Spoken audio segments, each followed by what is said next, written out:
Line at the door so clear. Back of the room, all cheers. Enjoy the show. Bring that smoke over here. Yeah. Snap back low, ash on my sleeve. Whole crew lit, got tricks up the weed.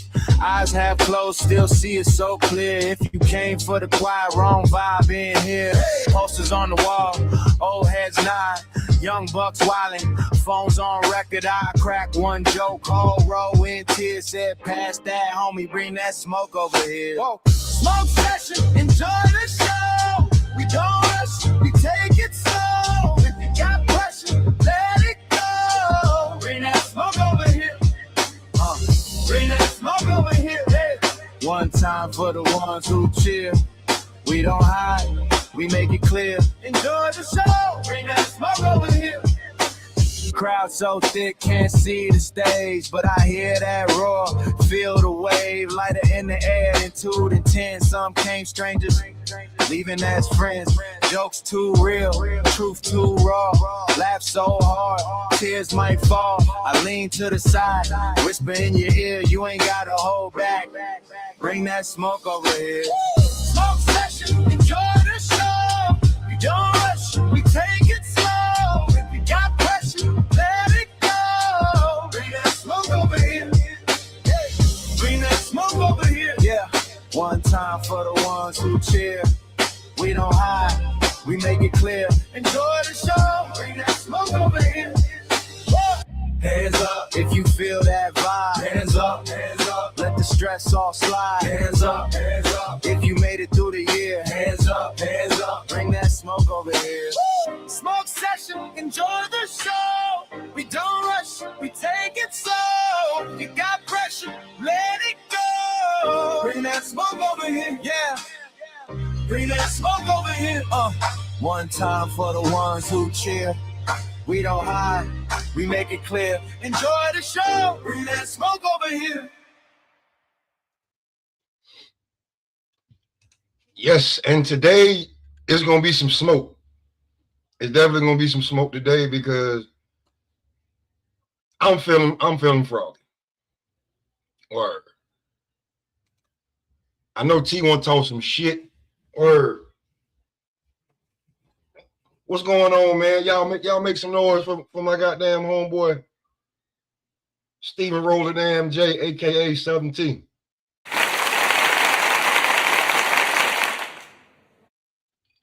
I got a couple of them in there. What's going on, bro? What's good? It was good, Pimp. What's goody, man? What's goody, man?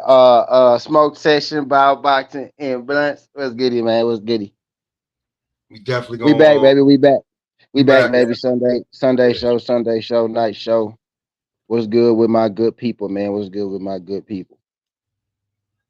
I know we go get into the March Madness. I know you said you want to start with Virgil and whatnot, right? We go get into the the March Madness and NBA playoffs and all that good shit though. But on the way. Yep. What's up with Daniel Berry? What's good? Shout out to my guy Daniel Berry, man. Word up. Devo was good, man. Devo, what's good? Vo, long time no see. Vo, I'm gonna have them picks out for y'all this week. I bullshitted last week. My bad, man. I'm having them picks out for y'all this week. Shout out to my guy Vo. Shout out to my guy Vo. What's good? He was good. So it comes out. I seen the guy on Fight Hub. I was at work when I seen it. And I don't know how to feel about it. Oscar gave Virgil a pretty good offer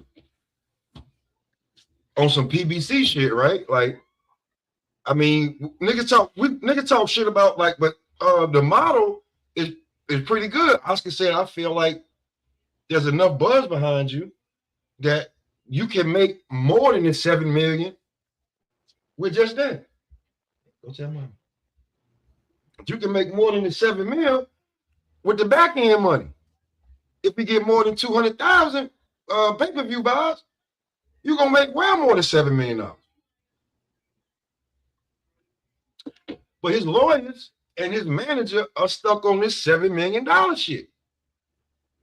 But you lost the case, buddy. So he gonna shelf you. Don't think he won't Bob Arum your ass and have you stuck like Mikey Garcia was. We forgot he was a fucking fighter. Like you like you know what I'm saying? I just seen what you call it on Mill City talking about Brian Norman Sr. Everybody talk about he talk crazy. He ain't talk crazy then. He said you don't beef with your motherfucking promoter. That's not what you do. Unless you know you on the way out, ain't no more fights. Is you don't beef with your promoter in a brand new contract. Yeah. And that man already been burnt by Canelo before, and you the last one on the roster, basically. Nah, bro, that shit ain't about to work. You ain't about to win that fight. You tripping. You about to lose like a motherfucker. Ain't no way you gonna win. Stop listening to the motherfucker that's talking to you and trying to tell you, hey, you could get this, and we can work for that. By the time you got there and be able to fight, bro, ain't nobody gonna be remembering you. You never been a champion. So let's Are bring you that cammed back. up? All right, my bad. You never been a champion. How the hell you gonna be talking about your people talking about $7 million and the Turk is not paying for the fight? He ain't throwing away extra money.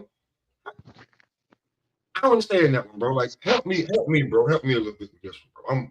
I'm baffled. I'm gonna be real with you. I heard that Oscar and Virgil got to go to arbitration, right? What that means is that some kind of common ground had to be either found. They have to find common ground, right? But for it to go to arbitration, that means that the parties have to be somewhat willing to work with one another, right? So that's actually a good thing, right? But if the messy part about it, if we being not even messy, right? If you know, because I can say Cowden like it is, bro, because shit. Did you pull this move because you didn't want to fight Boots because Virgil trying to get you in the ring with Boots? Like that's the whole reason you even did this. Oh, I'm gonna go around them to make it look like I want to fight Boots so bad. I just want more money. Now you about to work something out in arbitration. Unless the arbitration end with you fighting Jerron, then you know what I'm saying is none and void, right? But did this whole mess start for you just to push that fight back? Like, was that the reason that y'all can't seem to find common ground because you don't want to fight Jerron? But speaking on that though, did you hear the news with Jerron? What could be true, like about Xander? Yep. I mean, we was like, here's the thing, and I knew it, you knew it. We was like, hey, listen, let Boots get that Virgil fight, get that out the way. Because if he go get a belt, then they're gonna be like, why ain't fight Virgil? So let him get Virgil out the way. And then like Xander, you know, if you want the smoke, you can get it. Kelly, we already see you don't want the smoke. Bruce Gas, salute. Hey, Bruce Gas, man, salute, man. Appreciate Bruce that other night, man. Word. Appreciate that shout out, man. Y'all make sure y'all check us out. Y'all make sure y'all catch Bruce Gas. Late night boxing. Giving you that OG shit, man. Ain't no telling who you have up there. Ex-heavyweight champions, old boxers, everything. Bill, salute. But Bill's good. I think Boots gets that he gets that Xander fight because he punching his ticket with the WBA intern. That's a good ploy to try to get a title shot, so they can't say that you don't want this, you don't want that. That's a DAZN top rank, 2 big names, 2 belts. Turk might snatch that. You talking about Xander? Yeah, Xander and Boots. Turk could snatch that. He snatched the Ryan Mario Barrios fight. That was Golden Boy PBC. He snatched that. Yeah. Boot Xander. I don't think he will. Give me my phone. That's why I can't find my goddamn phone. Damn daughter got my damn phone. I'm like, where my phone at? Sound about right.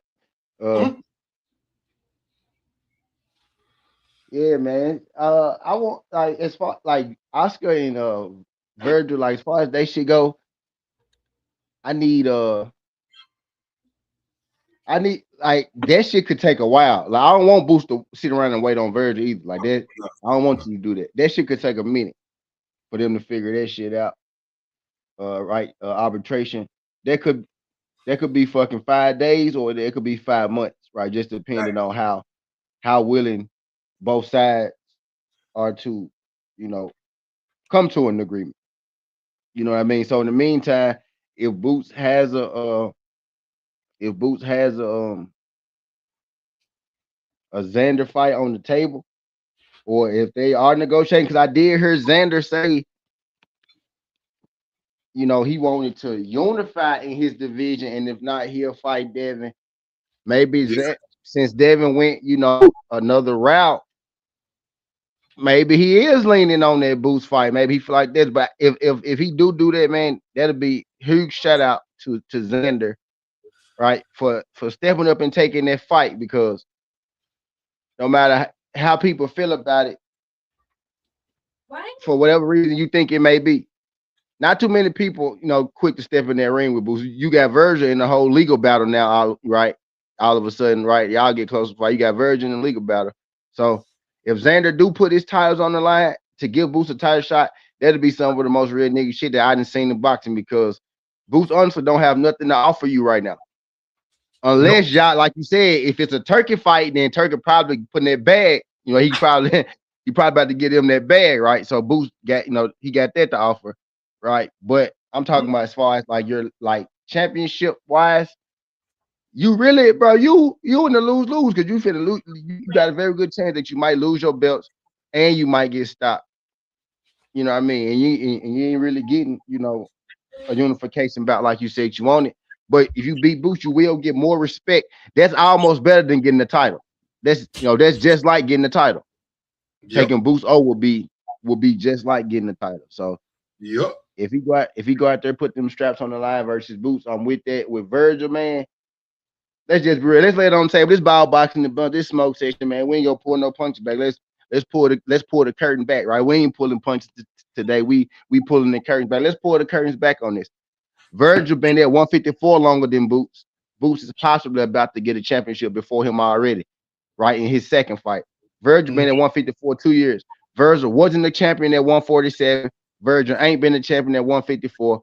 Boots got a belt before you at 47. He probably about to get one before you at 54 now. Is Virgil wasting his career? Is Virgil, I don't want to call him a bust, right? Because he ain't lost or nothing like that. But is he underachieving? People want to say, you know, Boots is underachieving. Boots, you know, hasn't done this, hasn't done that. But, you know, neither has Virgil. And Boots could change that in one fight if this Xander situation work out, you know, right? If this is true, if it work out, you know, in his favor. So he could change that in one fight. But where does that leave Virgil? Is Virgil underachieving right now? Is my question to you, Pop. Is he underachieving as what we thought he would be? Yeah, you got no champion. You got no, like, you got all interns and internationals and intercontinentals, and you ain't got one regular. You got all secondary, third, fourth belt. Yeah. You know what I'm saying? You got all of them. No bill. Boots has been a champion. Boots has been a champion at 47. Man, unified, and he pushing for a belt right now.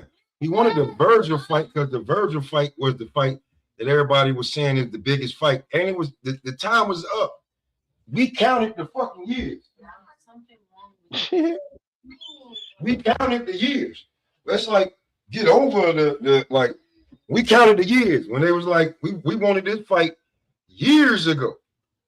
And they was all right, the 5 year shit. Okay, cool. It's 5 years now. Now you, oh shit, we should have put in a petition a year ago for another 2-3 years. Listen, if you don't want to fight Boots, 160's right there, Virgil. There's a vacant belt. See if I can get it for you. Other than that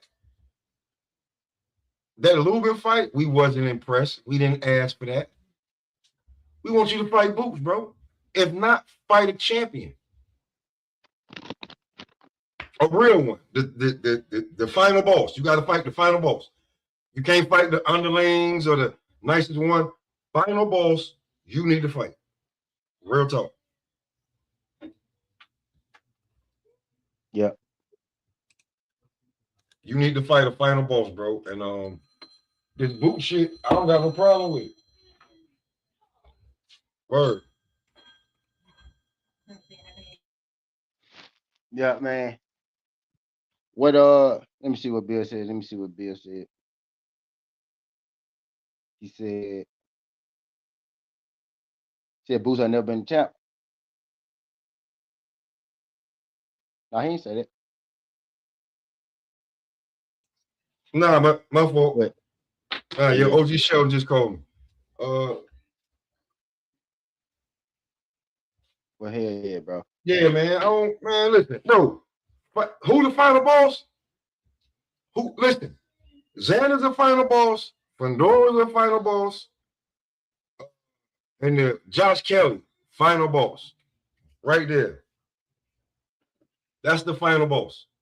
You ain't fought none of them. So we at least trying to get the Goku and Vegeta to go fight the final bosses. Bill said who the fight? He said both of them are underachieving right now. Yeah, Bill. I did say that, right? But I said Boots can change that with his next fight. You know, if the Xander thing is real, Boots signed to fight Xander, Boots can change, you know, he can change the narrative. But Boots only been at 54 to fight, and Boots has been a champion at 47, right? So is he underachieving? Maybe, right? But he has been a champ. And if he become a double champ at 54, then his underachieving story go change dramatically and swiftly. We go forget that he quote unquote underachieved, right? If he go beat Zayas for 2 titles, that ain't even gonna matter. That's not even gonna be a thing no more. Then we gonna start saying 2 division champ, double unified at 2 divisions, right? It's gonna be a different, it's gonna be a different tune. You know what I mean? Gonna be a different tune for him. Quick, easy. But he has been a champion nonetheless already. Yeah, been a unified champ already. Like that ain't nothing that can be denied. He already unified champ. Virgil, on the other hand, has not. He has not. He hasn't won one real belt. Like, I get like when people be exaggerating and shit, but like, and listen. The dude won them belts. With the dude, he got because here's the rule. If you get emailed a belt, if you feel like you're an email champion, it's 1 to 2 defenses, and you lose the email tag. So Boots got that. Whether you like him or not, he got that. Then he beat Stanionis. It's not their fault that the ring made Stanionis number 2, made him number 1. So he also got the ring belt at 47. That's not like if somebody gonna say, "Hey, I'm gonna give you also on top of this this unification, we're gonna put the ring belt up there too." You gonna say no? Don't do that. Nah, don't do that, man. Because people gonna think this nigga can't really fight. So I don't want to piss the people off. Ain't nobody doing that. Ain't nobody doing that. Yes, the show was good. Yeah, man. Come on, man. What the fuck did they tell me? T, where they do that at, man? Where they do that at? What's good, man? Show not. No, show not. So hey, look, Mr. Sheldon, nigga, I've heard niggas say that, Mr. Sheldon. Right? We have heard a few of them say that though, right? Yeah, you know what? You're absolutely right, brother. You're absolutely right. No, he should even take that belt. Right. We have heard a couple of them say that. I don't want it. That's why you not here. And that's why you not here. Some of these dudes faking like they want to be great when they really just want the money. And if it's cool, you just want the money though, but you got to say that. Don't be out here trying to finesse. I want to keep my O and I want to make a lot of money. It's a lot of people like that. But stand on it though. Hey, but my whole thing is I get it because in this new era, see, when we all was coming up in the game, or your pops was teaching you about boxing, you came up watching the shit. In them days, It didn't matter if you lost. What matters is if you fought. That's what matters. Yeah, if you Yeah. fought, that's what matters. Word. Now, if you lose, you lose. You go to the back of the line, you work your way back up. Because if you good, you good. You ain't gonna stay down there long. You know what I'm saying? You ain't gonna be down there long. And look, if you lost the fight, Nowadays, you know, since Floyd made the oh so popular, huh? Say it again. If you lost the fight, I said if you lost the fight, the guy that was talking shit, he probably couldn't fight, so you whoop him, and it don't even seem like you lost the fight. yeah, right. Oh, you think it's funny? Yeah. Now what? Or Yeah. this is what kills me, y'all. This is what kills me. This is what kills me, though. When did the money go out of rematches? There's money in rematches. Yeah. Oh, Yeah. It's a lot of money in rematches. Actually, that used to make a killing off them rematches. 3-match trilogies and shit like that. I think rematches don't happen. I think rematches don't happen when people don't want when they don't want to fight. Like certain fights most definitely should be automatic rematches, right? Like should be automatic rematches. Rematches die. Right. I only want to see a rematch if the shit competitive though. Like yeah, I only want to see if it's competitive. If you got your ass handed to you, then you can save it though. But I actually think rematches are pretty popular though. I think rematches. Yeah. I think rematches are like still pretty popular. Like sometimes they over rematch shit, man. Like what's the joint that nobody asked for, and then they rematch them up. And then they didn't give up. They should never ran that shit. Who? He said Devin Farmer is the yeah, I get you good at it, right?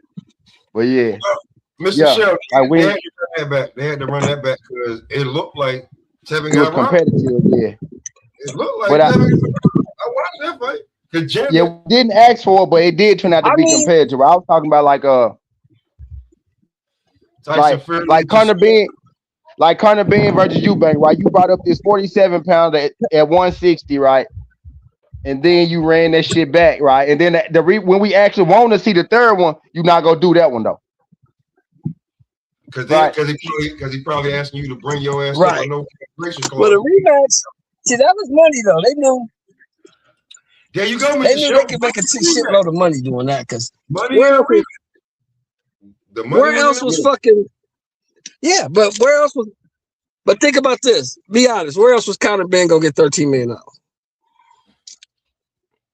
Nowhere. Unless he sat there and milked Eddie, a few more years, he'd have milked it up out of him. But yeah, right. You know what I'm saying? So I kind of understood that.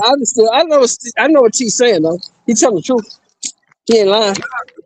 We a few years ago, what was we asking for? Hey, since all the belts and all the champions are damn busy, why don't Boots and Conor Benn fight?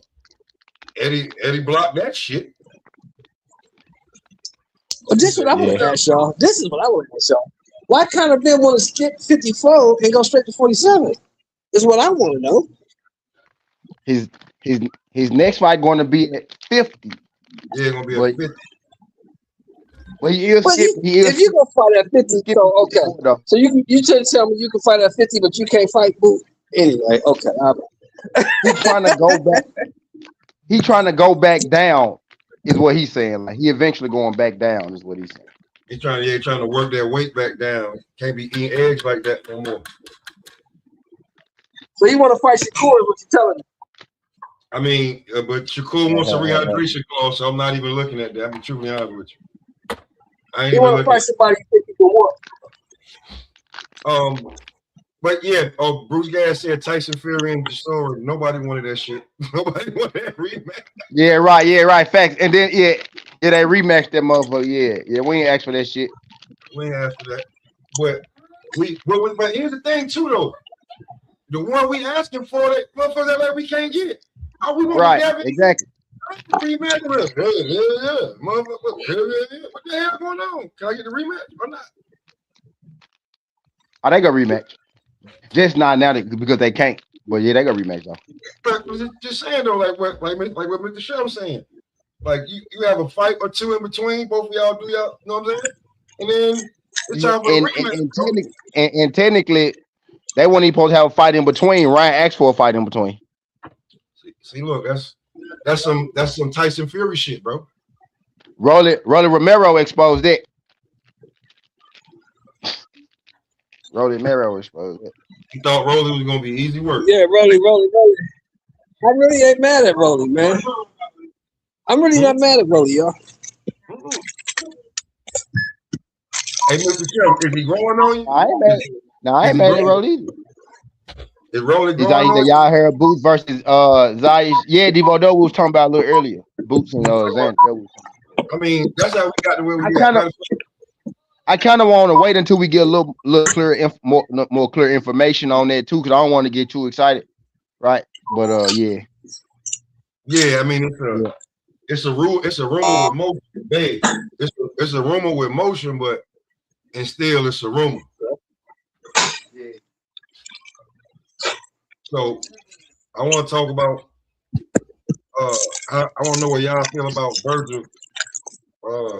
Listen, bro, you I get it. You got some M's, but you ain't got M's like Oscar. And your lawyer, that's a long, drawn out, bro. Don't end up like motherfucking Mikey Garcia, bro. Do not end up like Mikey Garcia. Don't. I hit you with the Bryson Tiller. Don't play with it. Don't get excited. Oh man, don't do it to yourself. For real. But let me hit this Tony Killer one time, then we go step outside. All right. Hey. So what you saying? What you saying about Oscar? Oscar and Virgil going through. I mean, technically it's getting better, right? Because they in arbitration, right? At first it was a legal case, like they Right. sue one another, right? And now they're in arbitration. So technically that means that it's progress, right? Because now they're not at odds, but they haven't came to an agreement yet either. But they agreed to come to an agreement, right? Right. I feel where Oscar coming from. It's like, look, dude, you an okay fighter, but you ain't really what you think you are. I done built you up. Now get you to the point to get a big fight. Now you want to cut me out? Nah, we ain't doing that. Yeah, we ain't doing that. Nah, Virgil like. Virgil like everything, bro. If I cut you out, Virgil like if I cut you out, I'm rich as shit. Right. But you wouldn't be where you at now if it wasn't for me. I put you here. That's what that's what Oscar said. Yeah, look. This is what Oscar said. Let's talk in our language so that that us brothers can understand. Look, motherfucker, you can't whoop this nigga. I know you can't whoop this nigga. You know you can't whoop. I know that. But let everybody eat. Shit. Let me get mine too. Shit, you don't get yours, but let me get mine too. Hey, look, I think Oscar had that damn conversation with hey, Jaime. Hey, Ryan. Hey, listen. He just had it with Zerto. Hey, Zerto, listen. You can't beat him. But I'm gonna get them. We gonna sell them belts for $5 million a piece. You good? Okay. He like okay. You know what I'm saying? The other motherfuckers, they film themselves a little bit too much, in my opinion, man. Like, nigga, you really ain't like that. Now be honest. Be honest. T, I want you to be honest with me. What you think Oscar is saying to Zerto about the Benavidez fight? Because I know what I think he's saying. I know what he's saying too. But yeah, T, he asked you. Go ahead. I think Zerto think he can beat Benavidez. I do think Zerto think he can. I'm not sure if we believe he can, but I think Zerto think he can. Well, I think Oscar think he got a better shot at Benavidez than Jay Apatow. I think that. That's what I think. True. I think that they think they in a winnable fight. I think they can win it. See? Okay, so go ahead, Smoke. How the conversation going? Look, motherfucker. Yep. I got you. You don't think he got a chance in hell, Sheldon? Yeah, hell yeah, he got a chance. Look, David Benavidez started at 168. David Benavidez is beating motherfuckers up at 175, but he ain't really stopping motherfuckers like that. You know what I'm saying? He ain't hurting motherfuckers like that, like he was at 68. I saw that press conference, fellas, and I'm telling you something. Zerto Ramirez is a lot bigger than I remember. Yeah. He filled out in the weight. Class. Fight night, that motherfucker gonna be about 220. I go ahead and tell y'all who I got in it because you know I think people kind of know. I do think David wins that fight, but I don't think Zerto necessarily is going to be the guy. It's not gonna be.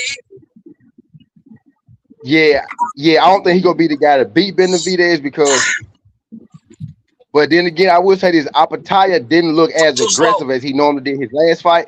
But I don't think Zerto is aggressive enough to really give David the problems that you need to give a David. I think David test is really going to be Apatow. Yeah, type shit. Yeah. Now Apatow, that's that. Here's my problem, but for both of y'all, here's my problem with both of those fights.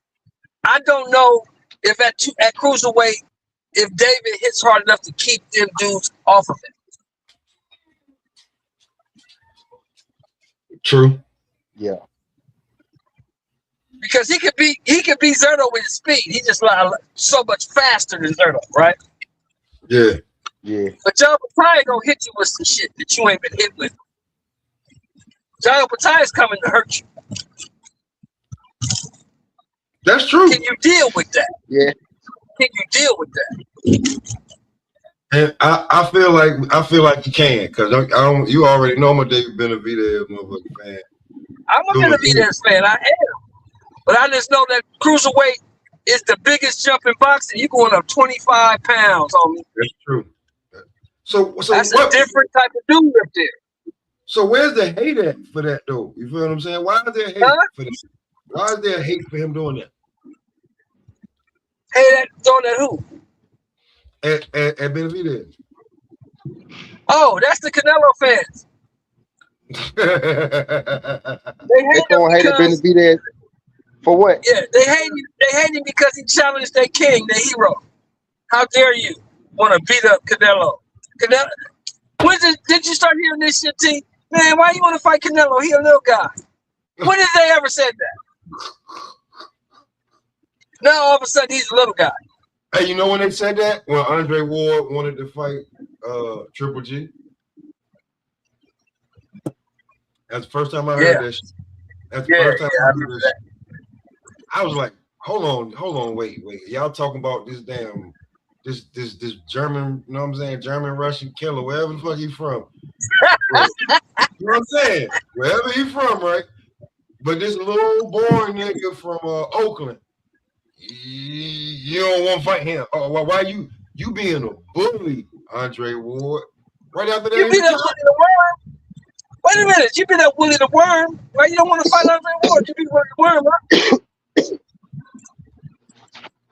He punched so hard and all this shit. He like when and Curtis Stevens, you're not talking about. You hit Curtis Stevens so hard, he wanted to know where he was at. This something I wanted to say. Who y'all talking about now? We talking about. I said that he was talking about how Triple G said, "Yoda, bring your head, Yoda." He said Well, yeah, Andre Ward Yoda. was too You big, at work, Yoda? but he, huh? No, I'm talking to Yoda. I said, where you at, Yoda? Oh, oh, Crush. Yeah. He said, Yeah, where you at, Andre Crush? Ward was too Yeah, big. y'all call him Crush. I still call him Yoda. Yeah, I still call him Yoda. He said Andre Ward was too big, but you beat up Curtis Stevens and Willie the Worm. Why is Andre too big? What's good, man? What's good, man? What's good, boo? What's up with it? Oh man, had to run out the plant real quick, just in case something. Go ahead. Oh man, hey man. Can you answer that for me? Can you Y'all answer that said for me, something. Smoke? CJ said, Yeah, y'all said something about Boots and RT, Virgil. like they ain't the same. I mean, They're a little different, Bill. Boots technically, They're a little yeah, different, he got the belt. He beat Stanley on us. Okay, he ain't a paper champ no more. But at 154, y'all on the same thing. Y'all dodging each other. We ain't heard no more news about Boots since Bud not retired. Bill, Virgil been at 54 for 2 years and ain't did nothing. Boots not been there for 2 fights. I ain't did nothing. What 2 fights? He been there 1 fight, Bills. I know. See, I gotta see where you at. See, I gotta see where you at. Y'all ready? You see how they ready to slice the dice, man? I tell you, boy. Hey, no, I can fuck with that though. I fuck with that because, hey, look, I fuck with that though because he kept it real. You know what I'm saying? He said, I know, T. I be doing the same thing. Yeah, I do the same thing. Trying to squeeze that. I be trying to squeeze him in there too, man. Well, they ready to slice a dice, but boy. Yeah, nah. I be like, nah, I lied, but still though. I mean, hey. I'll tell you what it is, bro. Because I ain't seen. We've been on here a long time. It's a country nigga thing. We do it in real life. Yeah. Fuck you at, nigga. Real talk. I need to see where you at. Like, it don't even feel right. Oh, like we be trying to put the dubs on it, but it don't even feel right putting the dubs on. So we still got to let the truth come out still. But yeah, man, we be trying to put the dubs on it. That's one and we still end up keeping it. Over here on boxing and you little shit over here like. Hey, like sizing like you up, me man. saying, right? It's like size you up. That's like me saying. Hey, that's like me saying, hey, bro, Rudy Gay is actually one of the best scorers ever. Now I know it's some truth to that. I'm putting dubs on it, but I can argue, right? You know, he one of them for real, but you know, it's a little extra to it. But he is though. Out of UConn? He was for that year. Yeah, out of UConn, yeah, out of UConn, yep. He wasn't the best out of UConn, man. No, hey, who was a better per scorer than him out of UConn, Bills? Ray Allen. Ray Allen, that's the only one, nigga. That's it. That's it. Karan Butler was better than Dan Rudy Gay. At one point, stop it. Mine got work for Karan, bro. He got work for Karan. Sure. Hey, but in school, Kimber was that dude though. Kimber Walker was that dude. Yeah, Kimber. Hey, you naming the all elite team right now. All you missing is Ben Gordon and Charlie Villanueva, and then you'll be talking about the top 5. Well, see, you got Okafor, you missing Danielle Marshall, you missing Okafor. Hey, listen, we can't Okafor don't put the ball. Okafor don't put the ball in the hoop like them dudes. We need somebody to rebound. What about Rip?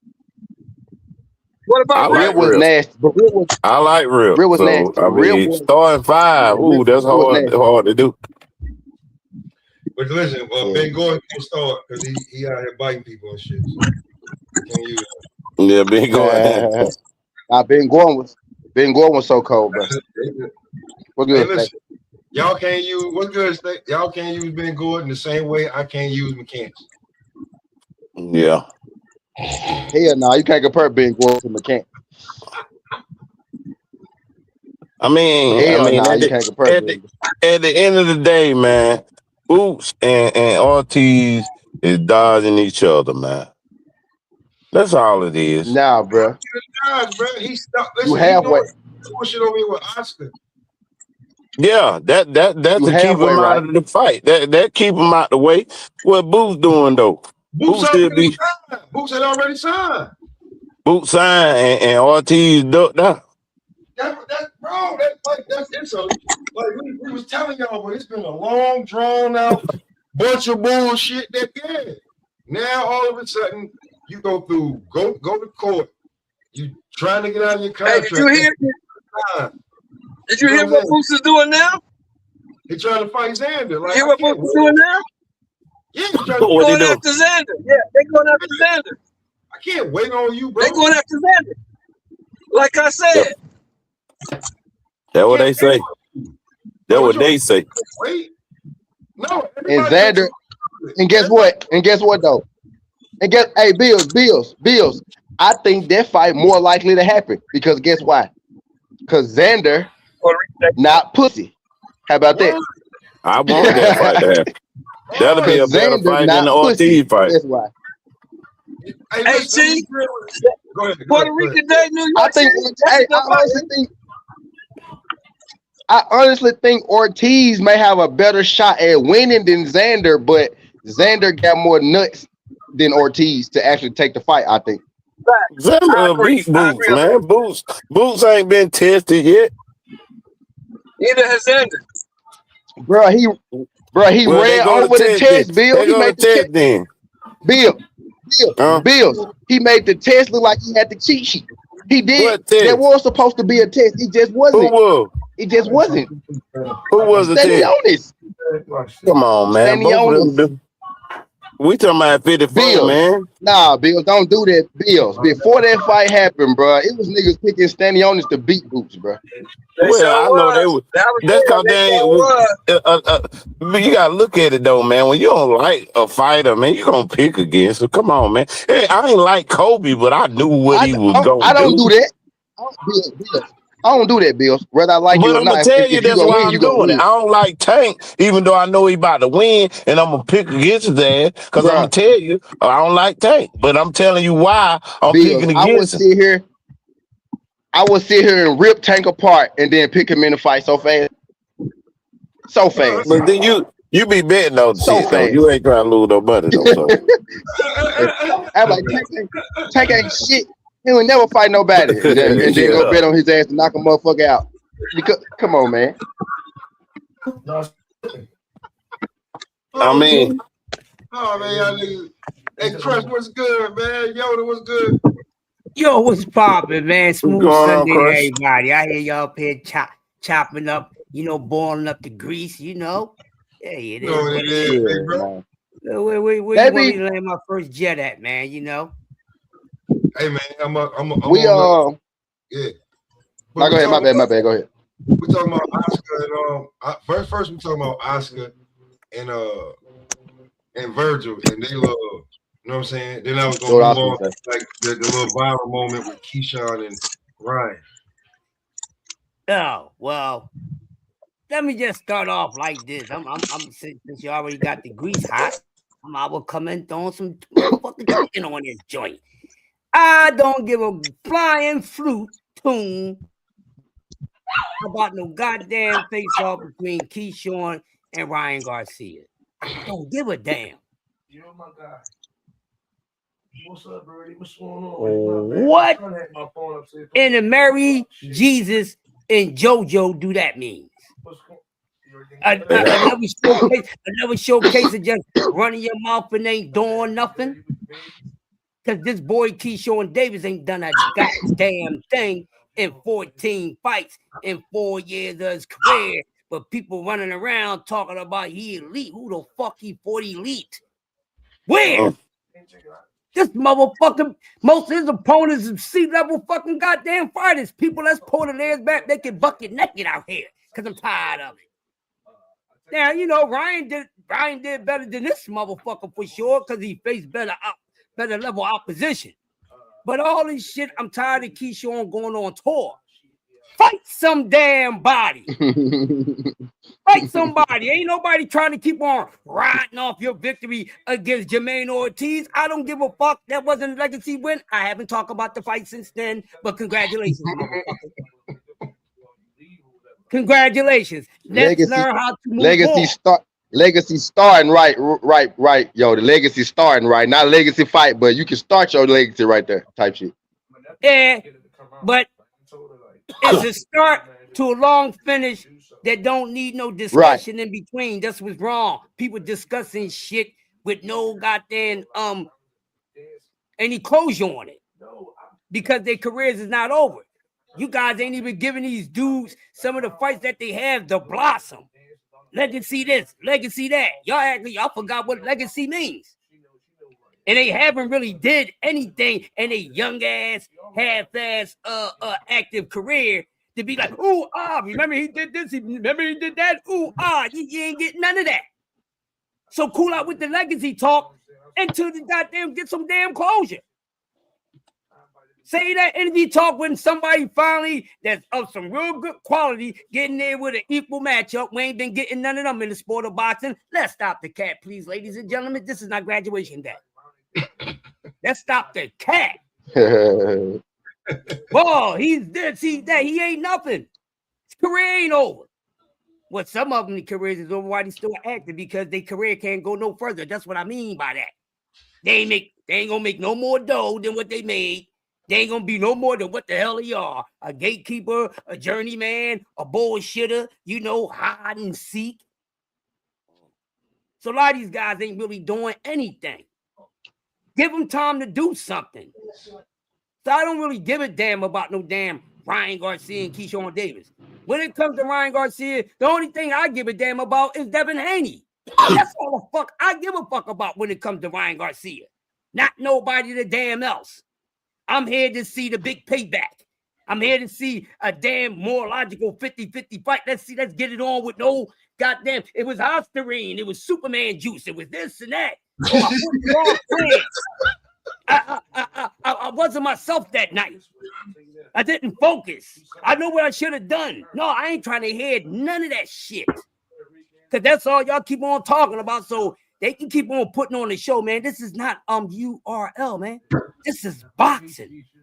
When we going off and trusting your words, but your actions ain't matching your words. God damn. Now, when it comes to boots, I'm gonna say this because Philadelphia, y'all been real soft when it comes to Jerron Ennis. This is not a diss. This is stated facts. Shit. Signing with that goddamn Eddie. Okay? Shouldn't sign with him anyway. It's like the same thing when you're in your goddamn neighborhood and D3 and Smoke and Blue told T, hey, T, don't take that goddamn girl personal. She's a ho with the ho. T doing any fucking way. And T found out she's a ho. Nah, man, but I love her though. Yeah. But I love her. She purdy. She purdy though. She purdy though. So she purdy though. Eddie Hearn ain't for no damn rise of no American fighter. It's just facts. I don't dislike Boots. He just made a badass fucking move, and somebody got to be honest about it from Philadelphia. Okay, no diss to my Philadelphia guy. And Boots defense. And Boots defense. Right, Yoda. He took the bag, right? He had to get that first bag. Like he had to get that bag, you know what I'm saying? He had to get that first guaranteed bag. Yeah. And that was Eddie Hearn, and that's what Eddie Hearn presented for. Eddie Hearn presented security and a nice amount attached to it. You know what I mean? But Boots' next, I think his neck, like if he did he re-back up with Eddie? I don't know. I mean, how many fights he got with him? I don't know. I'm not gonna sit here and say I know. I don't know, but I hope. Was it a 360 deal? He playing with him or something? Nah, Eddie gave him. I think it was like an 8 fight. Like 8 fight, 20 meals. Let me ask Inspector Deck down there. AD free. 2 years. Deck. Can you help us out? Word. What's up? What up, free? How many fights? Yeah, I think Bill like 6 fights. He like 6 fights in, Bill. He like 6 fights in now. Was it 6 or 8 fights? He got 3 fights under Eddie Hearn right now. He got one more fight on that deal. It was a 4-fight deal. Thank you, D-Free. 4 fight. Okay, boy. Okay, 4 fight. Yeah. Okay, so he got one more fight. Yeah, so he bowed down. So what he do next? Is go decide. Really, I think Yoda where his head at. That's what I'm thinking. Like after he able to get the big fight, then this is the last fight. If his last fight is for a title shot, he gonna be in control on that next deal. So he may be able to maneuver on. He may be able to maneuver on his own again, right? Because they started on their own for a long time. They was on their own because they was working with PBC. They weren't signed to PBC. A lot of people didn't know that. Right. They was working. They was working with PBC. They weren't signed to PBC. They was signed to Showtime. It was just a handshake deal. That was a handshake deal, like you said. His word. Showtime, and then he actually signed with it on that 4-fight deal. Now so he got 3 fights in. What we have to take into consideration. And he got one more. So we about to. That's when it was a title shot. Definitely gonna have the ball in his court. If he going to negotiations as unified 150 champ. He might have added 2 more fights to that contract because he won a title. I think he do. Yeah, I think he do. I think he did like extend it or some shit like that. That's why I said I think he got like 8. Like he got like 8 fights or something. I think he did. I think he did Rio with him. All right. He did something. Remember, they was talking about. He did something. He did do something with them though. Like something happened though. I think he might have added a couple more to that jump. I remember hearing some shit like that. They had reconstructed his deal or some shit like that. What's up, Al Money? What's going on with you? Yeah. Either way, real quick, Tizzle. No matter who we get, man. If we get Xander, great. If we get Virgil, great. I'm cool with either one. There's no need to be picky at this damn point if this is the 2 options right here. So long we get either one of these guys, it should be respected and watch Roger do his thing like the old main source song. You know what I'm saying? So go either way, if it's Virgil, either way, I got Boots beating both of these goddamn asses. I'm gonna just be honest with the both of y'all, with all of y'all about these guys. I got them beating their asses, and I like those guys. You know what I'm saying? I like Xander a lot. He was one of the guys that I predicted to be the face of Latino boxing. It still may be a chance for him, but I gotta get that to the Mexican monster right now. But then Virgil, who ain't really proved a damn thing to me yet, he goes right in the category, ain't did a goddamn thing in boxing, but got a goddamn hype man and a bunch of mascots to make it seem like this dude has did so much in boxing and he's so dangerous that somebody got to be scared of his goddamn ass. Ain't nobody got to be scared of no goddamn Virgil Ortiz. What y'all talking? He ain't did shit to no killers for somebody to be scared of him. He ain't did nothing to nobody vicious, running around, smacking around little dudes that he could take their milk money from, and it wasn't even looking all G'd up at some points, man. So this dude ain't did nothing in boxing for any opponent. I ain't just talking about Jerron Ennis, for any man to be scared of some goddamn Virgil Ortiz. Who the fuck is he? Ooh, fake ass boogeyman antics and out. I'm gonna be honest with you. I think the Xander Zayas fight is going to be a tougher fight for Virgil. For Boots than Virgil. I think it's a better fight. I think it's a better fight. If you ask me, I was just about to say y'all ain't gonna like what I got to say. I would rather him fight Xander at this point. Let me chime in. I'd rather him go and fight Xander. Real with you. That nigga ain't fighting none of them motherfuckers. We can want all we motherfucking want. History repeats itself with this nigga. This nigga is not finna do none of that shit. He not finna fight no fucking Xander. He not finna fight no fucking Virgil. It's not gonna happen, bro. He gonna move up and fight another nobody to grab a belt real fast and do the boo-boo Andre because that's all the fuck he is. I got that, dude. Like I don't we can put our hopes and what we want on these fighters, bro. But same thing Crush was just saying about Virgil, I can say the same exact thing about Boots. He has done nothing to nobody and just walk around this bitch like you Debo. But bro, you're not, bro. Like you didn't have plenty of opportunities to get down. You ducked Devin, that's a fact. You ducked T.O. No, he ain't duck no goddamn. Bro, he ducked Devin. He ain't no duck. He ain't duck Devin. He ain't duck Devin. He ain't duck Devin. He ain't duck no damn. They had a chance to fight though. You was rolling each other. I explained. Now I got to say. I explained. I explained on here. I explained on here. I explained on here what happened with him and Devin. I actually brought that news to this channel that him and Devin actually could have. I brought up in a different tongue though. I was talking about. I was talking. Hold on real quick. I was talking about Devin not being afraid of nobody. Devin not ducking no stuff. But nah, there wasn't no duck. They couldn't come to an agreement. Bro, now they wasn't no duck. They couldn't come to no agreement, nigga. You wasn't talking about moving up before. That's exactly what happened. Stay. That's exactly what happened. Bro, no. I watched this. Now, go ahead. Say what you say now, stay. Hold on. Now, spit, stay. Go ahead. Say what you finna say. Cause I know what you finna say, but I'm gonna let you spit because you know I fuck you. Go ahead. I say what you finna say. Bro, but in the end, you really gonna say that they couldn't come to an agreement. But I know what you finna say. But what's the if you were about to say the reason that they didn't fight? You know what I'm saying? That's not a duck. That's not a duck. They couldn't come to an agreement. You know what I mean? A duck. It would have been a duck if it would have been a duck if. What I was gonna say? Go ahead. Yeah. Go ahead. Bro, the why it's a duck, motherfucker. This nigga wasn't talking about going up and fighting, doing shit. He was talking about beating everybody ass and becoming undisputed and unifying at the damn division before this. This nigga wasn't talking about he couldn't make no damn weight. That wasn't nothing that he said. He said, I can make this damn weight. Matter of fact, he did say he can make the weight pretty comfortably, matter of fact, and I can pull it up.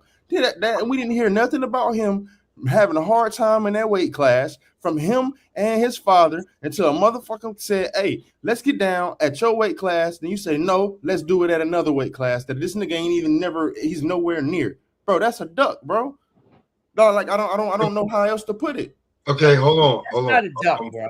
Hold on. Okay, hold on. So, Free, hold on. T, do you want to go or you want to let Free go first? Then you go. Because after all y'all go, I'm gonna just tell y'all.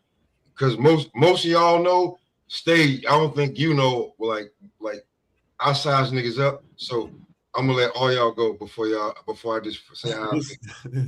I'm gonna be totally honest with you. Be real with you, you know what I'm saying. But I know Free wanted to go. Well, yeah. No, the man had already said he was moving to 54. He had already was relinquishing his belts. He said, and that's when Devin said, do you want to fight? He said, well, if you want to fight me, we can fight at a catchweight at 52 because I'm going to 54. He had already relinquished his belts. He wasn't a champion. No, he did not. He still was the champion. No, he had already told him he was going to 54. But he still had the belt. He already told him he was going to 54. He still had the belt. That's why they was trying to make a Virgil fight. And when he was going to 54, they were trying to get him to fight Virgil. He said he wanted 2 tune-ups. That's what he said. He was already going to 54. He said he not 2 D3. Nah, D3. That was a lie, D3. That's a lie. He wanted one. He wanted 1 tune-up, and then he was gonna fight Virgil. 2 tune-ups. Whatever it was, whether it was 1 or 2, whether it was 1 or 2, he said he wanted a tune-up when he was going there. They was already going. He was already. I don't know where people got that 2 stuff from, bro. And Turkey said, "Well, I'm not paying for the tune-up. Eddie Hearn can pay for that. I'm only paying for this fight." That was already been discussed. So when Devin wanted to fight, he said, "You can fight at a catchweight. I don't expect you to come to 54, but we can fight at a catchweight because I'm moving up." That's what it was. I mean, if Devin wanted to fight, he could have fought him at a catchweight. He has no problem going up there to fight Xander at 54. He didn't ask Xander. Can go both ways. I'll fight you at 54. He didn't ask for a catchweight. It can go both ways, Stay, because Boost did offer a counter. He didn't duck him. Boost did offer a counter. He said, if you want to fight, he said, stay. He said, if you want to fight, we can fight at 52. That's what he said. Y'all serious? Devin said, if you want to fight, we go fight at 47. That's what he said, right? That's not a duck, bro. Bro, if I come to your said house, the same shit. If I come to your house right now and T, let's fucking fight. We gonna fight right there at your goddamn house. Nah, bro, that's where you whoop niggas at. That's where you fight at. If I come to your house and you say no, let's go to such and such to do this, bro. It's the same shit. Okay, Stay. If you come to my house, Stay, and I got my daughters there, I'm gonna say meet me around the block. Meet me around the block, though. Bro, this nigga didn't have no daughters there. That's what I'm gonna tell. Hey, but you feel me though? Meet me around the block. And if you don't respect that, then we going to a different level, right? But yeah, that's what Boo said, bro. He didn't have that though. That's what Boo said. Okay. We supposed to walk around the block and just wait on this nigga for him never to come? Listen, man. No, bro. No, Devin said 47. Boo said 52. It was that. That's what it was. That wasn't no duck. That's what it was. How listen, what I'm saying to you, my problem is this. Y'all saying it's not a duck. I say it's a duck because you saying 50, you saying 52, and you still negotiating with niggas at 47. Whether you saying you finna do something or not, bro, you still had the belt there and you still negotiating fights. You ain't moved up yet. It was belt. No belt yet. Stay. It was championship fights or move up. Boo's having the same problem now that he was having at 47, bro. Ain't nothing changed. You know it was hard for him to get them dudes to unify with him at 47.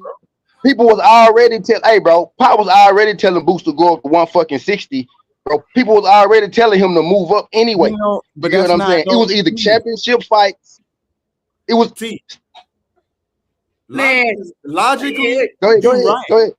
Logically, you make a lot of motherfucking sense, but in reality, we can't put our logic on this nigga when he's saying the complete fucking opposite. No, hold on. His logic don't stay. Ain't no fighter. Stay. Ain't no fighter that go reveal their weaknesses, bro. Ain't no fighter go reveal their weaknesses, bro. But hold on. You know what I'm saying? Ain't no fighter go reveal they. Ain't nobody go tell you they drain. You ain't got a cap. Ain't no fighter go tell you they drain. Hold up, I literally just looked it up. On June 18th, Jerron Ennis declared he was moving to 54 and he vacated his belt. He declared he was moving to 54 on June 18th. Devin Haney offered Jerron Bruce Ennis a fight in July. He had already told everybody he was moving to 54. And you know I fuck with Devin too, Stan. And you know I fuck with Devin too. He said, if you want to fight, we can fight at 52 because I'm already moving to 54. I gave up my belt. Bro, hey, hold on, wait. Hey, look. Wait.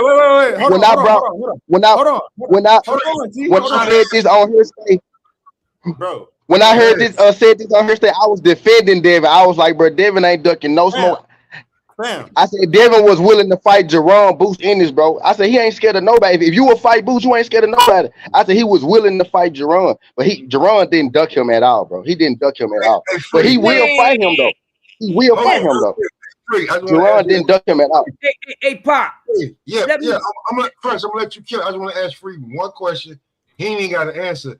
Yo, Free, can you tell me when the date of Boots fighting Stanionis? And you like go ahead. Yeah. He fought Stanionis, and it was I want to say it was like May. I mean, like May when he fought Stanionis of last year. I mean, I'm sorry. Of last year, May of last year. May of 2025. Yeah, I think it was like May. It might have been April. It was either May or April because he declared that he was moving to 54 June 18th of last year. All right, man. He fought Lena. I think it was November. Let Yoda cook. Cause Yoda been trying to say something for a little second. Let Yoda say what he got to say. Listen, here's the thing on this shit right here. We're gonna move on to the next subject. Ain't nobody ducking no goddamn body at no weak ass 147. That weak ass division ain't no goddamn killers down there for somebody to be scared of. So he ain't duck no goddamn Devin Haney and no other fucking goddamn champion at that damn weight class. It's one of the least competitive weight classes right now. Listen. You can like who you like, but everybody ain't as afraid of the motherfucker that you like. That's just facts. Ain't no 147 ain't moving like that for motherfuckers to be scared of unless they really beyond scarecrow like energy, man. So no need to keep on going back and forth because to be honest with you, it was a good thing it didn't fucking happen. Let's just all be honest. Because we know what the outcome and for the record, I think Boots got great shit in them. I think Devin got great shit in them equally, by the way. I think both them dudes are great, by the way. Me personally, I think both them niggas great. You know what I mean? Just let y'all know that I'm completely unbiased in what's in the conversation that's going on right now, though. But neither one of them guys duck neither one of them guys. I think both those dudes two of the best fighters in the world right now. Both of them. And Boots got to get a chance to actually prove it against somebody. I know that. I understand that. And I think Devin proved it, but Devin still got shit to prove too because he's still young in his career. You know what I mean? So I get it. So, but I think both those dudes I go rise to the occasion and whenever they get a chance to, type shit. But never one of them dudes duck. Never one of them dudes duck. Never one of them dudes. Bro, I got the timeline.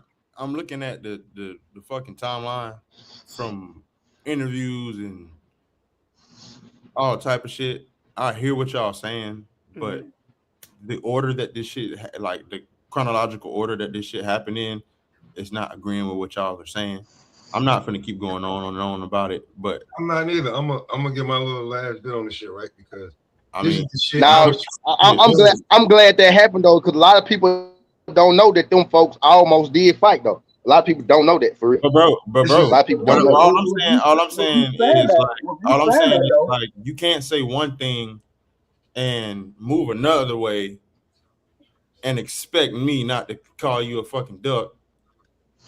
Like when family, like all you had to do was say yes, nigga, and you were the A side. Like I'm not understanding. Can I ask you a question, Stay? Can I ask you a question, Stay? In reality, if it was me, nigga, I would have fought. I don't give a fuck. Like that's how I'd be looking at most of this shit. Like if it's They can't ask you a question, Stay. Did you used to see Jerome Boost Ennis like at 140 on weigh-in day at 147 type shit? Yeah, did you see him like on them scales sometimes? He looked ridiculous, bro. Nah, he looked good when he was able to eat a little bit. Let me ask a question. Yeah, he looked ridiculous. That's relevant to this conversation. Let me ask a question. Do you think Jerome Boost Ennis ducked Tio? He said that. Yes. Tio. I'm asking a question. Do you think Jerome Boost Ennis ducked Tio? Yes. Yes, he said that. No, he didn't. No. So a man said he wants to fight somebody. He wants to fight Tio, and the man went and fought a champion instead of fighting Tio, but he ducked Tio. He spared Tio. Bro, Tio at 140. Fam. Tio at one. What are we talking about? Why are we taking Tio serious? He's a what? Yeah, 140. Listen. Mike, Rampage Jackson ducked me too. Then fuck it. Rampage Jackson ducked me. Hey, Floyd been ducking me for years because I've been trying to get a fight with Floyd for years. He been ducking me for years. Right. Shit. Floyd ducked D Free. Pernell ducked Yoda and shit. Yeah. Well, yeah. When I money back in 1988. Listen, this is what I'm saying. This is what I'm saying, y'all. This is what I'm saying. Like when it comes to Boots, right? April 12th, I'm gonna tell you this. April 12th, when Boots didn't have to have no rehydration card for the first time, probably in a long time. I ain't gonna say first in his career, but first time in a long time. Bro, listen. When Boots walked in and they showed his in, I said he's gonna kill this dude, bro. He not gonna fight at 47 no more. There's no way he's getting undisputed. There's no way. That was beautiful. That felt like Aerosmith, Lamont Peterson all over again. I swear I got that same feeling watching. The problem with that is, brother, it brought me the same excitement. I agree. It brought me the same enjoyment. But so hold on, wait, stay. Let me tell you, like, over here, I don't know about how everybody else feel. YSM, I don't know about everybody talking. I don't care about none of them. Me sizing this motherfucker up. I don't care what the fuck he fight at. That ain't what the fuck he got. No, hell no. Hell no. I'm looking at him. Then when he went to 54, I said, I'm looking at both of them. I said, he gotta kill the limo driver. What'd he do? Kill the nigga and give him a couple of cheesesteaks to send him on his way. Y'all heard what I said a long time. Y'all heard what I said about 2 years ago. I said this about 2 years ago, about a year and a half ago, at least for sure. I started really saying it. I think Boots beat everybody from 147 to 160. I think he beat everybody. So look, bro, this is y'all. Hold on. I just want to tell you. I've been holding on. Like, you niggas keep going. I don't know if Boots beat Chief Keef. I don't know if Boots beat Chief Keef. I'm telling y'all that right now. Once upon a hairline might beat Boots. Right now, bro. That's what I'm saying. And then, like, we can move on. All I'm saying is that what's going on, Crush? I've been saying that the boy need to go to 160. But that ain't nobody's fault but his. Y'all can say and have y'all opinions and believe what y'all want to believe. If this nigga saying he can fucking do it, then I'm not finna take nobody word. I don't give a fuck what y'all say. If this nigga can say he can do a backflip and land on Mars, nigga, I want to see it. Let's get the fucking jumping, nigga. But bro. Yeah, that's true. But to say he ducked him, is not true though. If you saying you can do some shit, but to say he ducked him, that's not true though. Man, bro, you can have an opinion, and I can have an opinion. Who are we talking about? My ducking, opinion is, my opinion is. Yeah, who is an opinion? My opinion is. Who is an opinion? Hey, we can say this, and this ain't an opinion. Man, no, I didn't. This ain't an opinion. What I'm about to say. What I was trying to say. What I was trying to say is this nigga has too many opportunities. Boy, He's had too many opportunities. This nigga has too many opportunities, bro. This nigga has had too many opportunities. It's been thrown at him too many different fucking ways, bro. That like this nigga didn't have the option to have a medium well, fucking rare nigga, well done, and he's turned all of this shit the fuck down. At some point, bro, it's gonna be this nigga's fault instead of everybody's fucking fault. Instead of semantics 24/7 every time there's a name brought up, brother. That is, bro. It's not semantic because he's still fighting. He's still fighting, bro. He's not done. He's not done. Like, he's still fighting. You get what I'm saying? Like, his career ain't over with. You know what I'm saying? It's not semantic. Hey, bro, he could change his whole conversation if he fights Xander next. Like, he could change his whole. If he let's just say hypothetically he fights Xander, beat him. He changes his whole. You know what I'm saying? As well, though, it's not just what Boots say.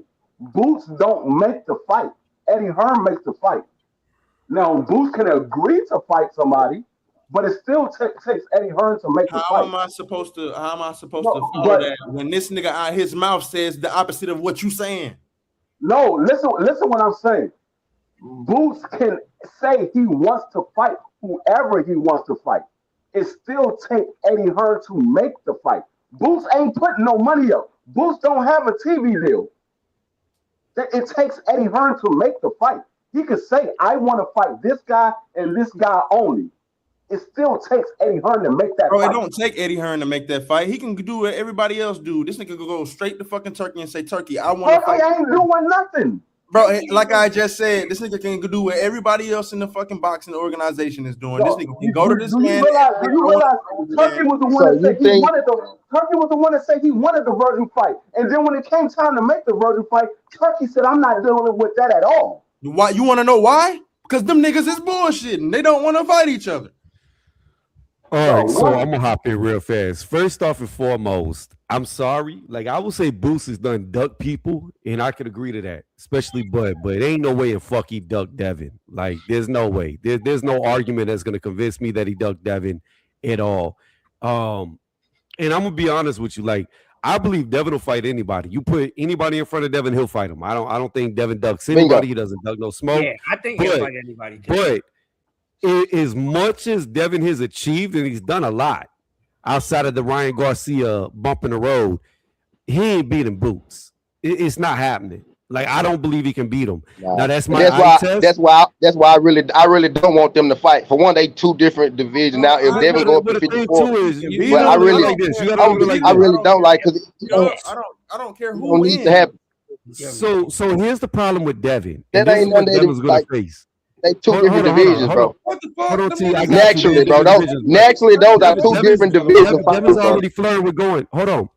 Devin, did I freeze or did y'all freeze? Oh, somebody. No, you good, Tom. Go ahead. Go ahead. The thing about Devin is this: they're really not in two different divisions because he's already flirting with going to 154. He's already called out Xander Zayas. He's already positioned himself. That's because Devin will fight anybody, bro. We just said that, bro. Devin will fight anybody, bro. What I'm saying is you got to understand something, T. Devin is a big dude. Hold on for a second, Tony.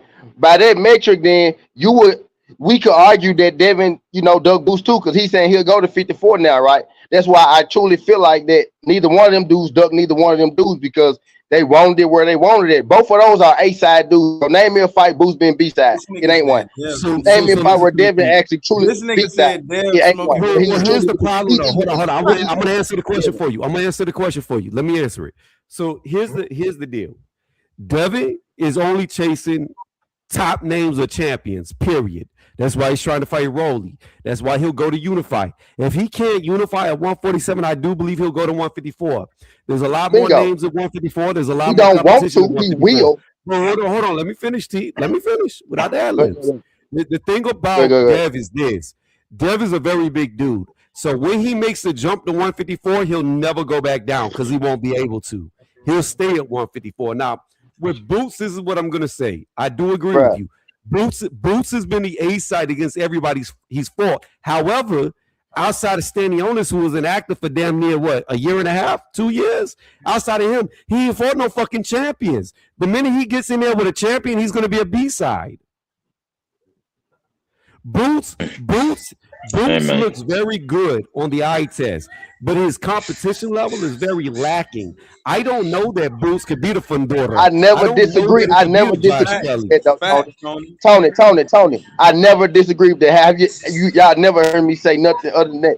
I said what I say is I see why Tank fans feel the way they feel about him because I feel that way about Boots. The difference is though.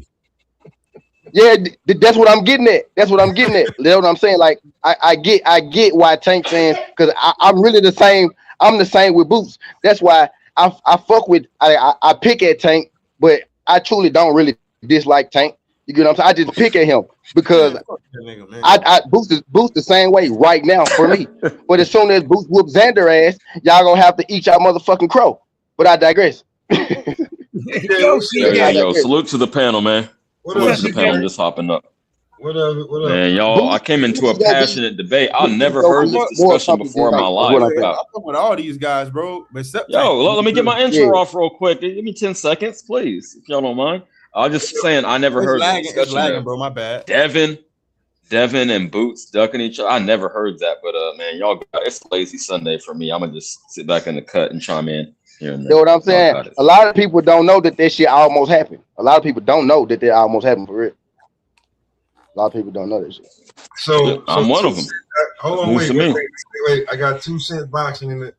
Yeah, 2 cents thing. Yeah, I got a little. So Devin will fight anybody but Boots.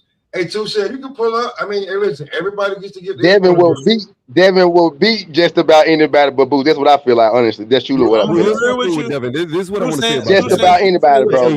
I think Boots a little too much. I think Boots a little too much. Otherwise, hey, stay. Let me say this real fast. The thing about Devin is this. This is what I want to say about Devin. This is why I do believe, and I do agree that. Just about. No. I agree with you. I think Boots beats Devin. I'm gonna tell you why.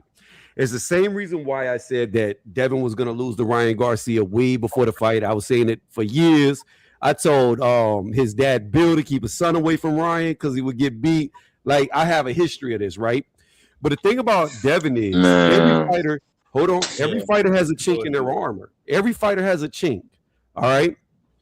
Devin, his entire career, he has been the taller, longer, bigger fighter. Now, the first time he ever fought somebody who was around the same age as him, same size as him was Santiago, who is trash. And he struggled with Santiago. That was the first time. Ryan Garcia is actually taller, longer, not as heavy, but, you know, similar in size. Not enough to make a difference. And you've seen what happened in that fight. The problem with Devin is he's fought too many small guys. So when he gets in there with Boots, that's a different look that he's not used to. He's not used to being the smaller man. And that's going to be his issue. Great point, Tony. Yeah, I mean, Achilles heel. PEDs is definitely Achilles heel. I agree with you. If the other dude is on performance-enhancing drugs, that definitely could mess up your game plan. Definitely. Shout out CJ. Shout out CJ for that. Appreciate that. Because I ain't want to see it. I ain't want to be the one to see it, but appreciate it. I know, man. I get so tired of saying it, but I can't resist. Can I throw this into there? Bro, you can have that argument, but I can also say that Devin has fought some guys that are remotely the same size as him. It's kind of hard to find somebody who is the exact same size as him because he would be considered big at all these weight classes. And also, brother, he was draining the fuck out of himself to those guys. He was coming in fully hydrated. But that makes him bigger if he's man, let me finish talking. I didn't cut you off. He freaking comes in, bro. He came in against these fighters, drained as fuck, like he looking like he was on Thriller against these motherfuckers who come in that are fully developed, looking like that are fully fucking developed, and with no rehydration clause, and he made them look like shit. Like, I mean, we can't have it both ways, brother, because if that's the case, we can say that for damn near everybody who fights. You see what I'm saying? Because like damn near everybody who fights has some of those problems. So when they face somebody bigger or the same size as them, then the fight looks different.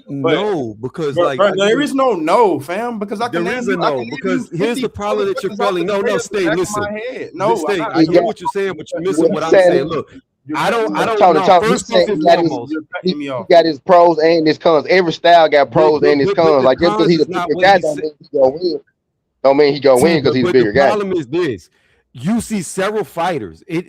Every fighter, I will agree with you here. A lot of the fighters, I shouldn't say every fighter, but most fighters cut weight to make weight. They're way bigger in their walk around than where they fight at. That's just a fact. Especially in their first weight class they start at. That's just a fact. But the problem is, it's not about trying to find people who are the same size as Devin. Every guy outside of maybe 3 that he's ever fought are way shorter than him, way smaller than him. Devin has not fought enough fighters. His stature was taller. You can find guys. Way smaller than I was quiet for you. On the fucking, now you behind me. Bro, I'm not saying he's a Tank Davis. I'm not saying he's a Tank Davis. But there are plenty of fighters in the weight classes that are around his same height or taller than him. Who? Out of the top 10 or just period? Bro, in the top 10, these niggas be small as fuck, Tony. You know that. But it's not about just the top 10. It's on the come up. Before you make it to the top 10, right? When you're top 50, top 100, top 200, that's the time when you start fighting different looks, different styles. You have just hear me out. You have a southpaw here. You have a traditional here. You have a guy taller than you, a guy shorter than you, a guy the same height as you. Everything that Devin has fought has been significantly smaller. Fam, you can say that for every fucking body who fights. No, you can't. Yes, you can. You literally can, fam. What are you Who Tank fought that was smaller than him? You can't tell me, bro. You saw Yoda. Okay, let's do this, Yoda. We can do whatever. What you talking about? He don't fight niggas who are smaller than him. He fight niggas who are bigger than him because that's all he can fucking do. When he fights somebody who's the same size as him, it looks like Lamont Roach versus Tank. It looked like Pitbull Cruz versus Tank. That's why he don't fight nobody his same size, because he don't know how to fight nobody his same size. Now back to Tony. Tony, brother, what point did you make? Who did Boots fight who was bigger than him, bro? Like, this doesn't happen, fam. This is a thing that I don't like this. Rip Boots apart, Rip Devin. No, it's not Rip Boots apart. It's crazy for me, man. This conversation is crazy for me. Man. Same thing about damn near. It's crazy. I don't like this. One. I don't like this. Hold on. Hey, I'm about to answer your question. Who the fuck did David Benavidez fight? Hey, hold on. Look. Here we go. Bro. When he do, it was different. Stay. You asked me a question. Let me answer it, please. So this fight doesn't exist. It kind of do though. It kind of does, but it don't. Just hear me out real fast. Hold on, T. You asked me a question. Who did Tank fight? Well, my exact statement was I didn't say before Tank. you. No. I Listen to said me. Boots. No, first you said Tank ain't fought No, nobody shorter than I him. told That you was that. your first I asked statement. you about Boots. I I'm didn't gonna ask you get about to Tank. Boots. I'm gonna get to Boots. But the first thing that was said is Tank ain't never fought nobody smaller than him. Blah blah blah blah blah. So here's the thing about it. I said my exact statement was on the come up when you're not in the top 100, top 50, top 20, top 10. Before all of that, when you're on the come up, you work your way fighting different styles. Now, it didn't take me long. Within 4 fights, Tank was already fighting people shorter than him to give a different look.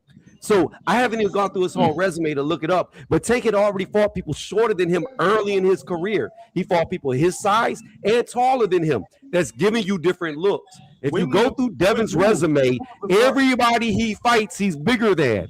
So it's not the same. Now I'm going to do this for you. We're going to go to Boots, and I'm going to look up Boots' resume, and we're going to see how many people he fought his height or taller. I got you. Wait a minute. Hold the fuck up. Let's go. Hold up. One. Are we saying the bigger man always win right now? Because I don't agree with that. No. I don't agree with that either. what the fuck I'm saying? Is that what we saying? It's not how boxing works, what bro. I just told you. No, that's not what I'm saying. That's not what I'm saying at all. What I'm saying is, Mike Tyson, bro. Mike Tyson was 5'9", knocking niggas 6'5", 6'6", I don't get it. What I'm trying to say is this, bro. It's not how boxing works. You can go down damn near everybody's fucking resume and have this debate that you have, right? No. What I'm trying to tell you is whether he fought a motherfucker that's bigger than him, smaller than him, the same size, bro, or a fucking giant, or Anunnaki guy, nigga, I don't give a fuck. He won. He beat them. Right. But that don't. And some people, how you gonna say you don't give a fuck about it, but you brought it up? Okay. Let me explain this. Let me explain. I didn't even get the finish. Let me clarify. See, I'm gonna clarify. Tony, some people like fighting people bigger than them because they slower. I hear you. You know what I'm saying?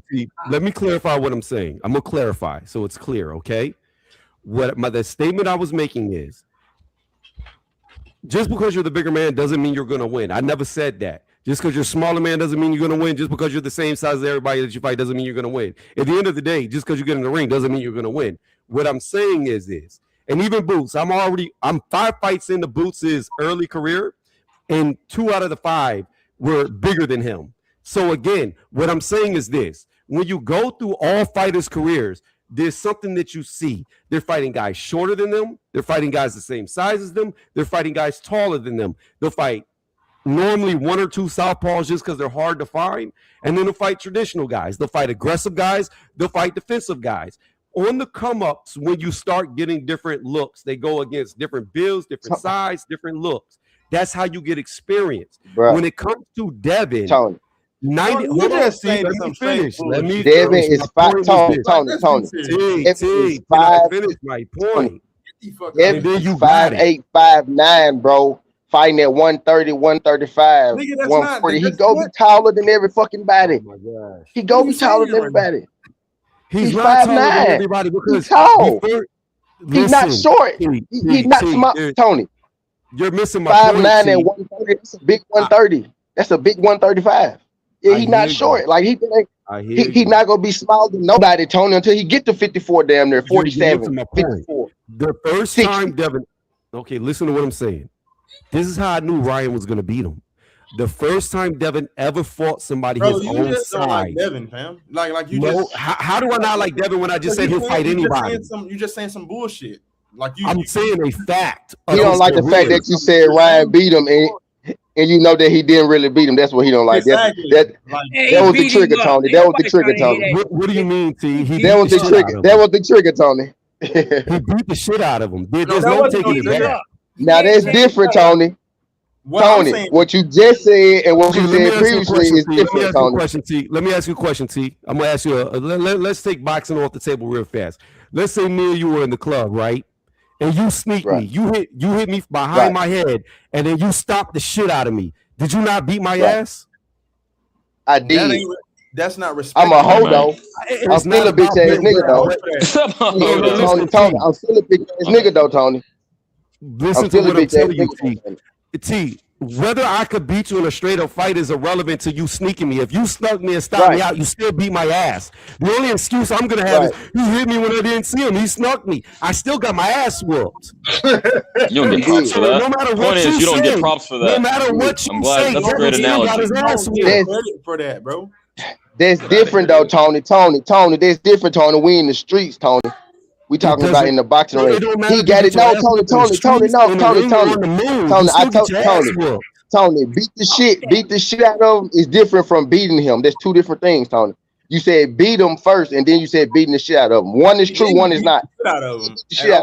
But he did not beat him though. He dropped that dude like 5 times. He lost every round, and he didn't knock him down. He didn't beat him though. He didn't beat him though. He beat the shit out of him. He didn't beat him though. Yeah, that's what I said. He beat him up, but he didn't beat him. Oh man. Moist meat ass boy. No. Yeah, he whooped his ass. What I'm saying is this. It doesn't matter what the record says. The records are erased, but he got his ass whooped. Period. He took the damage. Yeah, he took the damage. Yeah, he took the damage. No, he didn't just take the damage. He got his ass whooped. Or no, he didn't get he didn't get his ass whooped, nigga. He won every fucking round. He didn't get knocked down. He took the damage. He still got paws put on him, man. That's why y'all talking about Chris. Just because you don't like a nigga don't mean you gotta be biased, bro. Come on, man. Yeah, I mean, There's not one person who saw that fight who doesn't think Devin got won every round. He won every fucking round. He didn't get knocked down, and that's not an ass whooping if he only got knocked down 3 times. If you get knocked 5 fucking times and you do no damage to me, you got your ass whooped.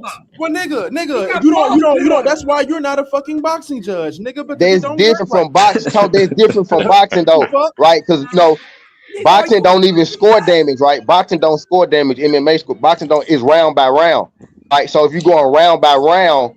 Devin was in the fight. He lost by a split decision. Boxing most definitely scores damage. No, they That's don't. a lie. No, they don't. They don't, Tony. They don't. They do. Let me explain. I fight right now. No, they don't, Tony. Let me explain. I'll explain right now, and I'll shut that down. Oh, yes, they do. Listen to me.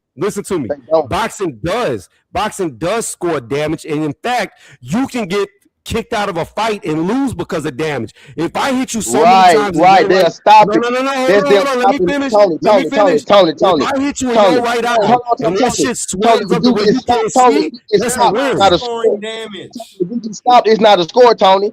It's not a score. It's not a score if you get stopped. You don't go to the card. Thank you. If you go to the card, they not factoring into damage. They scoring it round by round, Tony. They don't. It go round by round. If you won a round, if you lost a round. Tony, let me ask you a question, T. Let me ask you a question. If damage doesn't matter, then why do power punches count for more than jabs in professional boxing? Knockdowns matter, Tony. Listen to what I just asked you. T. Listen to what I just asked you.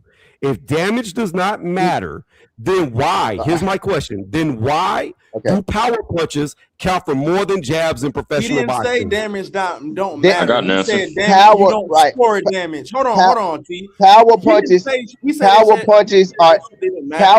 are anything other than a jab, Tony.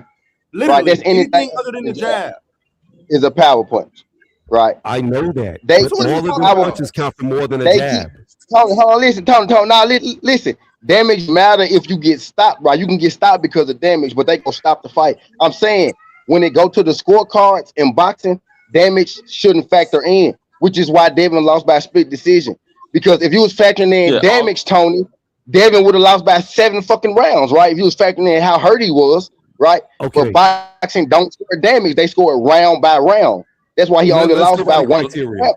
Let me chime in real quick. The term is effective aggression, not damage. That's a UFC thing. Right. Yeah. They don't score damage in boxing, Tony. What it would be is clean, effective punches. What is an effective punch? What is effective? Everything's effective. Clean. No, it's not. Clean, the more effective damage punch. I do to you, the harder the punch lands, the cleaner it lands is more damaging. A punch that hurt you, Tony. A punch that hurt you, Tony. A punch that hurt you. What is he talking about? If it hurts you, that's damaging you. What is a effective punch? Effective punch is any punch. Any punch that lands is effective. You can win a whole fucking fight off a jab, fam. No, it's not. And if Tony, niggas have got knocked out over a jab. If you finna sit here, yes, but you know what? If you're power jabbing somebody, like I'll give you an example. You got a problem with cutting people off and then don't like getting cut off. Bro, you cut me off. T was talking. What are you talking about?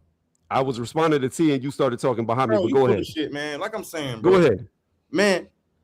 Every punch that you get hit with is effective, fam. That it can be considered an effective punch. That's why it's not effective punches. It's effective aggression, bro. You don't get points for the amount of damage that you displayed. You get points for the amount of punches that you land. That's simply boxing, fam. Like I don't, okay. Bro. You can be jabbing the fuck out of me the whole goddamn fight, and like Tony Harrison versus Charlo, and still win the fucking fight because your jabs were more effective due to when you landed them bitches. That's just how it works. So I'm gonna counter that with Canelo gets outlanded in damn near every fight he fights, but because he gets hit by pity patters and he knocks motherfuckers' heads off, they get knocked down. Heads off. Knocked down, Tony. He knock them down or not. He get knocked down, Tony. Bro, Canelo has it. First off, Canelo has name me a fight. Name me a fight where Canelo. Name me a fight where Canelo got outlanded and he didn't knock somebody down, Tony. And you go say William Skull. You go say William Skull, but William Skull was on the back foot the whole night, right? Okay. See, again, here's the fact of the matter. You can't say fights are counted round by round and then say, oh, he got one knockdown. Because there's 11 more rounds. One knockdown. Right. He didn't get one knockdown, though. In Ryan Garcia case, he got what, 3 of them? 2 of them? He got 3, but he had more than that. So that's what we're talking about. In their case, Ryan got 3. Tony, listen to this. Ryan got 3 knockdowns, bro, and he only won by 1 round. That's what Stay's saying. Like, if you going by the scorecard, it wasn't a wash. He took a lot of damage. That's what I'm saying. He did take damage, but you got to think he took a lot of that damage in that 1 round, right? And then he boxed his head off for a few rounds, and then he took some more damage. You get on? It was round by round. Like if it was based off damage, bro, Devin would have lost, and you would see Devin would have lost 30-27, right? That's a unanimous decision. That's a sweep, right? He would have lost 30-27 because they score damage. Boxing don't score damage like that because these fighters, they get beat. It look like they get like you see a fighter look like he lost, but he win the fight after the fight. Goddamn, you know what I'm saying? Because it damage is not really a criteria unless you stop a motherfucker. Okay. If you go to the scorecards, they not supposed to factor in damage. I do think human element though, Tony, they do factor it in, but you're not supposed to though. Hey Tony, let me ask you something before you respond, bro, because you could probably be able to answer it. Who the fuck was that Badu Jack fighting when dude called him and put that big ass gash on his fucking head? I don't know. That was Adonis Stevenson, wasn't it? Yes. If I'm mistaken. Yeah, so bro, like he was still winning that fight. I used to fuck about it. Y'all didn't know that, didn't? So like I understand what you're saying, but that's just my catch-22 of the shit because bro, yeah, like clear as day. Nigga, us sitting at home, but like, bro, this shit counts more than this. But in actuality, bro, even like Tony, I done lost the amateur fight while I didn't punch this nigga, been punching this nigga clean, hard as fuck, and all he doing is countering with a jab, bro. This is when I first started boxing, and he beat me, bro. And I was punching on this nigga, and he beat me with a jab, like, and he was barely touching me. I didn't feel like I lost no damn fight, but to everybody else, hey, bro, he countered you with a jab. Like, hey, but stay. The reason for that is. In amateur boxing is different than professional boxing. In amateur boxing, it's the white of the glove. So what that means is we didn't even have no white gloves, bro. The circle of your gloves. That means the circle. We ain't had no circle. but that's what it's. I don't know what y'all had, but you had the red gloves, the blue gloves in amateur boxing, right? The white of the glove just means where your knuckles are, where you land the punch. That's all it means, because that's what the white of the glove is. But what I'm telling you is this. In amateur boxing, you could be rocking somebody, right? And they could be doing 0 damage to you and just landing pity patters. It's a scoring criteria of who lands the most. It doesn't matter if you rock them. Clean and effective means nothing in amateur boxing. It's just who lands the most. That's it. It's scored completely different. Like I'm gonna Tony, look, Tony, but no, they stop the fight. Now, look, Tony, like, but when you land clean as hell and you hurt the guy, they stop the fight. Well, they can, because you can still get knockouts in the amateurs. But what I'm saying is if you pity patter somebody, you can beat them who's landing harder shots that are actually having an effect. You can literally get in there and just go bing, bing, bing, bing, bing, bing, bing, bing, bing, bing, bing, and do nothing but just be really fast and not get touched, and you win. It is. But that's just how amateurs done. But this is what I wanted to say. I can't recall off the top of my head which fight it was, but I have seen fights in the past where I have seen a fighter win the entire round, get hit super hard, head snap back, and they start leaking from the eyebrow, or their nose starts busting open with blood, and that one shot alone sways the judges to give them the round off the damage inflicted just off of one shot. I have literally seen scorecards go that way. But so damage does take a factor. What you're talking about is stealing the round. But you saw what you said, yeah, bingo, the round, Tony. About, like stealing the round, that's a thing. It's not really common. That's not nothing that you like when you're being taught how to be a judge. You can't win every round like that. That's not. If you do it the whole fight, you gonna lose. Like if you never hit the ground. Oh no, Sugar Ray did it. Me and T, but that's bro. Sugar Ray, man, no, he was great at stealing the round, but he still fought the damn fight. I don't ever get to talk. I'm half trolling. Niggas talking over. Go ahead, man. Go ahead. Just making a joke. What I'm trying to say is, if me and T fighting, and fucking, I'm just he's on the back foot because I'm a bigger dude than T, and I'm landing punches, landing body shots the whole fucking round, and then the last 15 seconds. He landed a nice ass combination, and then he keeping me behind the jab for the rest of the fucking round. He can steal the round in somebody's eyes, like that's happens all the fucking time. And it's trash though. Yeah, but that's not how that shit works. It's not supposed to work like that. That's not how you score boxing. There's a complete criteria on how you score boxing. Those judges are Devin lost. And like Devin lost by 2 rounds. Like I mean, he lost by a round though. You know what I mean? At the end of the day, that's what I'm getting at. Exactly. Like he lost, like if you check the scorecard, like he lost by a round. It was a split decision, bro. Like I mean, that's what I'm getting. Like that's what I'm getting at. Like you can feel how you want to feel. Really shouldn't have been that. Like do the math on that. Like do the math on that. Do the math on 3 knockdowns. Right. It really shouldn't have been that because we watched Deontay Wilder and Tyson Fury. We watched Deontay Wilder and Tyson Fury. You see what I'm saying? And Wilder damn near killed this nigga. What did Ryan win on the scorecards, bro? Like, how many rounds did you win to win a split decision with 3 knockdowns? Even on the damn highlights, bro, it skips from round 1 to like we could look at this shit. Like we could go, like we can go find this right now. Like how many rounds? Because you won by a split, but you should have won. I could go to box rate for you and look it up. I could tell you the rounds. Yeah, you knocked him down 3 times. Here's what I want to say about that fight. This is how I truly feel. All right. The fix was in against Ryan. Because truth be told, the ref, hold on, T. You could disagree with me. Just the ref did everything he could. The ref did everything he could to save Devin.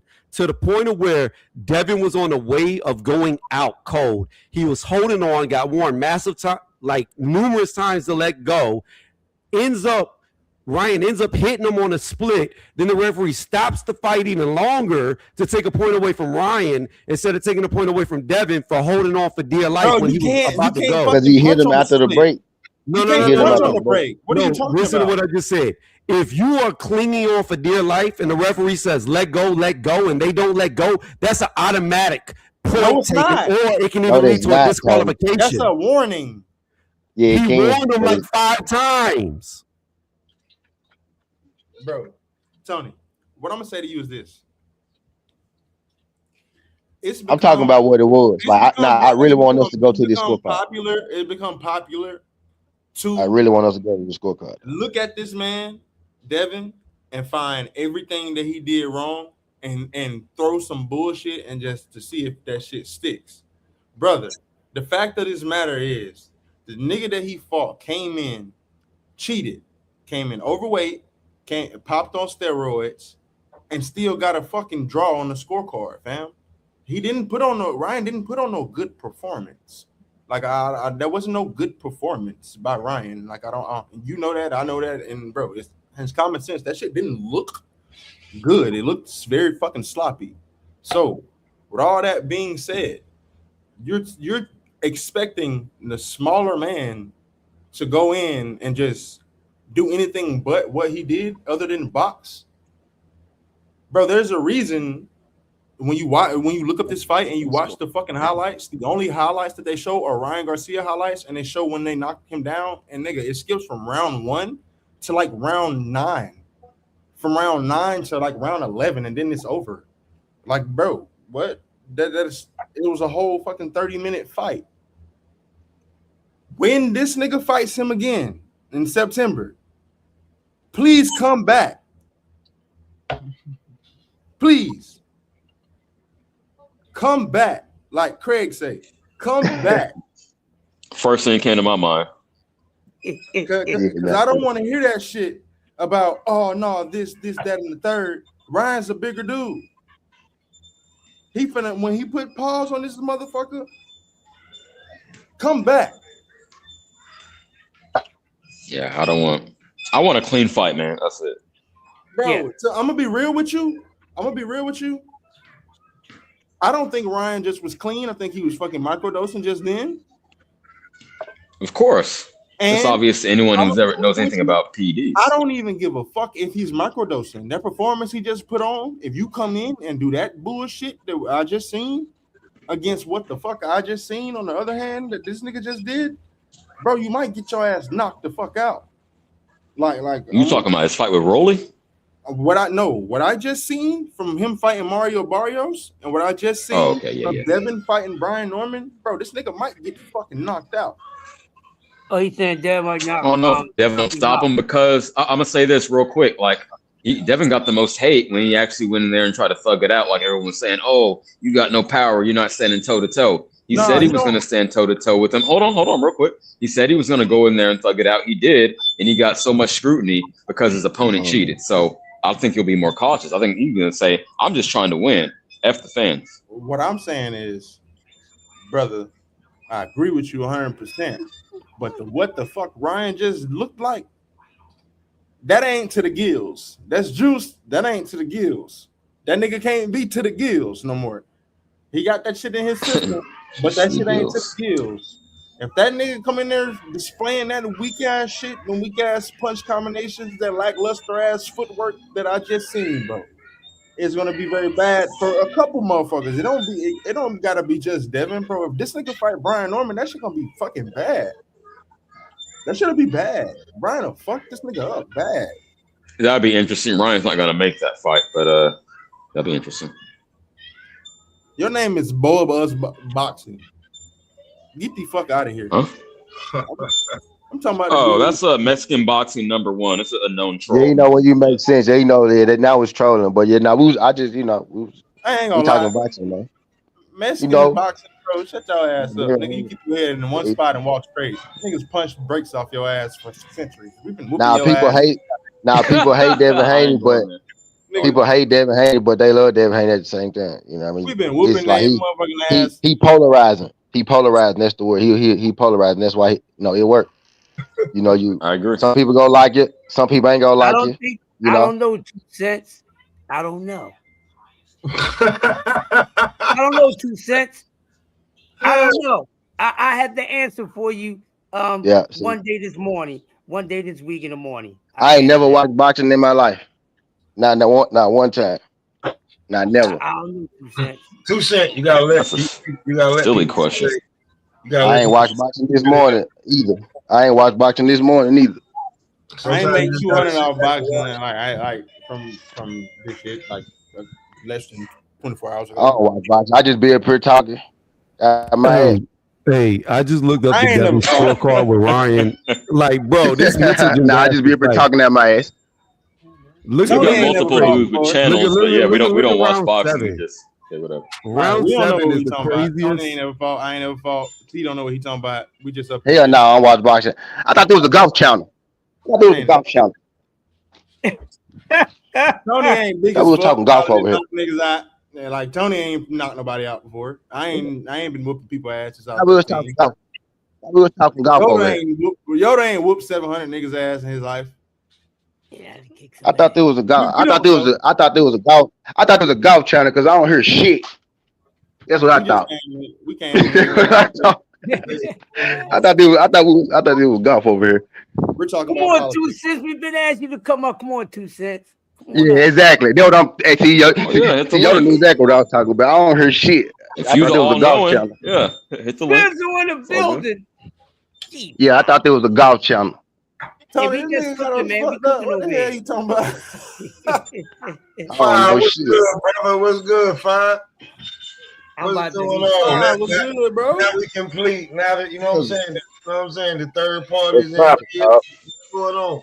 I'm about What up? to be Okay, sparking fine. this I'm gonna goddamn start. mad boogie right That here. sound like You know what? that sound like somebody that told me titles don't matter.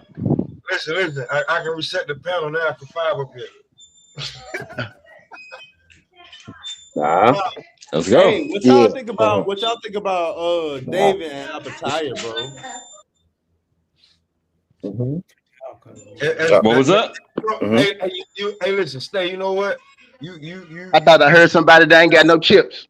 Yeah, time out. Okay, what 2 Cent? She finally clicked. Like, what's going on, 2 Cent? Hey, what up? Give me 1 second. Yeah. Okay, so far, how you feel about damn, man, I remember the Virgil Oscar shit, the Keyshawn Ryan shit, and just anything talking about how you feel, especially about how these people been just talking up here. What you mean these people? What? These people. What do you mean, you people? You got it. Tony White. Yeah. Well, you muted, Bob. Oh, there you go. You good now. He one of us, nigga. There we go. What you mean you people? Yeah, you go, Bob. What's poppin', man? Shit, I'm using my tablet. Can y'all hear me clear? Yeah, you good. Yeah. He called us some ERs. Shit, what's up? Yeah. What's the topic though? We had we just you know the topic. Hey, just take a guess, Phil. Just take a guess, Phil. What get everybody riled up the most? Just take a guess, Phil. You know what the topic is, Phil. Shakur, Tank. You gotta do something with them fighters, man. I'm pretty good. But hey, no, for real though. Hey, Pop, what you think about what I had asked you? Huh? What you think about what I had asked you? Because that's look like what's gonna happen. You said who? You said David who? And Appetite. I mean, well, that like David got to handle business first. Yeah, that's true. Yeah, I'm with Pop. Absolutely. I mean, people were clowning him saying he was quote unquote ducking. I want to be mainly. I want to say briefly, mainly Canelo fans were hating, saying, "Oh, he's going up to fight Zurdo. He ain't fighting no Battaglia." It's like, man, he's jumping up division after division. Man, you got to fight the man. You got to fight the man off top. That's just deflecting. But I mean, he would have. Battaglia had a fight lined up already, bro. Okay, but it was just really bad. That's the narrative that they were spitting.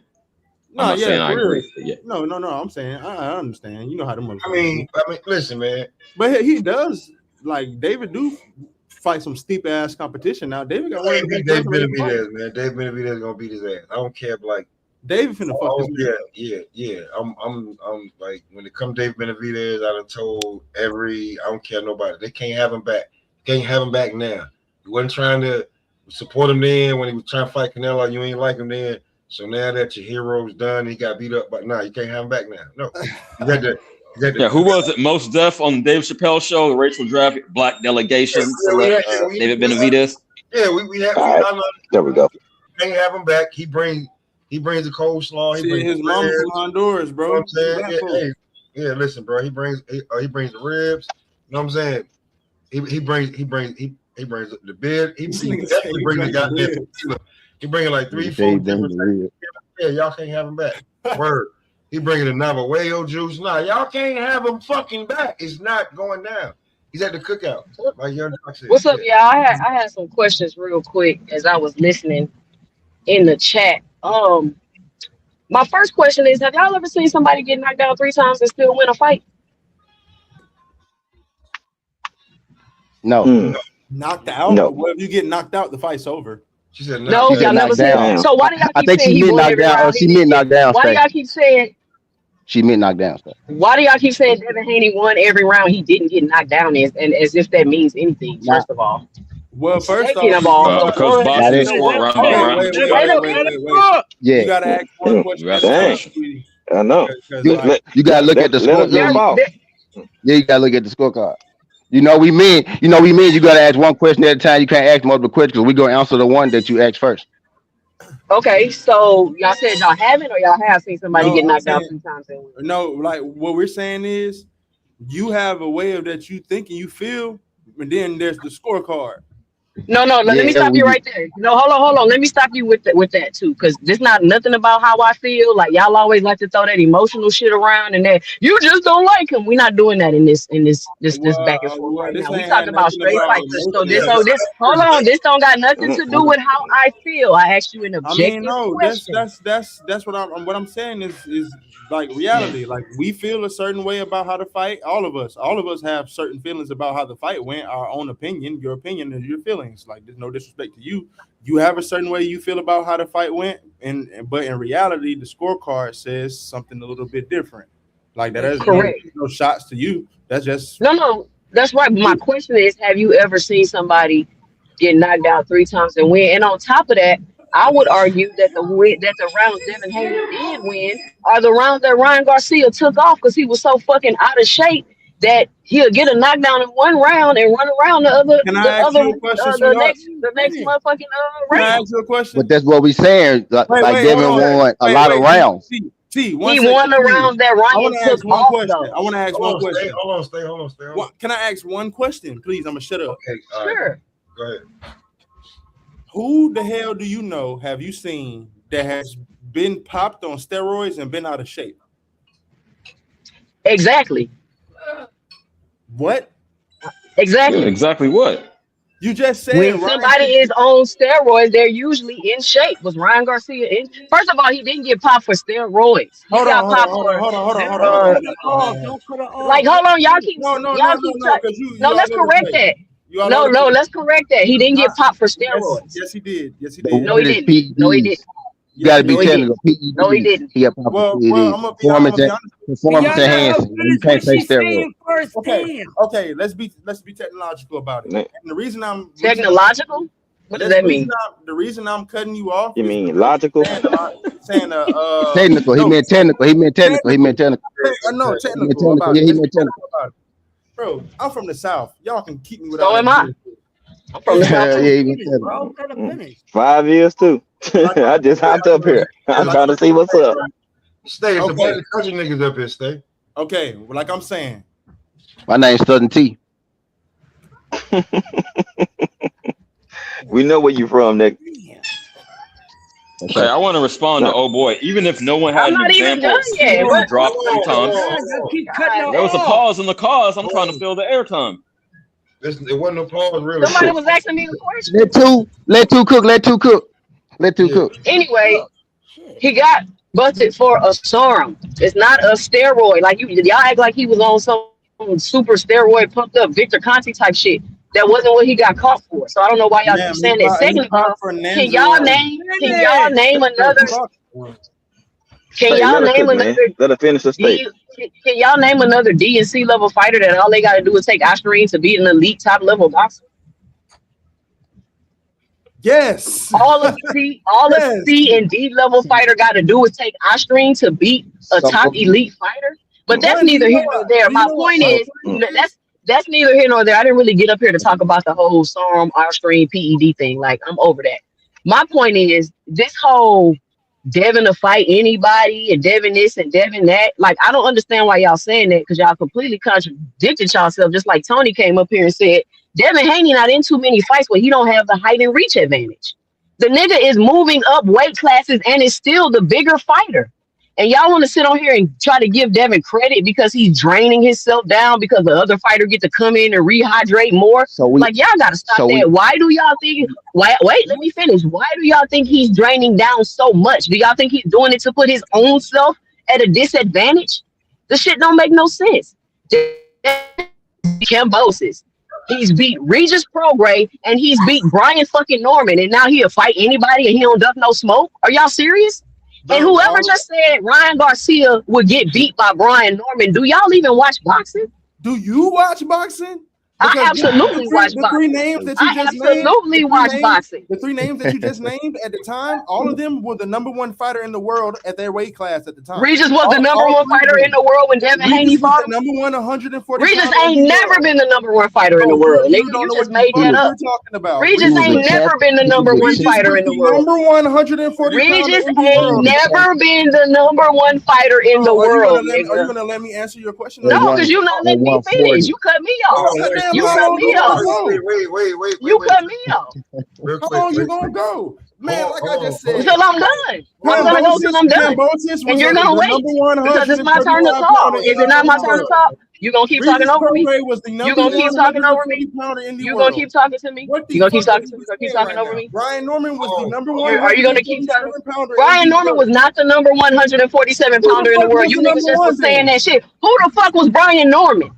The Who number the fuck was Brian 147 Norman? No, pounder he in the wasn't. world. No, Who what made was? him the number 147 pounder in the world, my nigga? What? What made him the number 147 pounder in the world? Because you said it. Nigga, the rankings made him the number 147. What the fuck? What are we saying right now, nigga? Google it. You don't believe in me? Believe in Google. Google it. I don't care about that nigga was not no 147. Nobody started saying that until Bro, Devin Haney was about to your fight him. feelings, Now I all of don't a care sudden he's the about number your feelings, 147 nigga. pounder in the world. Your I know you feelings, don't care. I know you don't care. And you doesn't still cutting me matter. off and I'm trying to talk, The bro. facts Go ahead, bro. Go ahead. You finish crying. Go ahead, bro. Go ahead, bro. You got it. You got it. Are the facts. Wait. The facts are the facts. All right, go ahead, Stay. Cambosis was the number 135 pounder in the world. Cambosis was never no fucking number 135 pounder. Am I wrong? Bro, stop it. Y'all gotta stop it. Hold on, Was Cambosis not the number 135 pounder in the world? He was the number one ring. He was the lineal champion at 135. Was he not? Was Regis Prograis not the number 140 pounder in the world when Devin moved up and fought him? Who was ranked higher than Regis Prograis? Nobody. Was Brian Norman not the number 147 pounder in the world when Devin moved up and fought him? Was he not? Who was ranked higher? Exactly. So if there is no fucking rebuttal, you can Google this shit. Tony, if I was lying, Tony would have said, JB, shut the fuck up. I don't give a fuck about no rankings. We all know Regis was not the number 140 pounder at the time that Devin fought him, nigga. What you talking about? Well, see, like, hey, hold on, okay, you got your point. I want everybody else to be able to. Bro, I get it, but I want everybody else to be able to respond. Like, you know what I'm saying? Like, G5 want to respond. CJ, everybody else want to be respond. I just want to let everybody be able to respond to that question. Go ahead. Well, yeah. Who was on me? Or it's on you, Five. Yeah, go Five. Okay. Well, first of all, you know, 2 cents. Hey, you stand on your opinion. Hey, y'all, if y'all do anything, I mean, y'all, this is a woman, my dogs. Let people, even if it's a man, let them get their bars off, even if you don't agree with the shit. You know what I'm saying? Like, let's get some etiquette around this bitch, bro. Like, it ain't that crucial, my nigga. Like, it's topics. Let a person finish, get off their shit, because they ain't gonna do nothing but cause them back and forth. But back to the boxing topic. I was about to be an asshole, but I had an asshole joke. I ain't gonna say it. No, I'm gonna keep it light. You know what I'm saying? Yeah, I know. The optics don't look good. You know what I'm saying? I would have said the top said, but we professional about this shit. We real G's around this motherfucker. We ain't finna be cutting off this woman like that, my nigga. Let her get her bars off. Drop y'all nuts. If you don't like it, shit, have a better rebuttal. See, simple shit. But to this boxing shit, Regis was one of the top. I mean, he lost his belt. You know what I'm saying? Even if he ain't number one. What we say? If a person ain't fighting the number one, hey, you at least fight somebody that's in the top 3, top 5. And if you're a champion, you're not ranked 10. You know, let's use logic on it. Brian Norman got that belt. Motherfuckers was calling him the boogeyman, and they were calling him the best fighter at 147. Even when Barrios having his strap and everything. Barrios was in recess. No. I didn't say. This is what was projected about these people. I ain't saying shit. This is what was that you can go see, find out, and prove. Yeah. So when Dev took his strap, they was calling Brian Norman the boogeyman, and the folks didn't want to fight him at 147. Does that mean that it's actually always factual truth? Not necessarily, but that's what the perception that was put out there, and you don't have to have truth in this era. That is correct. Yeah, the perception is correct. Exactly. Let me finish. Perception is they take that more than what facts and truths are these days. It ain't about what you can what's the truth all the time. It's about what people can believe, and that's what boxing at. What they believe. They don't give a fuck about factual shit. But at the same time, we just can't that just look like making seem these dudes win shit. You know what I'm saying? They both got their belts took. Who was the champions at one?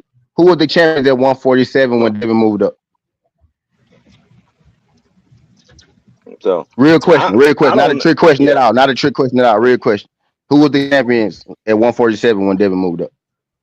Mario Barrios was a champion. Brian Norman was a champion. Rolly. Rolly got elevated to be a champion. Yep. So those And who else? The belt was open at IBF. Yeah, there was an open belt. Okay, so let's break this down, right? Okay, so we said Barrios first, right?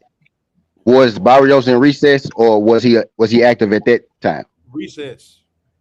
Okay, so we had Rolly who was just elevated up, right? And then the other belt that was Mario open. was elevated too. He got elevated as well. Right. But now he was already there though, right? But he was in recess at the time though, right? Let me say something real Hold on, quick. wait. Now, since, like, I'm finna bring it home. I swear, like I ain't gonna. I'm finna be 10 more seconds. I swear I am. I'm just saying, like, if you look at the champions in the division at the time by ranking system, Brian Norman actually was number one because Barrios was. Brian Norman became number one. Brian Norman became number one because he beat Santilli. I think it was Santilli who he beat, who was undefeated, and then Boots left the division. He was number two while it was him and Boots there. He was always number two after that win. So when Boots left the division, he became number one. Right. And that's why Tony ain't rebutting the shit we saying because this, like, I'm not saying he beat everybody in the division to become number one, but at that time by the ranking system, he was at that time. So when people say that, like, can I say something real quick though? Can I say something? Can I say something real quick? Can I say something real quick? What was George Cambosis? Wait, can I say something real quick? Yeah, I hear a lot of people tell me, and y'all tell me if y'all agree with this. I hear a lot of people tell me that Mario Barrios is one of the worst champions. Do you agree with that?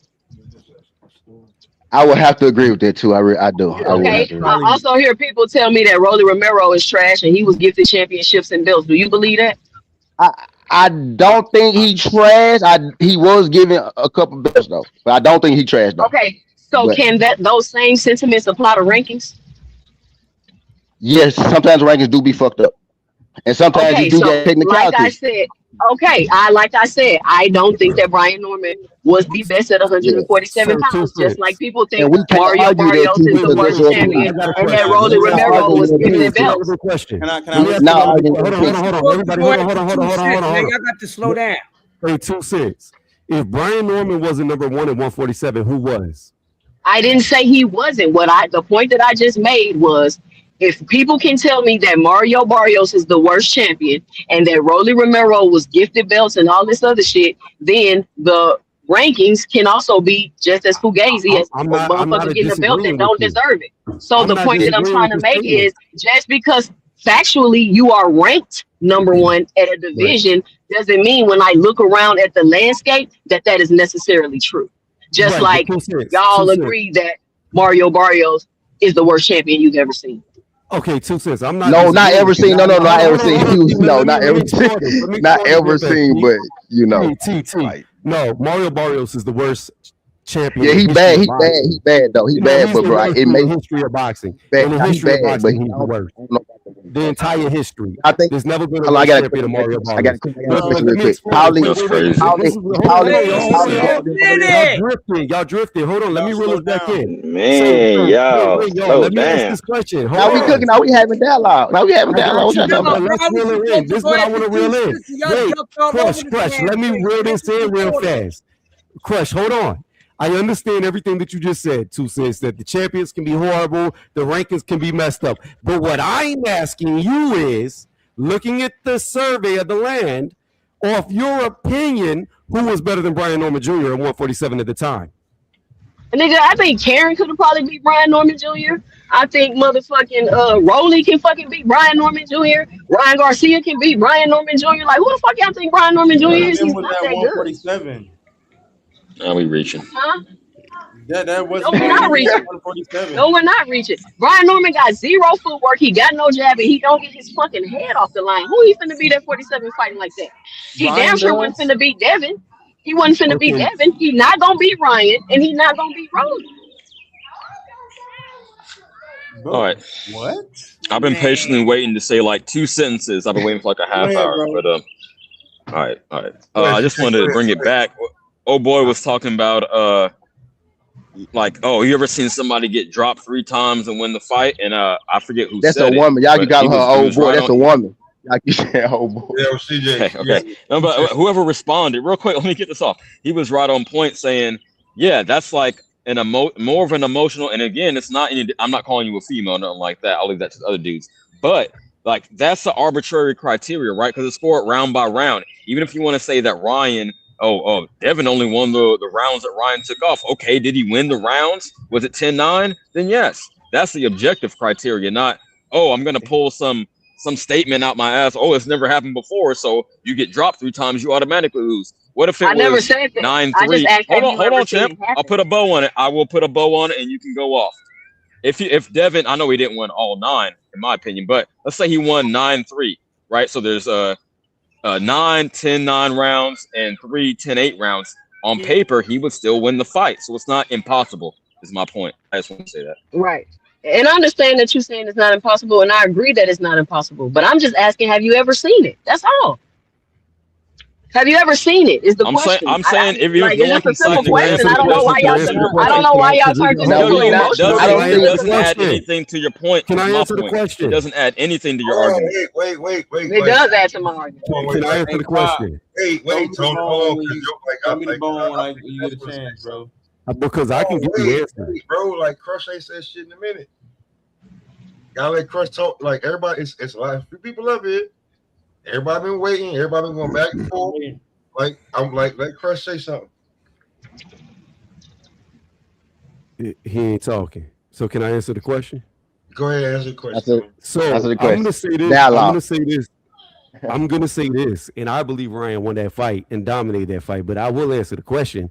Manny Pacquiao versus Marquez. Manny Pacquiao was definitely dropped 3 times and still won the fight. And then the thing is, nobody was even arguing Devin won. Nobody's even arguing that Devin won the fight. Like nobody was even saying that. Nobody was said even that. saying that Devin won. I just asked you, bro. Y'all jumping out the window. I asked, have you ever seen somebody get dropped 3 times and win a fight? Tony just answered it. He said Manny Pacquiao and Marquez. Okay, cool. Because I've never seen nobody get dropped 3 times and win a fight. So for y'all to keep saying, "Yo, you got dropped 3 times," and I'm like, why do y'all keep saying it? Two things. Look, okay. So what I want to say to you is 2 things, 2 separate things. The response that you got was basically like off the energy you brought in. We was nothing that we were saying. If you thought or if you took it that way, was trying to be disrespectful towards you. Nothing like that. Wait, listen. Why do y'all keep making this so emotional, bro? I don't care about none of that. I talk on these panels all day. I don't care about none of that. I just came up here to talk about the topic. That's what you're doing right now. That's what. What am I doing? What am I doing? She's not doing it. She not doing it. These niggas, these people acting brand new and shit. She not doing it. She not doing it. It's us that's being. It's us that's being intermediate. Just took like we think. Just go ahead and have the dialogue. Hold on. I'm wrong. My bad. I'm wrong. I'm sorry. I had a brain fart. No, what it was is Marquez got dropped 3 times and Manny lost every round after that and still won the fight.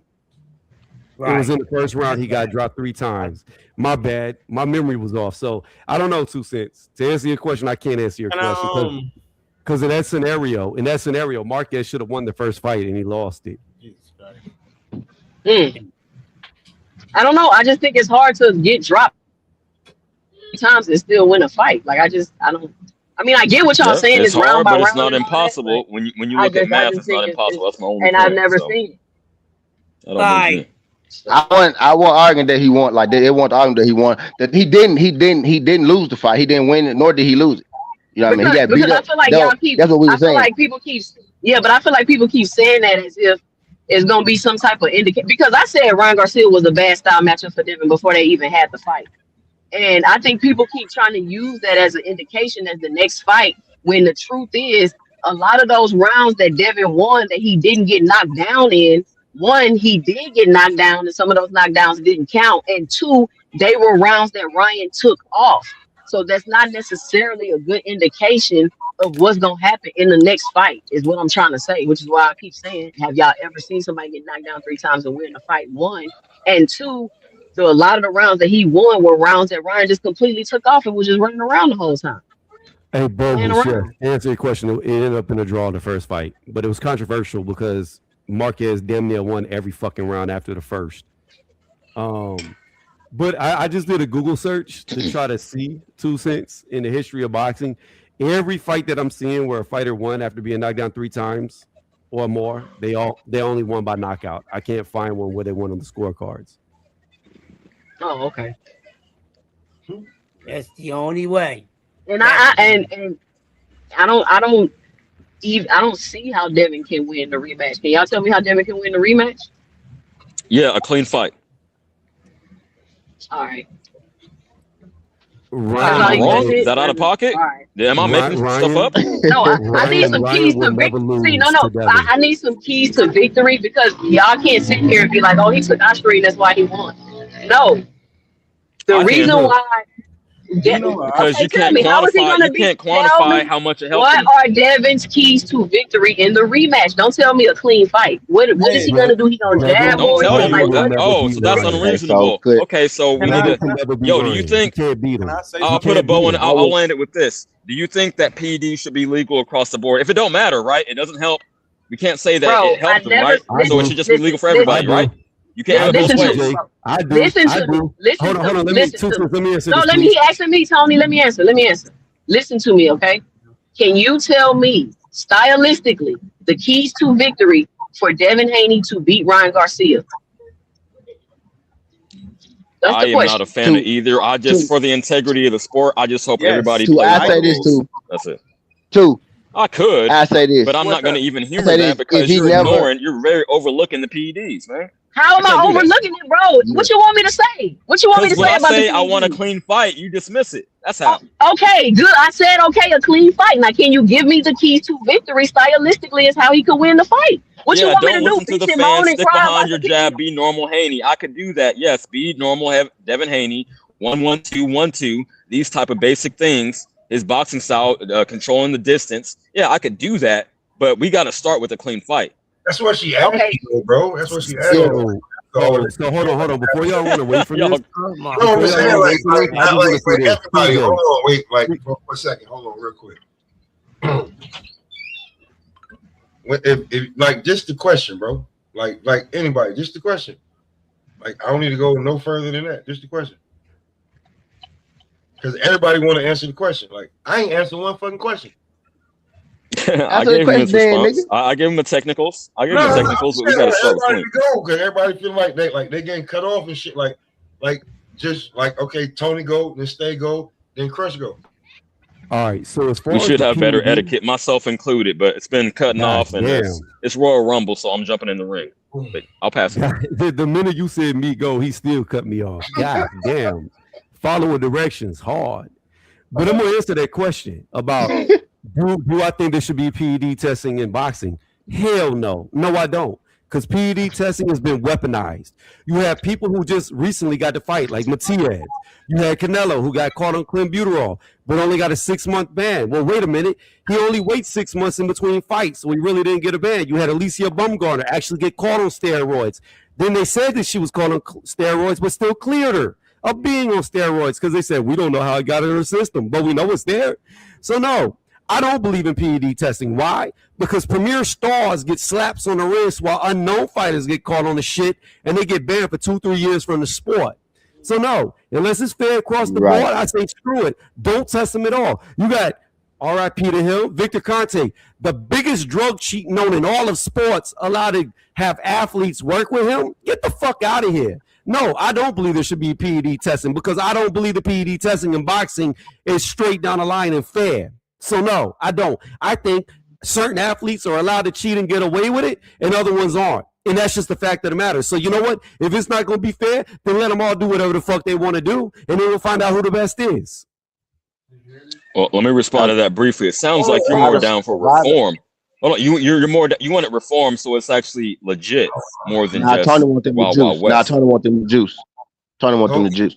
I'm just trying to clarify. Hold on, bro. Sometimes you gotta wait, bro. You just said etiquette and then just jump. It was Stay turn, bro. And Stay been waiting. He gonna talk shit to me. Yo, also everyone else can chop it up, but I could come in calmly, but I can't. Okay, y'all got it. I just called it out, but it wasn't that. I said it's Tony, Stay, and then Crunch real quick. Just so we can Man, get I got bad short-term memory. By the time all that happens, I'll lose my point. Cali weed all the time, you'll be fine. All right, California Kush King. All right, stay was good. Oh, am I just answering the question? Yeah, just They can see, you know what I'm saying? If you can remember the motherfucker, no bullshit, but yeah. Oh yeah, I mean, yeah, I think it should be tested in the boxing. Like, I mean, I think it should be more strict. The stricter it is, the better it'll be. Like, I mean, Tony's right, but that's the reason it should be stricter. It should be 365. If you're gonna be getting paid millions, you should be drug tested just like the motherfuckers in the NBA, just in the NFL. Motherfuckers in the NFL don't get to take Ostarine. Motherfuckers that play baseball don't get to take Nandron. Don't work like that. Like, that's a good motherfucking point. Like, be true honest with real talk. You won't get taken in the box and either stay. By the way, I thought I'd throw that out there. Shit about and all right. You would think you do though, huh? It do sound. My true opinion about it and what led to all of this. I think the scrutiny that we be throwing on Devin, whether it gets through on Devin, whether it's intentional or unintentional, whether a motherfucker gives a fuck or don't, I think it's completely unfair. Totally. And two, I think when it comes to this Ryan versus Devin situation, people overlook this PED situation, how the seriousness of this. They say, oh, it's a SARM, but SARM is still a steroid. Like, I mean, it's not an anabolic steroid, but it's still a steroid. Like, you shouldn't be able to be on any of this shit. Like, somebody can get seriously hurt. This nigga could have unalived Devin in this process. I don't think people know really what that shit does, but that shit makes your bones denser. They give this shit to people that's laying in the hospital with fucking AIDS and cancer that can't do it for themselves. So his ability to do everything was increased. Literally, his speed, timing, shake back, power, fucking his wind, all that shit would be enhanced. That's that, and being the bigger man at that. I don't get what the fuck is the problem. Like, I don't get where the confusion is in that. How does Devin beat Ryan, bro? It's simple. Use your fucking jab. Stick behind your jab. Move in combinations. Turn this nigga. This nigga keeps his head on the center line with his chin completely in the fucking air. Don't try to hook with the hooker. Just throw straight punches. Stay disciplined. Listen to your damn corner and let Ryan be Ryan, and you will win. It's simple and plain. Okay, that's pretty. That's all she was asked. Crush, how do you feel about the question? I got a question for you too. Shit. All right, go ahead. No, it's Crush turn. Okay, well, you make sure you got it. Crush. What up? How do you feel about the steroid question that Tucson had? And how does Devin beat Ryan in the rematch? Well,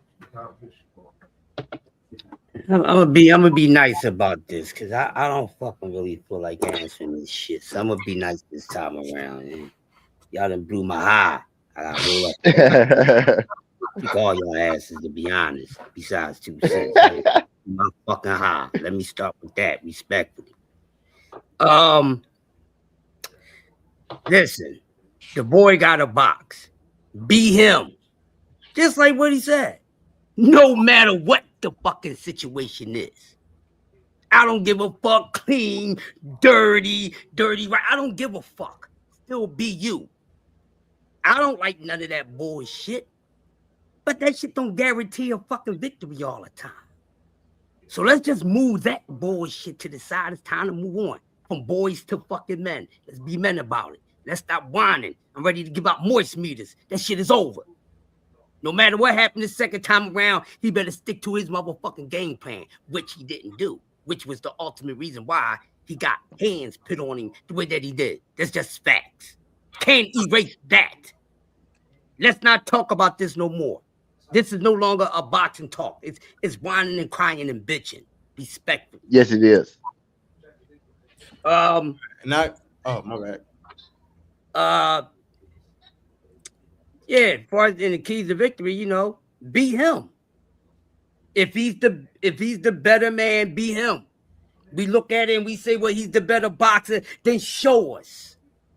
Show us that you the better boxer. No goddamn excuses.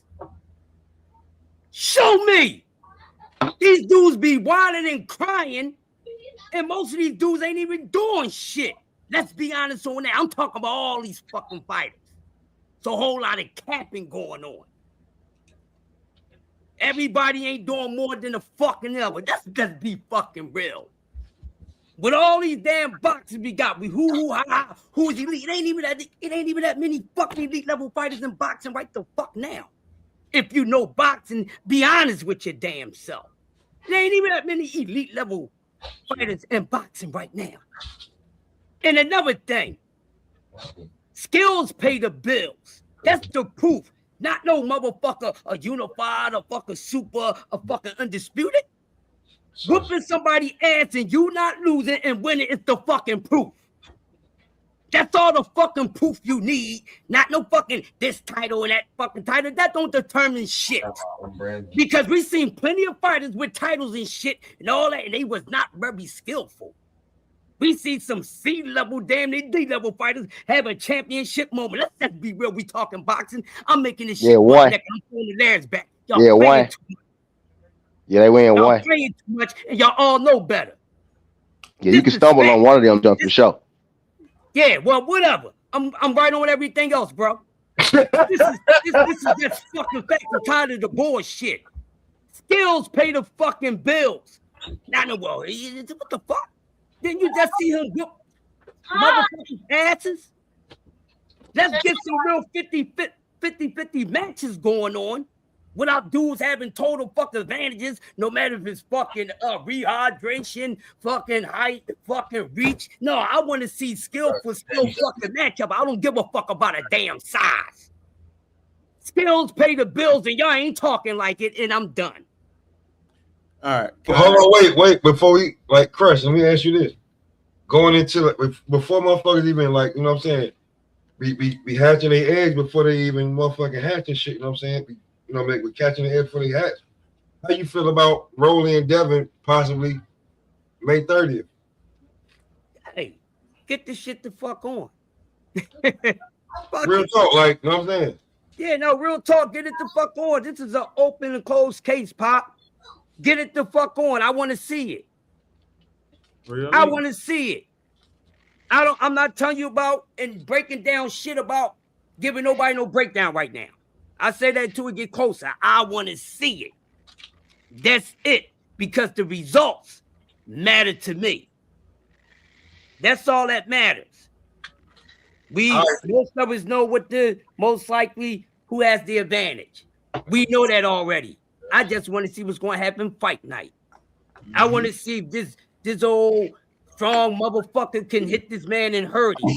I want to see some fucking adversity. I want to see someone. Nobody's going to say, well, it was because of this or because of that. Now, I want to see if Rolly is able to win a fight without using his fucking power. I want to see if Devin Haney footwork and everything is really going to be a problem for him. I want to see which man is going to execute their plan that night. That shit down the damn road. Better. They're going to buy bars. I think Rolly got a good shot to beat him. Can I ask a question? Yeah, hey, Stay, I was coming to you next before I go to Tucson. Hey, bro. I'm keeping it all the way giggity with you, and this is my response to G5. Bro left, I'll probably text him or something. Yeah, you can get a text $5. I don't know. Was it good? Bro, why do y'all expect the temperature to change because a woman came up in here? Like, y'all expect not to be the barbershop. Mad busy, bro. Like, bro, this woman came up in here ready for all this shit, and you expecting us to take it light. I'm not taking that's not no. Hold on. Let me finish. Go ahead. You can say no, that's not it. But nigga, all y'all niggas changed except for me, T and Tony, and modern day Tyson when this motherfucker popped up. Let's go. panel. The fucking thing changed about me, this homie. ain't my I don't first know what time you talking about on right the there. Now I panel got to stop you with right there. You talk a little too much. I ain't changed no damn energy. I ain't want to cut none of y'all off. So just because the female came, nobody should be cutting nobody off, men or women. Bro, this is how it's been. This is how it's been for years, Chris. I've been doing this shit with you for years. Pipe down, man. Ain't no pipe down, dog. You telling me I changed? And no, you pipe down. You're not gonna tell me what the fuck I did. I didn't that shit do, you talking about. Like so I was I ain't saying, even trying to Pop, hear that shit. Pop, I'm foul for that. And I'm all this telling you, energy as a man, changed, bro. bro. What you talking about? Somebody All this energy I ain't changed never when changed. this woman came in, man. Talking And about? I don't think it should be like that. I think we should be able to sit here and have our dialect, our normal dialect that we normally have, and not disrespect her and let her get her damn bars off, like respectfully, like everybody should get their damn bars off. I understand what y'all coming on that. But bro, we don't have all the energy shouldn't change just because she came in, fam. Like, why is that the case? Nobody should be cutting nobody off. That's the energy, bro. That's what you not understanding. Nobody should be cutting nobody off. Hey, Crush, chill, fam. No, ain't no chill, man.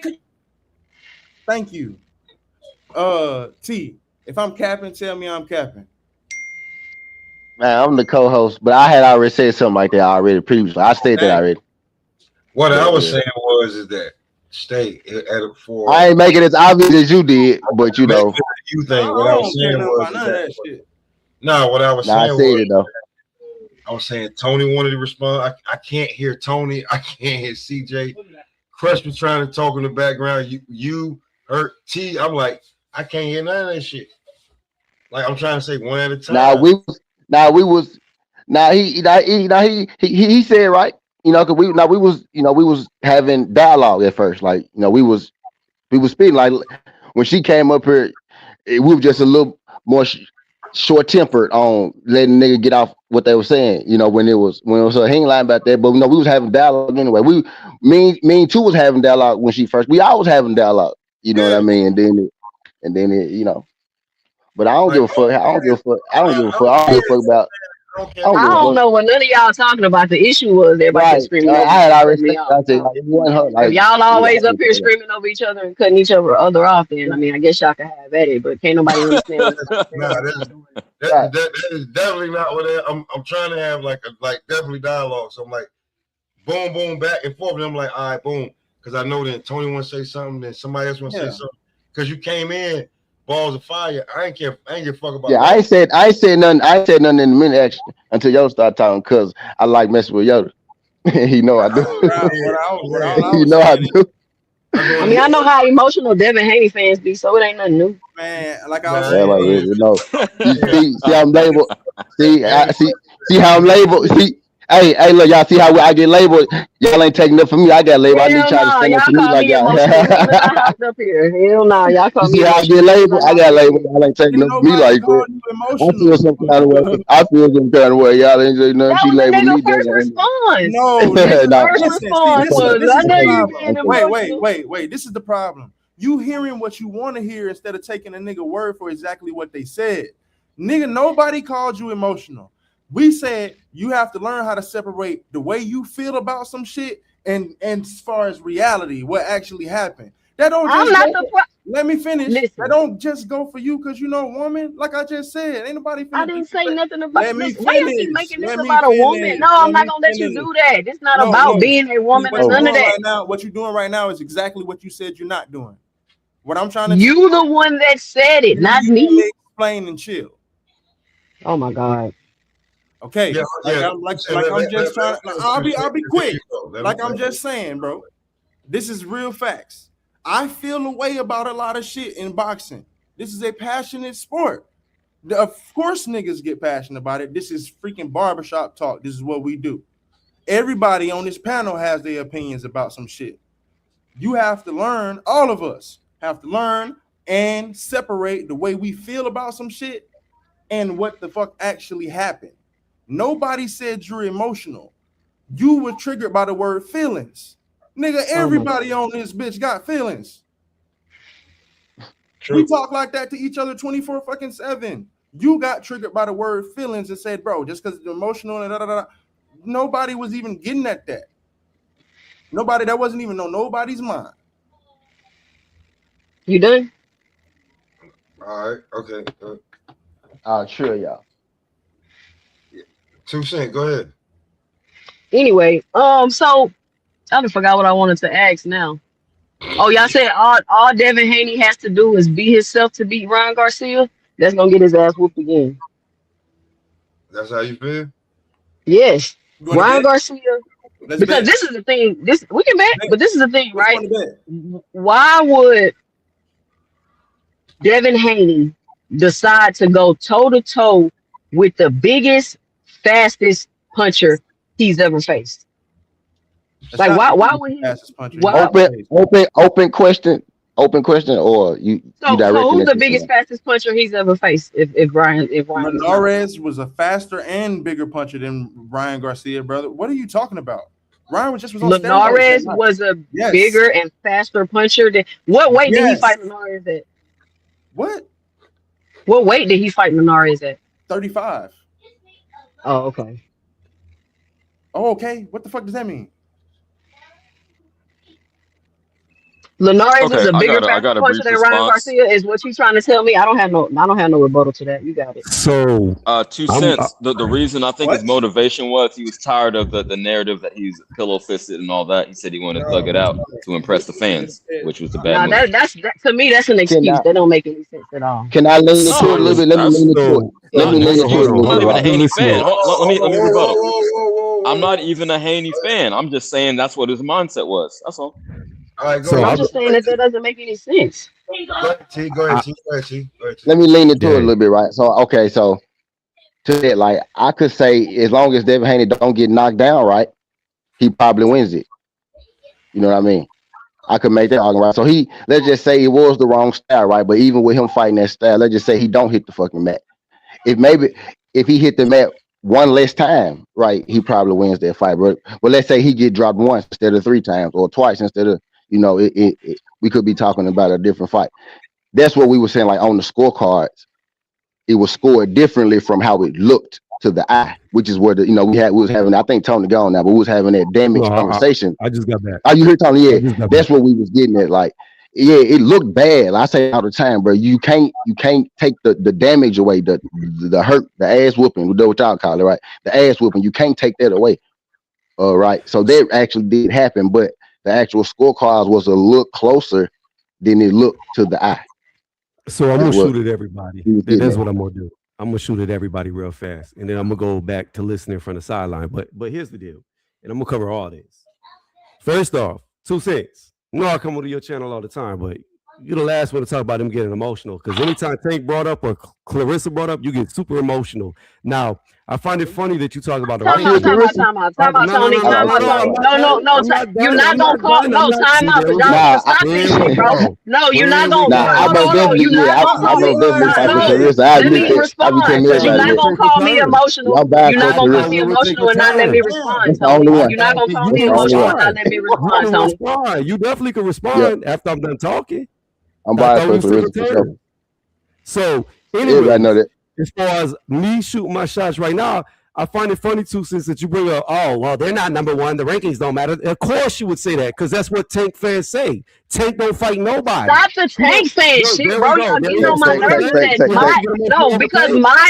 because my thoughts about boxing don't got shit to do with being a Tank fan. Why y'all keep doing that dumb shit, bro? That shit is fucking stupid. The whole time I was This is quiet. baby. I was quiet the whole time. Let him talk.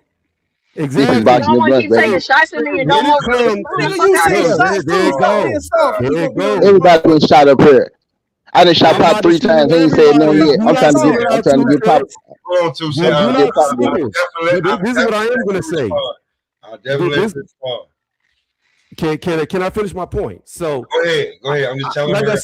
Like I said, when people say that, oh, champions don't matter, rankings don't matter, well, it makes sense whenever people follow people like Tank, because he don't fight nobody, he don't challenge himself, he don't fight other champions. He like to bring people up from lower weight classes, and that's just how he's designed. Devin chases champions. So again, when it comes to the two, Devin has everything you want in a champion as far as challenging himself. Now, Devin, to all y'all on here that like Devin, he ain't never gonna be Ryan Garcia. Ryan Garcia gonna beat his ass every time they fight, 100 out of 100 times. It don't matter how bad y'all think that eye stream helped Ryan, which I don't believe it helped at all. First off and foremost, he didn't have it in his system long enough to even do anything for him because he passed 6 drug tests, and the last one being 2 weeks out from the fight. So even if he didn't take Ostraine, it would have gave him 0 benefits because he didn't have it in his system long enough. Number 2. Now you getting emotional. Now you getting emotional.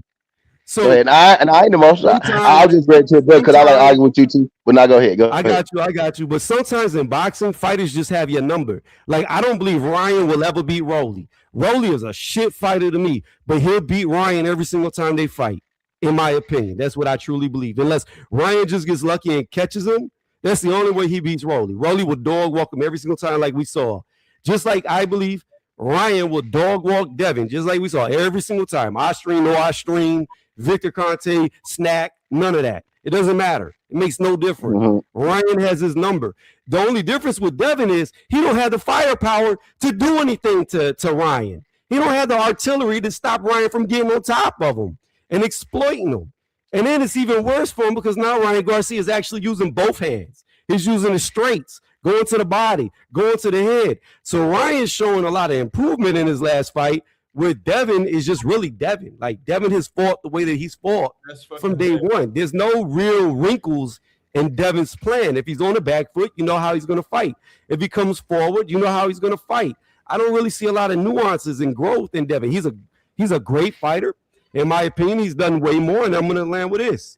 When it comes to the rankings, I don't care what anybody says about Kambosos or Regis, etc. Kambosos beat the man that beat the man. He beat Teofimo Lopez, who beat Lomachenko. By default, he was the best guy at the division. Devin beat him twice.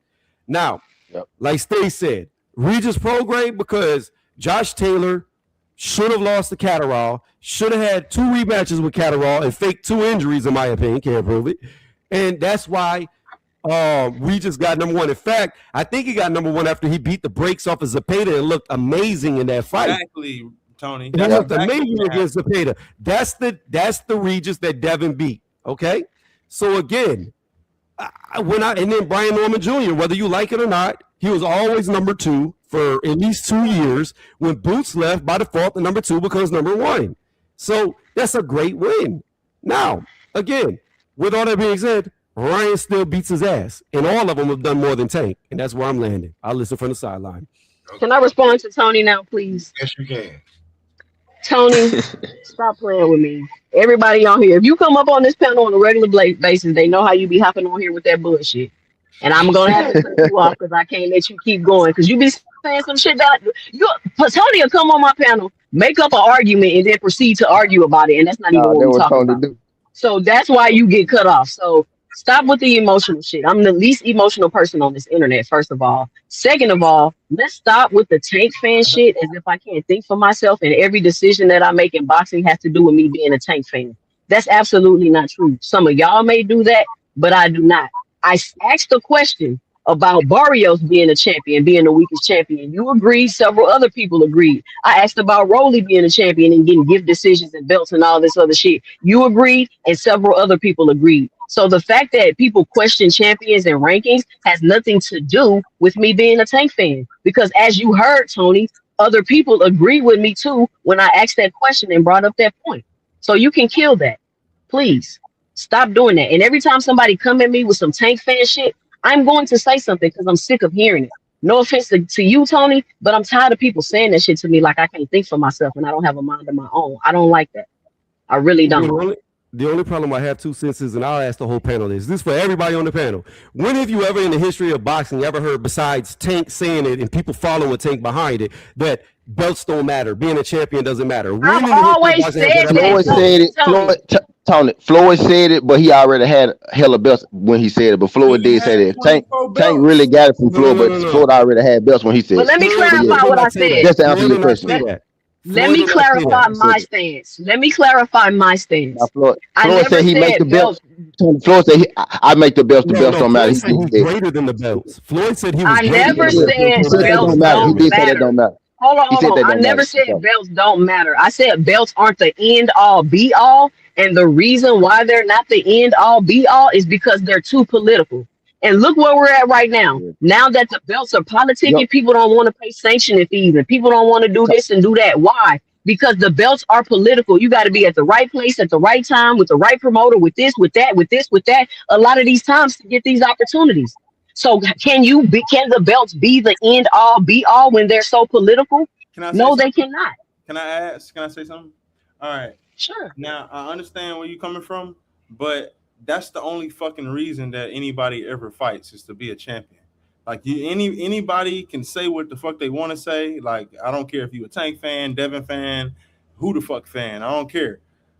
All of them fighters. DJ. The reason they started to fighting is to be a champion and what comes with being a champion. That's the whole premise. It's the whole point of fighting. I've been doing this shit for about 7 years now, bro. That's the whole point of anybody that fucking fights. That's why they fight. And okay, now to add on to that, politics has always been a fucking thing in boxing since Jack Johnson became the first black heavyweight champion. Like this has always been a thing. Motherfuckers has always had to be in the right place at the right time. Motherfuckers has always been in fights, have been put in positions to try to get lined up and beat. Motherfuckers have always had to pay sanctioning fees. This has always been a thing. Just because we are just now figuring it out and it just now come to the light, don't change nothing. So yes. Are you talking to me? Are you responding to me? See, this is what I'm talking about. This is a general statement.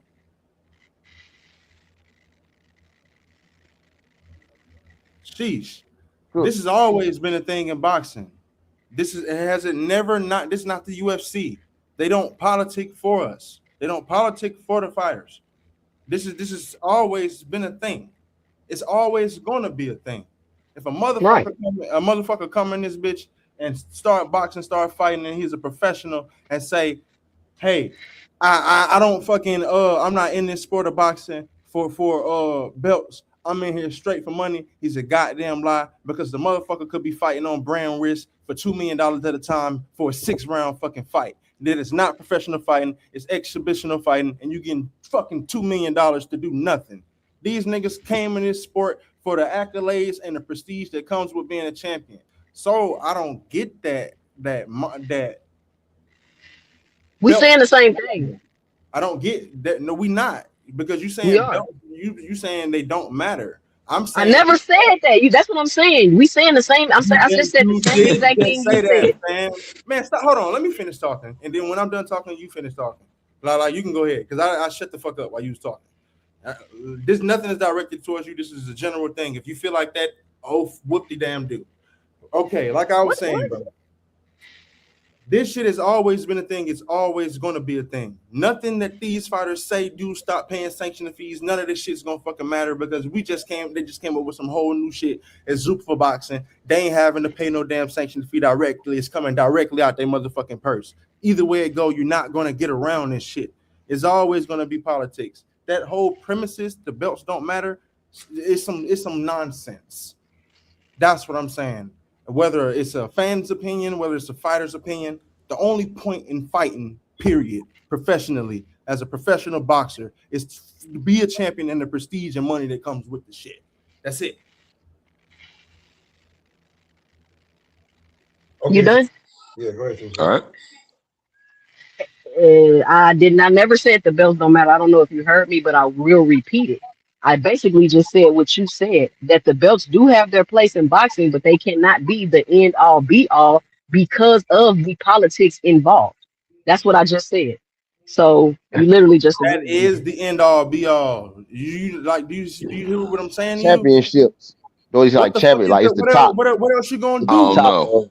What else you gonna do? I'm with 2 cents on this one. I gotta be real. You can be with 2 cents all you want, but I want you to. But let me ask you a question. Let me finish. I want you to hear to understand what you're saying. when you're a champion, what are you forced to do? You're forced to fight the best competition around. If you don't fight the best competition around, you're gonna lose this belt some way, some the fuck how. When you were a champion, 9 times out of 10, you're getting paid the highest percentage that you could possibly get paid at that point in time. If you're not, it's because it's on your fucking behalf. You're gonna be getting paid the most money that you're gonna be getting paid the rest of your career when you have that fucking belt. What the fuck else do you want? That ain't happening for everybody. That's the money. That's the belt. That's the That ain't prestige. happening for everybody. Like you get recognized as a champ. What the fuck else do you want? What you fighting for if you don't want? If Now the belt does increase your pay though. It does increase your pay. That's not what she's saying though. What she's saying is, man, hold on. Damn, bro, you gonna let anybody else talk? Bro, what I'm saying is, how you gonna speak for her, this motherfucker, bro? I ain't speaking for No, her. it's the longest flight ever. Land that plane. This is a long flight, man. You got to lay over all type of shit. All I'm saying is that what she's saying is, and what anybody else saying is that the belts aren't the end all be all, and we've seen. Jesus Christ! Once you become a champion, we're not saying that you don't have to become a champion, but you don't have to have a belt every time to make a mega damn fight. Bro, so what are these niggas fighting for, Pop? I disagree 100%. Not bro. Everybody can't do what everybody can't do. Like it's only a certain amount of people that cannot really be champions and make the good money. Like, so what are they trying to do? You have to wait. Hey, it go deeper than how do that, you get paid? Hold on. I'm playing. What are you talking about? Don't they get paid every fucking fight? Nigga, some bullshit. You can't pay no bills for hardware, nigga. You sound crazy. Okay. Let me say how do you maximize? How do you maximize your most fights? Not one particular fight. Now go ahead. Stay is 100%, 1,000,000%, 1,000%, whatever percent you want to put on it. He's correct. And I know I jump back and forth with a smaller number, bigger number, smaller number. But I digress. The belts are the end all be all. I'm gonna tell you why. There's a guy who beat 6 champions, but he never beat them when they were champions, and he also beat them before they became champions. Ernie Shavers, arguably the hardest puncher in the history of the heavyweight division, is not in the Hall of Fame. Why? Because he never actually beat a champion when they were a champion. He beat them on the come up, or he beat them right after they lost. I mean, some of his big wins is like even beating Ken Norton, who was the man for a long time. Mm-hmm. And he is not in the Hall of Fame. Why? Because he was never a champion. See, the thing about it is this. You could feel the way that you want, and we could all feel, and I do feel, Mario Barrios is the worst champion in the history of boxing. But the fact of the matter is, you know what's worse than being the worst champion in boxing? Never being a champion. Not being a champion. Yes. Exactly. So that the belts, especially when it calls the Hall of Fame, notoriety. See, the thing about it is this, and I'm gonna lean back because Tank is a current fighter, and no matter how much it is, Tank is in the mix because he is a fighter. When it's all said and done, that dude ain't gonna be no Hall of Famer. He ain't, because when you look at his resume, it's complete trash. And at the end of the day, people like Devin will be Hall of Famers. Why? Because they went on to fight champion after champion after champion. When you become a champion, you're the best of that sanctioning body. When you beat the best of that sanctioning body, that's the way that you build your resume. That's the way that you go up. Devin's been in there with Hall of Famers. So again, it is what it is. The belts are the end all be all when it comes to legacy. Now, do they have any?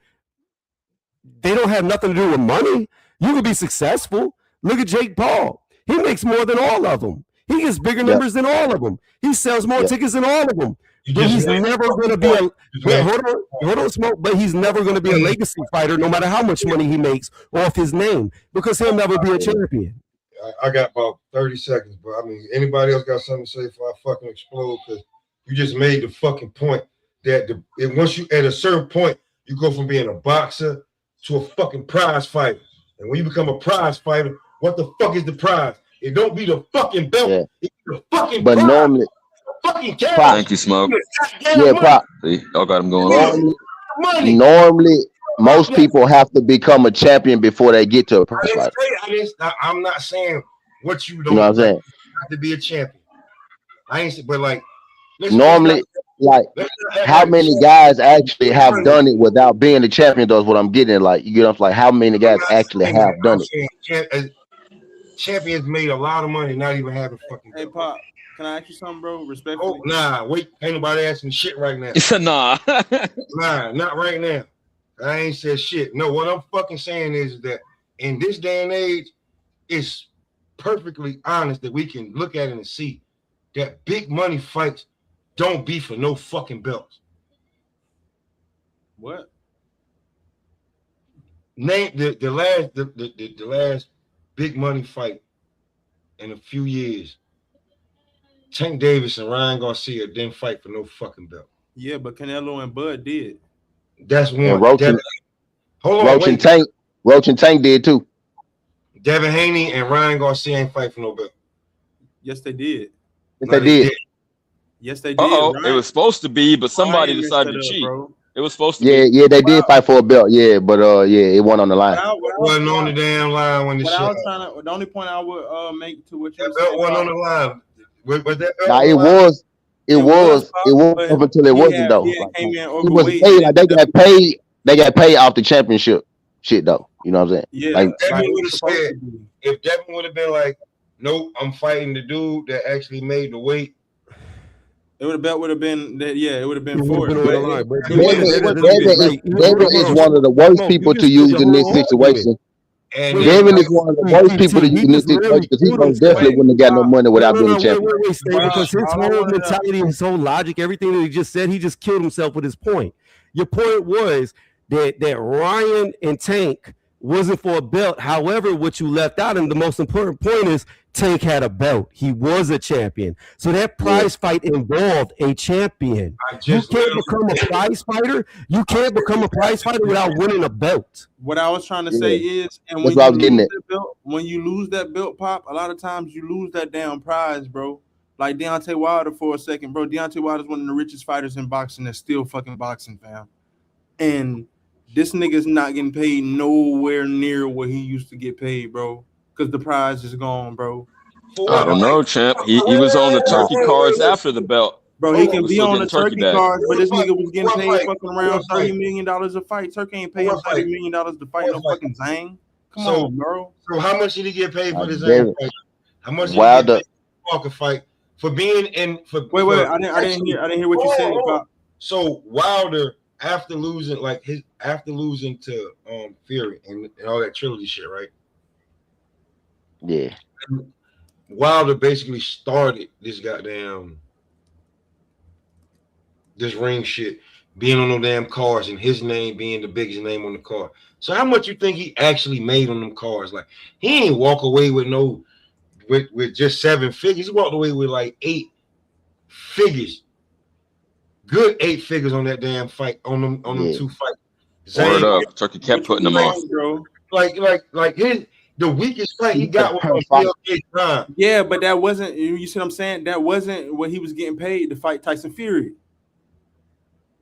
That's because he was fighting Tyson Fury. No, that's because the prize was fucking gone the first time. When Tyson Fury didn't have no fucking Tyson Fury wasn't no name. Deontay Wilder made. Wilder was still getting big money. He was still getting big money for them fights. Wilder was not getting paid what he got paid to fight Tyson Fury. Of course not. Like that's his biggest. Like those his biggest purses. We not denying that. But what we saying is he still was making.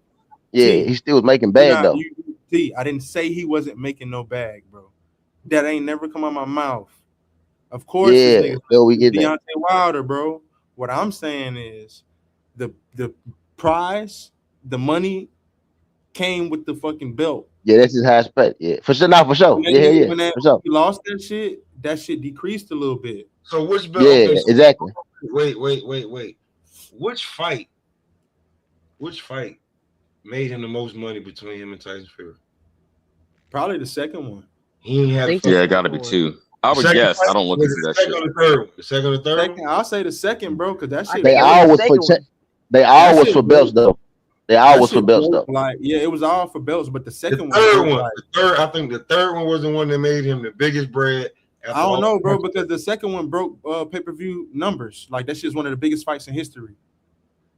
That's cool what it made for the pay-per-view. No, I'm talking about like it's like top 10. I'm not knocking that. What did he get paid? That's right, but that's what I'm saying, fam. Like the third one. No, them niggas made a lot, bro. All that whole they made a lot. Yeah, they made a lot of fucking money. They made a lot of money. Pop. What I'm saying is, you know how the PPC shit works. Like the higher your pay-per-view is, the more you get paid on the back end. That's how. Let me ask y'all a question too. I understand that. I'm saying that after that man still made 8-figure paychecks. Yeah, he's still getting that guap with no belt. That's his overall point. He wasn't, fam. I said it decreased. Because of the matchup. What are we saying? The same thing, like you just saying it a different way to try to. He a heavyweight too. But yeah. But it's like it's the same shit back and forth. I'm like, is this Like I feel like giving the rings right now. Yeah. But let me ask y'all a question. So, do y'all feel like there are people in divisions that deserve title shots that don't get them because of politics or whatever situation that they in? Hell yeah. Yeah. Absolutely. Bro, they be fucking Okay. 2 cents. They be fucking people over. Like for Okay, real. so I'm just saying it. I seen a nigga. My bad. I seen a nigga drop But hold from on. number 1 from Let to me number say 12 this. without fighting. She's getting to a bigger point. So let me say this to express my point. The reason why you shouldn't be a champion, I'm not saying you shouldn't go for belts. They have their place. But what I'm saying is it's not the end all be all, because there are people possibly, and we can look and tell, or we know how the rankings go and all this, that are in these divisions that for whatever reason they not getting shots at titles. They whooping ass, they doing this, they doing that, they up in rankings, they down in rankings, and they're not getting title shots, right? Who are So those fighters? I'm just speaking in general. About a couple of people up here that said that they seen it happen. I'm not speaking, I'm just saying that those type of political games are played in boxing. So that is my reasoning for saying it's not the end all be all to me as a fan, Well, right? I'm saying I'm not you as saying that don't mean you shouldn't fight for championships. I'm not saying that Earl Spence is my favorite fighter. He unified the division. He was going for the belts. He was going for undisputed, and all of that was cool to me. But if he didn't fight Terrence Crawford for the undisputed, because all the games Terrence was playing and all of that, he decided to go up to 54, I would not have had a problem with that. Yeah, you get what I'm saying? You wouldn't have had a I problem. would not have with it, had but a he problem with that. He wouldn't have got paid no $25 million to go up. And No, fight I get all of that, but I'm just speaking as far as that's my mindset from how I feel about the bill. I'm just trying to let you know where I be coming from. What I get it. He got paid the money. I get all that, but I'm just speaking too. from the point of what I'm saying. Well, the thing about Earl though is, hold on, I want to answer that Earl directly. has straps too, by the way. Yes, no, I want to answer that directly though. Can I answer? Steve, can I answer that? Go Here's the problem with Earl ahead. Spence. If Earl would have on the alleged games that Buds was playing, I don't know if he was or wasn't, but let's just say Earl went up to 154 and never fought Bud. Do you realize that would have been an asterisk on him for the rest of his boxing? No, it wouldn't history? have. It would have. It would have. But he waited. He almost waited for this fight is also an asterisk. So either way, he would have had an asterisk. Right. He almost waited. He almost waited to a fault. Tony. He waited too long. They have been fighters. He waited too long. I'm gonna give you an example. Let me give you an example. Do you know that there's an asterisk on Floyd Mayweather's record because he never fought Costa Zoo? That's a lot of fighters. Now you don't have, bro. You can put. But what I'm saying is, I understand that y'all want to speak when I speak, but what I'm telling you is, just like Floyd is greater than Bud. I'm sorry, he just is. There's no comparison, in my opinion. Yeah, I would argue that. I wouldn't argue that. I'm not saying Floyd. Hold on, T. I'm not saying that Floyd would have beat Bud, and I'm not saying Bud can beat Floyd. But what I'm saying is, Floyd is greater than Bud. They're not even in the same discussion off resume alone. But the fact of the matter is, as great as he is, even he has an asterisk. So with that being said, Earl would have had an asterisk that would have followed him forever, but he would have done a tenth of what Floyd did. Tony, you realize a lot of fighters got asterisks, and it's people that they didn't fight in their career. You do that about anybody, bro. But it wouldn't have been EJ fault. It wouldn't have been EJ fault for them because everybody saw, the game. You didn't see. You said legs and shit, but man, you know how that shit stalled for a long. It stalled for a long time, right? It stalled for a long time. But bro, you can go through anybody's career and say, well, he didn't fight this particular guy at this particular time. I got right? And I'm not saying that fighters don't have asterisks. My point is, Floyd, what he did was amazing. Okay. Now the 50-0 is a little shaky against Conor McGregor, but what he did, beat him, Manny, etc. 5 division, okay, amazing. Beat 23, I think. They might not have been current champions, but in total, whether they were ex-champions, became champions, or current champions, he'd be like 23 champions in his career. Unheard of, holds the record, right? But the point that I'm making is this. As great as he is, he has an asterisk. Yes, I agree. Roy Jones Jr. has an asterisk. But the difference in him versus EJ is all them fighters went on to do amazing things. EJ was just a one-division champion. So if he never did nothing at 154, let's say he went to 154 and got beat and never did nothing there, then he would have had an asterisk that may have kept him out the Hall of Fame forever. Who was that? Okay, so do you consider Marvin Hagler not shit? If I'm mistaken, he only fought in one division. Yeah, that don't make sense. So Marvin Hagler only fought in one division, but here's the thing. I'm about I ain't to answer mistaken. that. I'm about to answer that. So And he was not I got you. undisputed. So hold on. When Marvin Hagler fought, there was less weight classes. Number one. Bro, I don't care, bro. He fought in one division. No, hold on. Tony, hold on. Tony. He won 3 titles. He won 3 titles in one division, Tony. And you think 3 divisions is more impressive than 3 titles. I don't, bro. I don't. You could equate the same thing, bro. He fought 3. Hey, Tony. He beat Hall of Fame or borderline Hall of Fame fighters. It's not gonna work because here's what you gotta understand. Because it was one division, you saying it ain't shit. Nah, bro, that ain't that ain't fair, bro. No, that's not what because it's a lot of people that ain't shit. Then if you saying that, you asked me a question and you didn't like where I was going with the answer, so now I don't even know. I don't even recall asking you no question, Tony. I don't even recall asking you no question. I'm gonna answer the question with reality. There was a difference in fighters in the 2000s. The 2010s, the 2020s, versus when Hagler fought. No, don't say man. Hold on. Let me finish. Look, there you go. Yes, because it is important. The facts of the matter is what they did. When you talk about Hagler, the man was a one division champ. When you talk about Hagler, I'm gonna keep repeating myself till I get a chance to actually answer the question. Until I get a chance to answer, I'm gonna just keep repeating. We're gonna be on repeat because I like to talk behind me. I know when I talk. People get emotional. I know they get emotional when I talk. Hey, man, we constantly throwing this E word around, man. We constantly throwing this E word. Y'all keep talking. I feel like I'm in therapy. Y'all constantly throwing the E word. They can't let me answer the question, nigga, because you cut. So when you compare, right, exactly. Stay right, didn't it?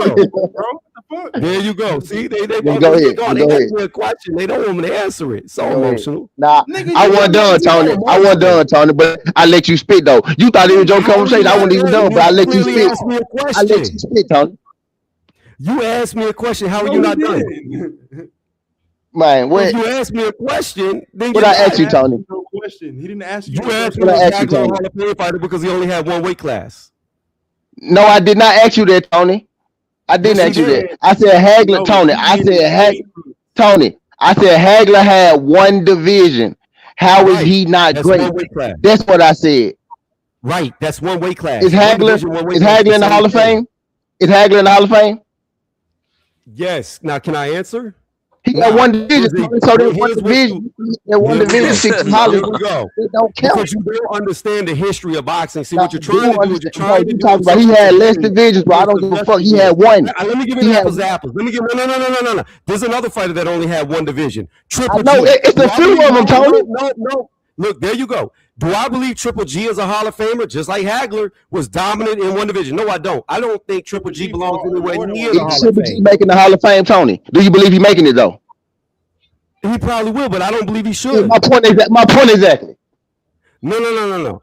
Triple G. There's a huge difference. Let me explain the difference in Hagler versus these fighters today. When Hagler fought, okay, there was less weight classes. Number two, when Hagler fought, the majority of his career was same-day weigh-in. So they could suck down like they do today to fight in divisions they don't belong in. So it's completely different. Dudes back then fought around their natural weight. You didn't have as many fighters going up through the ranks like they do today. You had some, like Sugar Ray Leonard. You had some.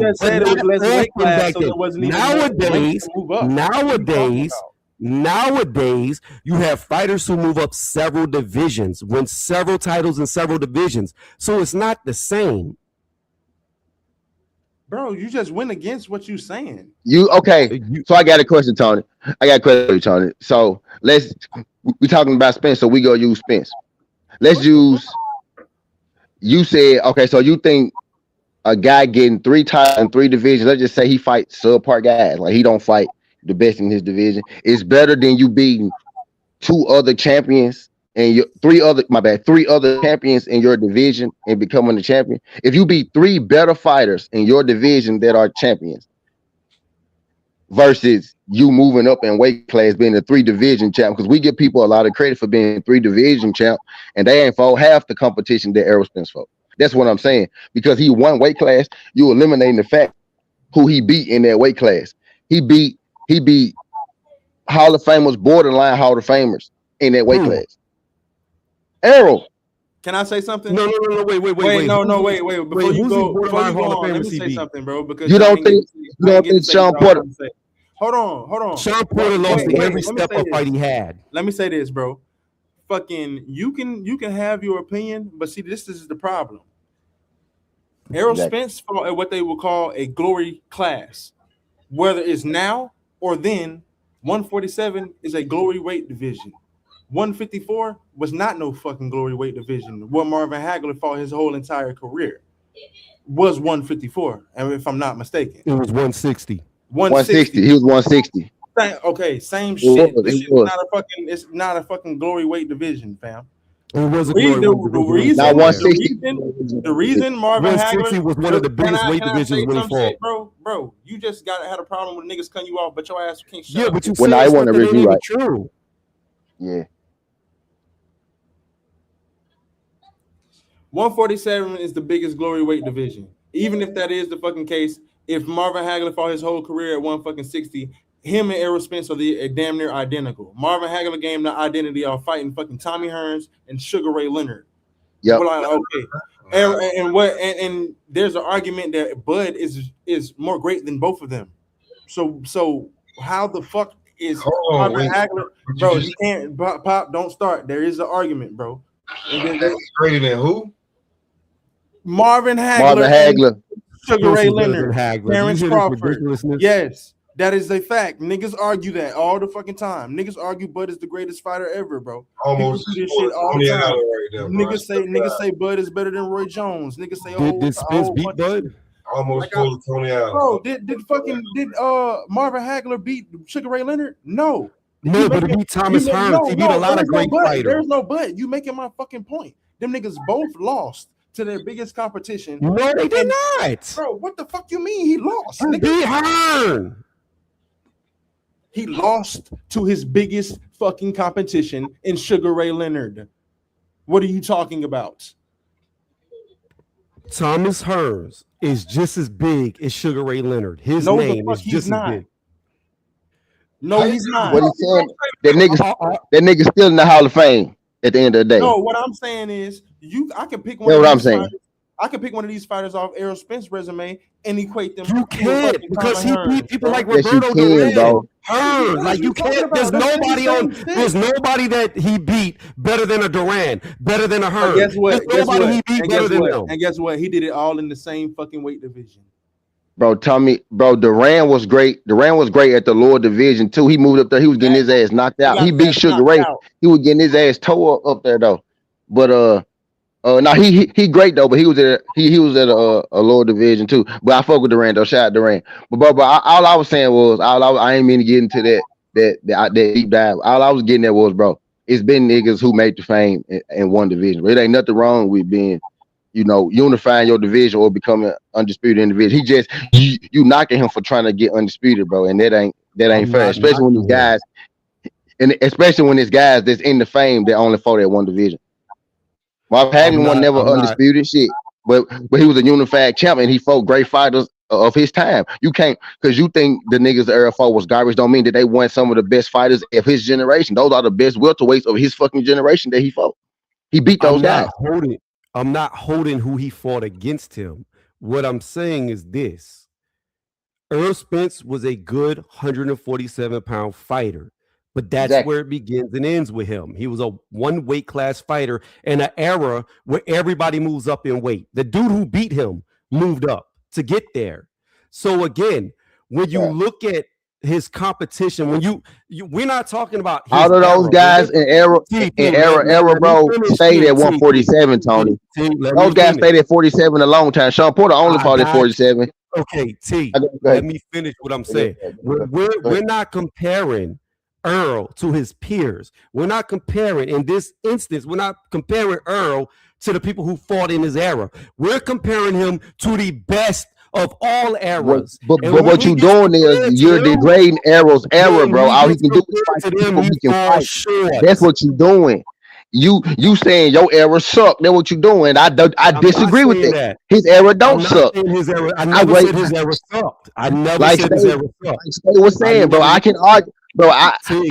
I will argue that Bud Crawford can beat half these niggas that you talk about. I will argue that right It now with doesn't you right matter. now. That he can be he could beat most of them niggas right now. He a dog walk them. Okay, here's the problem with that argument. You can't use Bud because Bud beat him. You don't get credit for losing. Sugar Ray Leonard beat Marvin Hagler. That's what the fuck I'm trying to tell you. That's the biggest. But Marvin Hagler beat 2 other Hall of Famers. He beat 2 of the other horsemen. Bro, get the fuck out of here. That's what I'm That's what saying. you're failing to realize. If Sean Porter and Kell Brook, get in, Let's go over them. Let's go over. Let's ride over them. How many weight classes did Sean Porter take over? Bro, I don't care, bro. Hall of Fame, you know it's subjective, bro. Niggas get in all the time. No.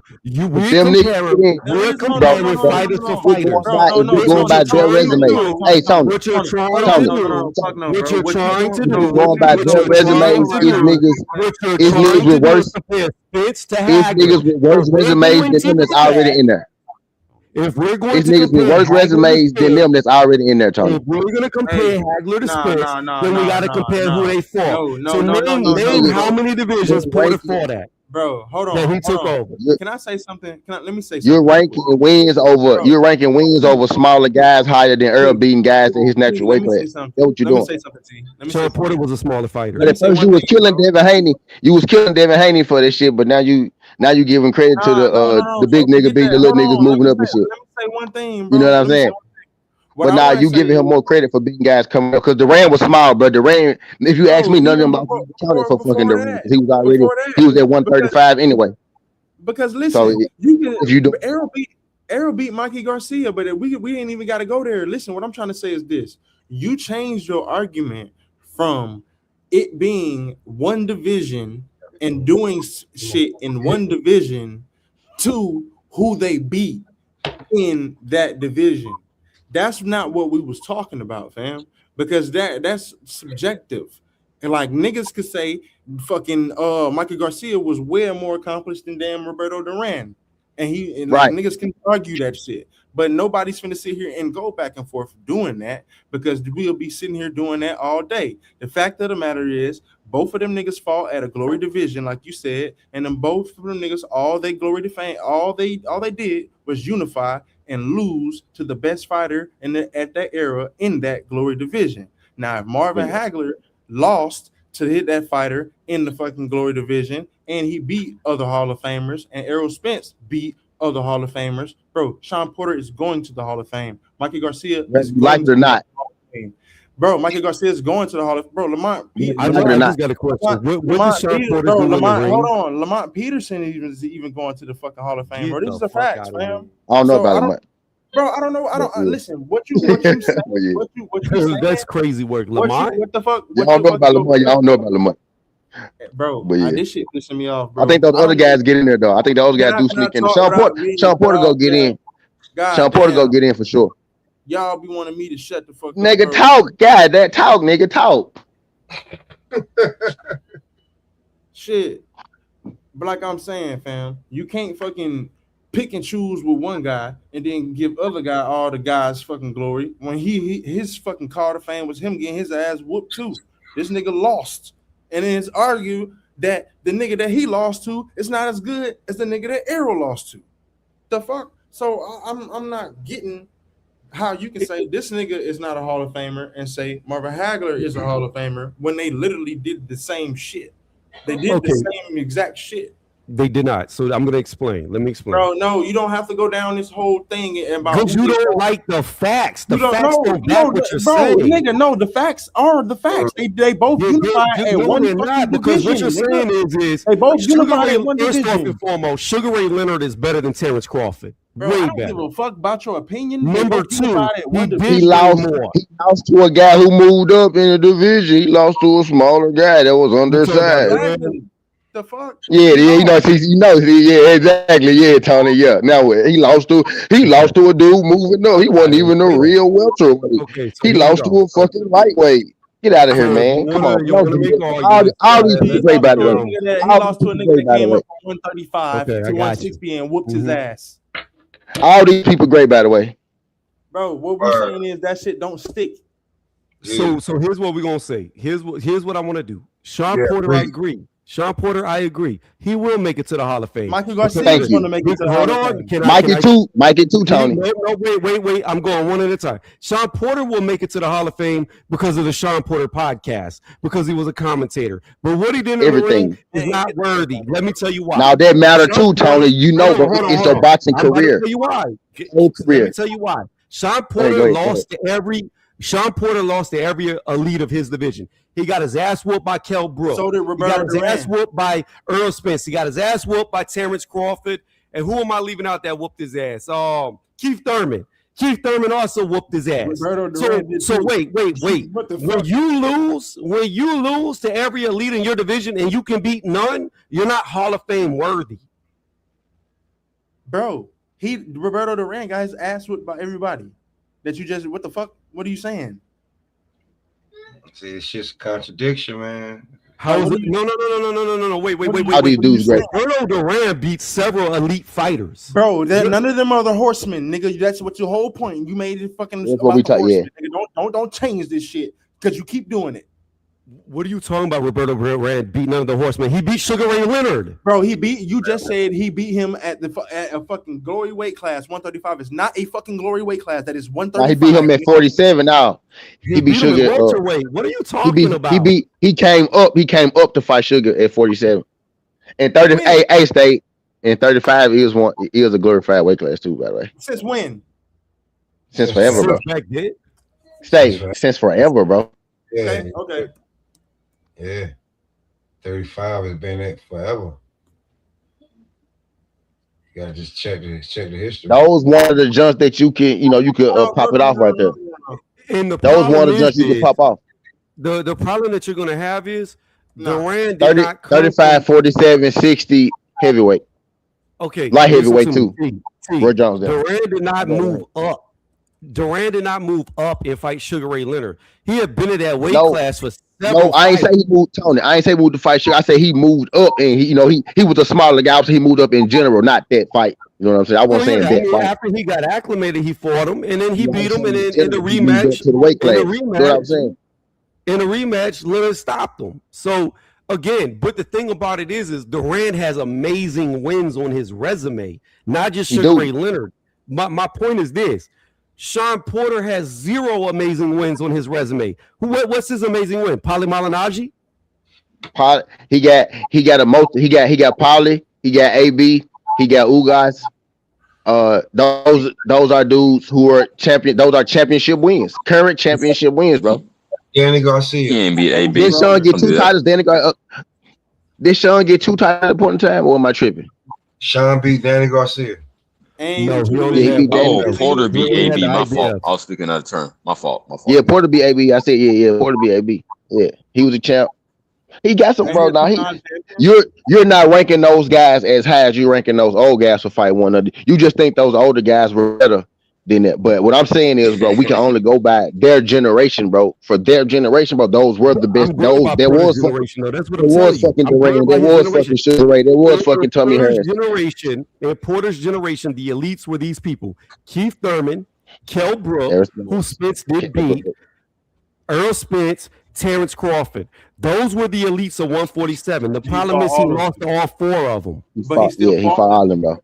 Arturo Gatti I don't care if he fought him. Did he beat one of them? Bro, see, Tony, he beat multiple. Okay, so Tony, he beat multiple. Hold on, bro. Here's what we're gonna say: if losing, you throwing your opinion into this shit, and what's factual matter is no. If we're counting losses, if we're counting losses to be a Hall of Famer, if we're counting losses, man, Tony, can you? No, y'all are like not even making sense. Can you listen, nigga? You ain't listening to no. I heard what you said. He fought him, but he lost. I didn't say what I was trying to say, nigga. What you just keep talking, nigga. Let a nigga speak for a second.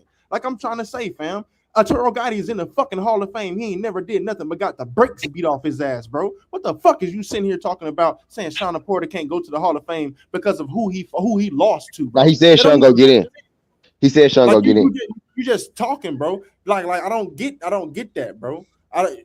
Mikey Garcia, Sean Porter, Ugas, Danny Garcia. These are all people that we can fucking argue that are gonna make it to the Hall of Fame. It don't matter what you think of their Mike and Sean Kelbrook. I think can sneak in. It don't matter what you think. It don't matter what you personally think of their careers, bro. It don't. It's niggas that are in the Hall of Fame for less, a lot less. I think Mike and Sean and Kelbrook got a good shot at getting in there. I really do. And if you be real, hold on. Let's be real for a second. It may age a little different. AB is a 4th division champ now, so his ass might get in there too. That'd be crazy.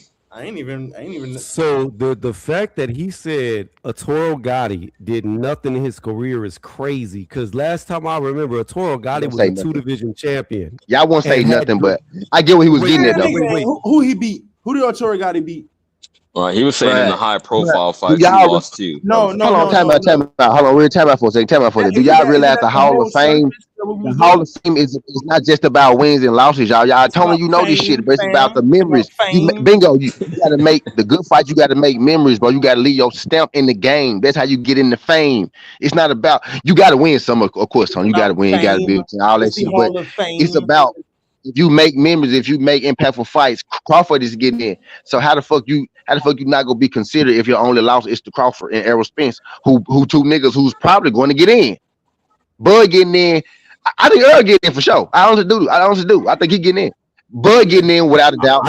And Errol is 9 times out of 10 go get in. So Sean's probably going to get in. I never said that Earl was not going to get in the Hall of Fame. What I'm saying is, if you're comparing Earl Spence to Hagler, which was the comparison, they're incomparable. Yeah. Now, what brought up that y'all still on that? The subcategory to that, where we got into this little. I mean, Tony, you do this shit for hours.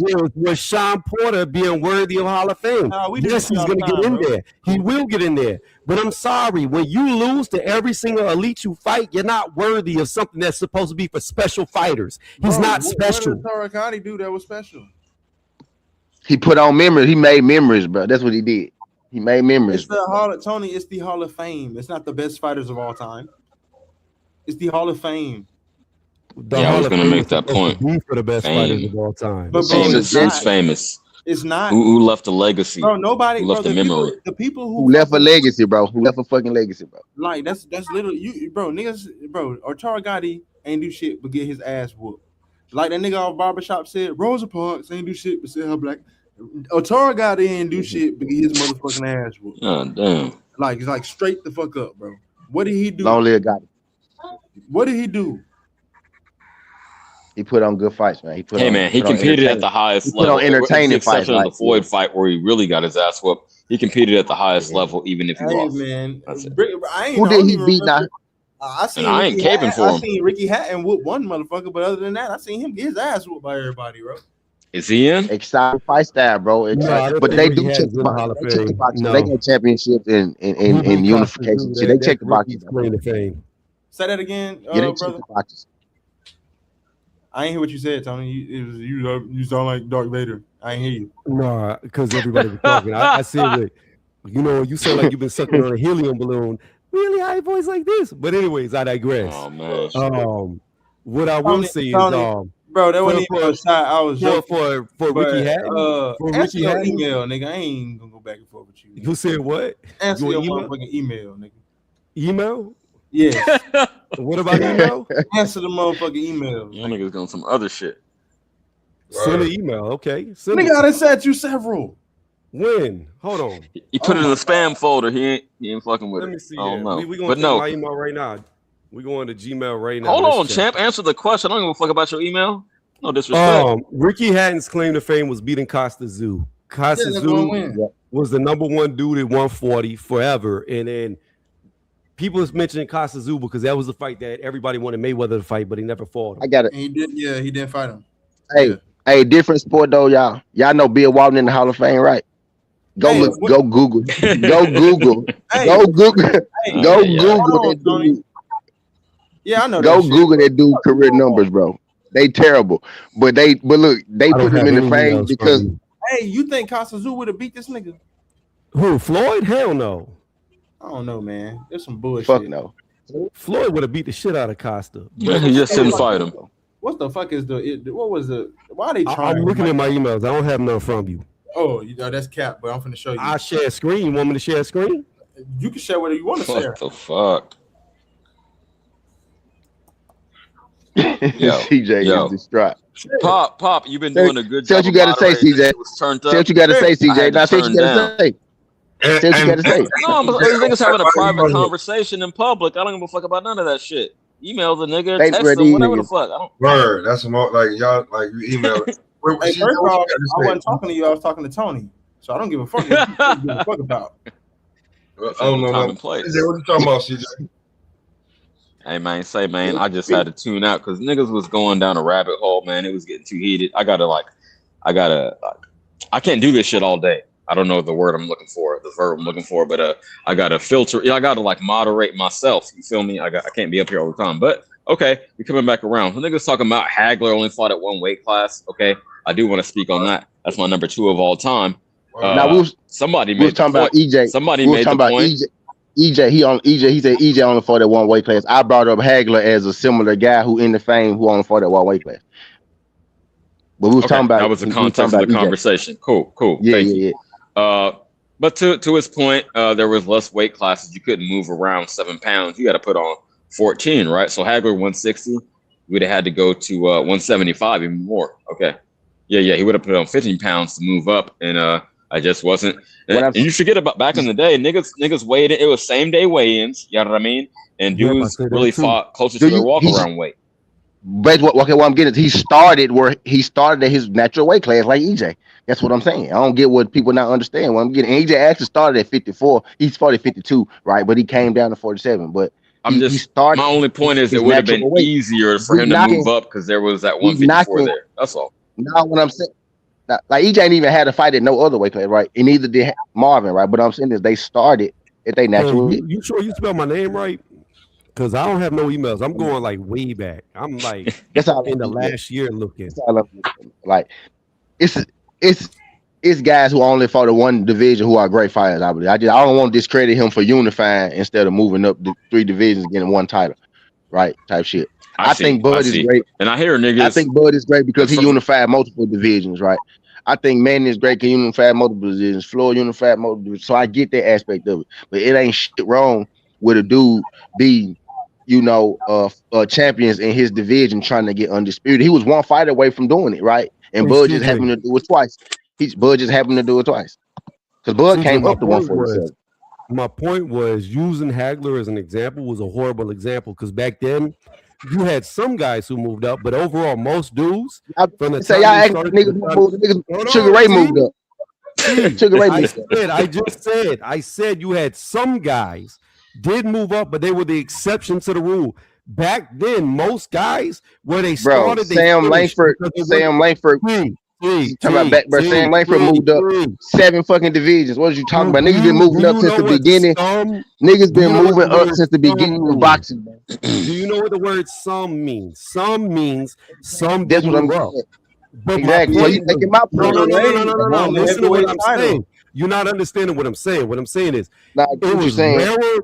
Because Marvin had less divisions, it don't matter that he didn't move because EJ could have moved up more divisions. Don't you get that now, bro? What I'm trying to tell you, T, is it was very rare for most of the fighters to move up. Back when he fought and later, most of them started where they finished. Most of them.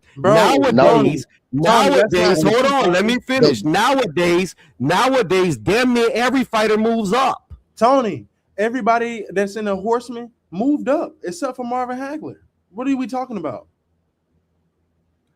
Roberto Duran moved up. Nobody's making that argument. You're not understanding what I'm saying. I'm not saying you. My point is, Tony. Hold on. I like. I'm gonna be real short. All I'm saying is, all his counterparts, bro, the best people at that time. I don't disagree with you. The people that we comparing him to, bro, like Roberto Duran, Sugar Ray Leonard, Tommy Hearns, all of them moved up. Like they moved up, they fought, and but listen to what I'm saying. I don't disagreement. There is no disagreement with what you're saying right there. What I'm saying is, listen to what I'm saying. Damn, you ain't even let me finish fucking talking, nigga. I heard what you said. I'm agreeing with you. No. This is why I had to tap out. God damn. Appreciate drop the link, Pop. He's the fucking exception. That is an exception, bro. And that area, and that's a bad example. In that area, at that point in time, niggas was moving up and bouncing around and fighting each other like it didn't even matter. Yeah, he was an exception. He decided to stay right there, bro. He didn't have to.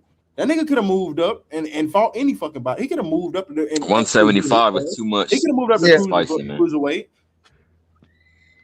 Okay, so I agree with you. Hold on, real quick. TJ, did you used to see Marvin Hagler? Hold on. I'm trying to agree. Tony. Did you see Marvin Hagler? TJ, that nigga could have moved up. That man was a straight muscle, bro.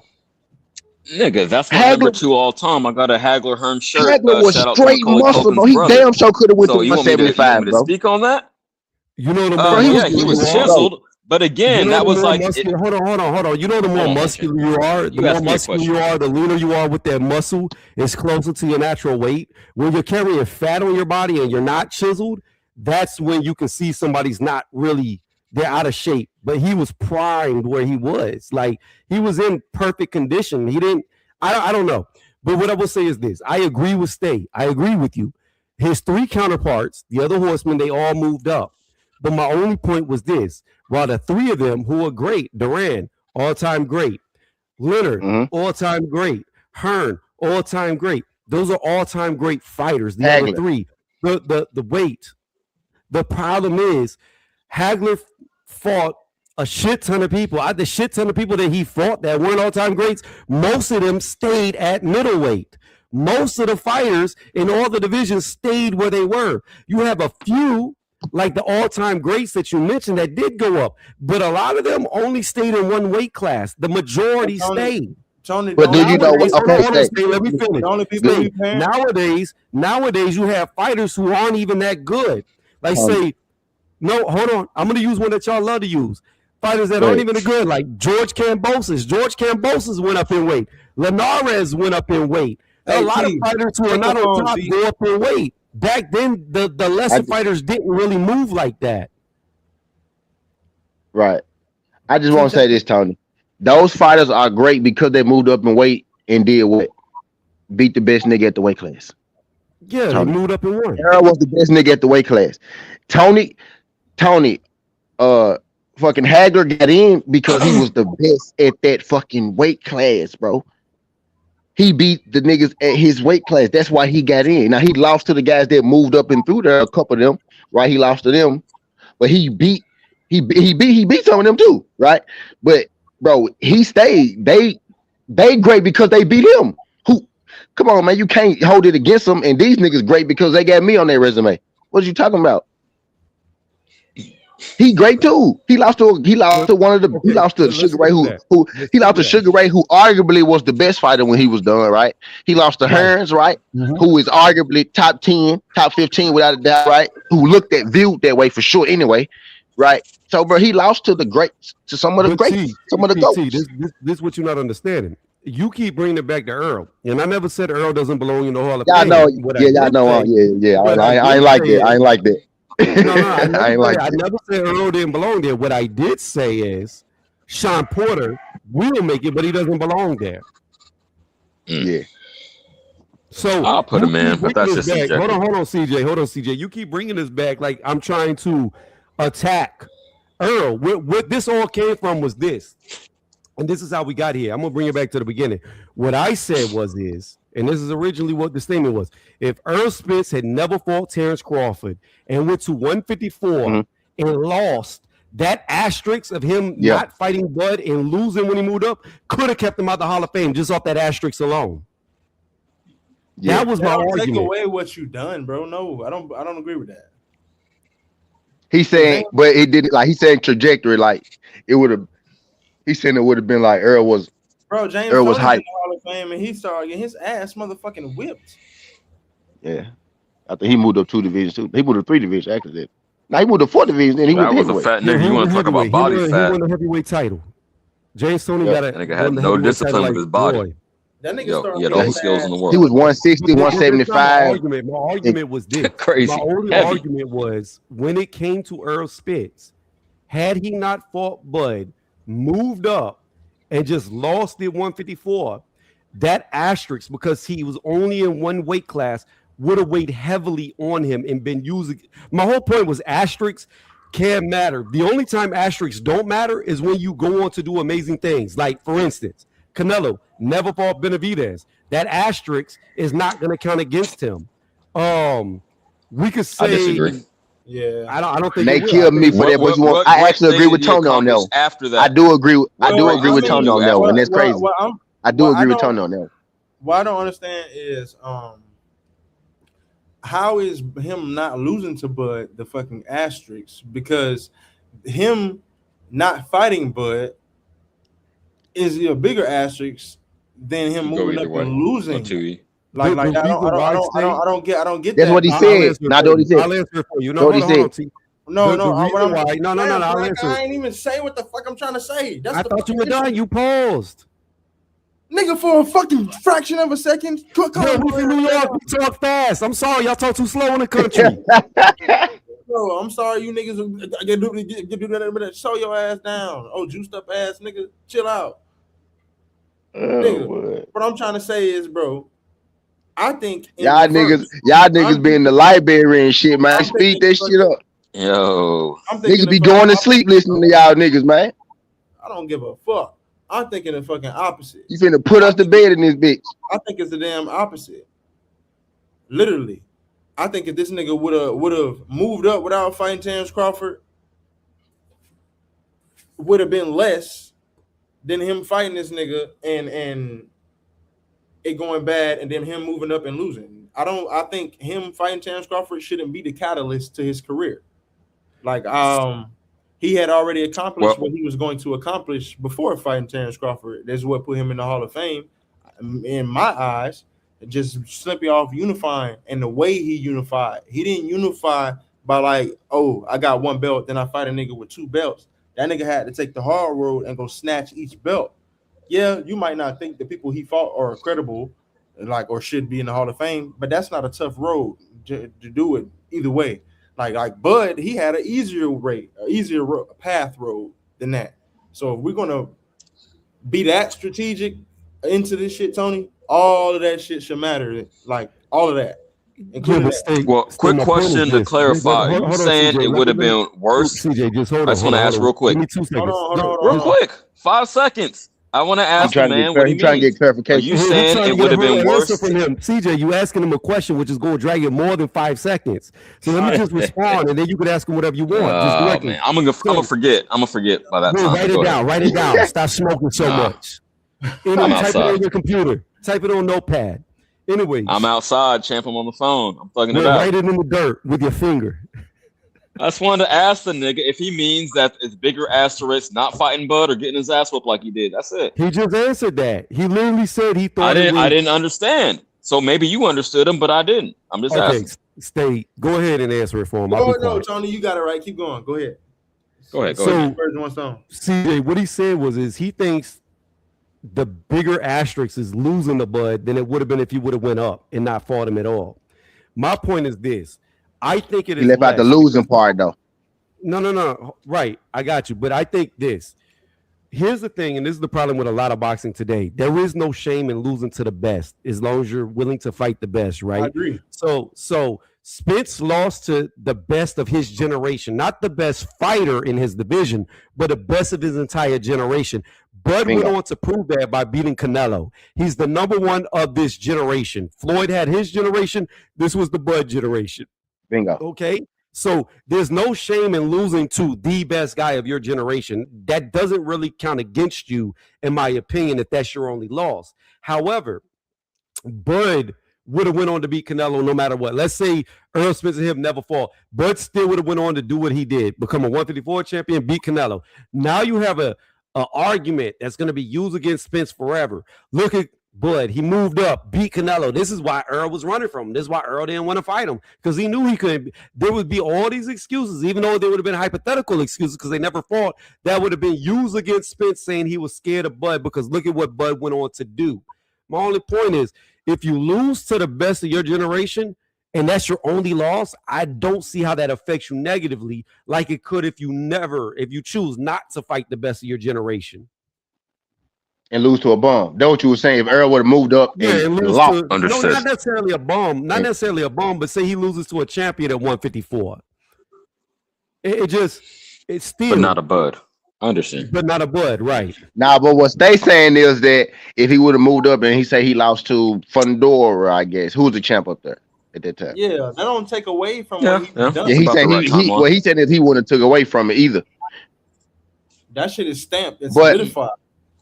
After you did it, what I'm saying is, right, if he lost the Bud, he's still going to the fame. If he wouldn't have fought Bud and moved up and became a champ, that would still put him in the fame. So I think people would have took his side instead of you saying they would have went Bud's side.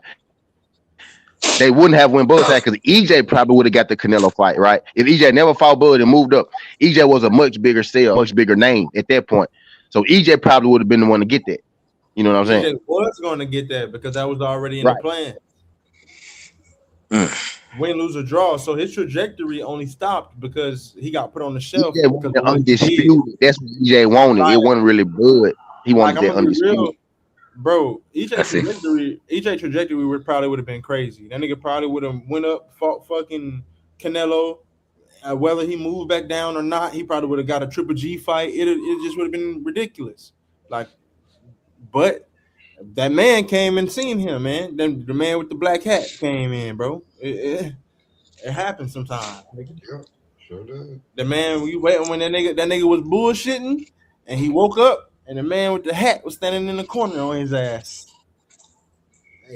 Hey, me and Smoke know the man with the darker skin gonna win 9 times out of 10. Bars. Fucking with y'all. I love how this show went.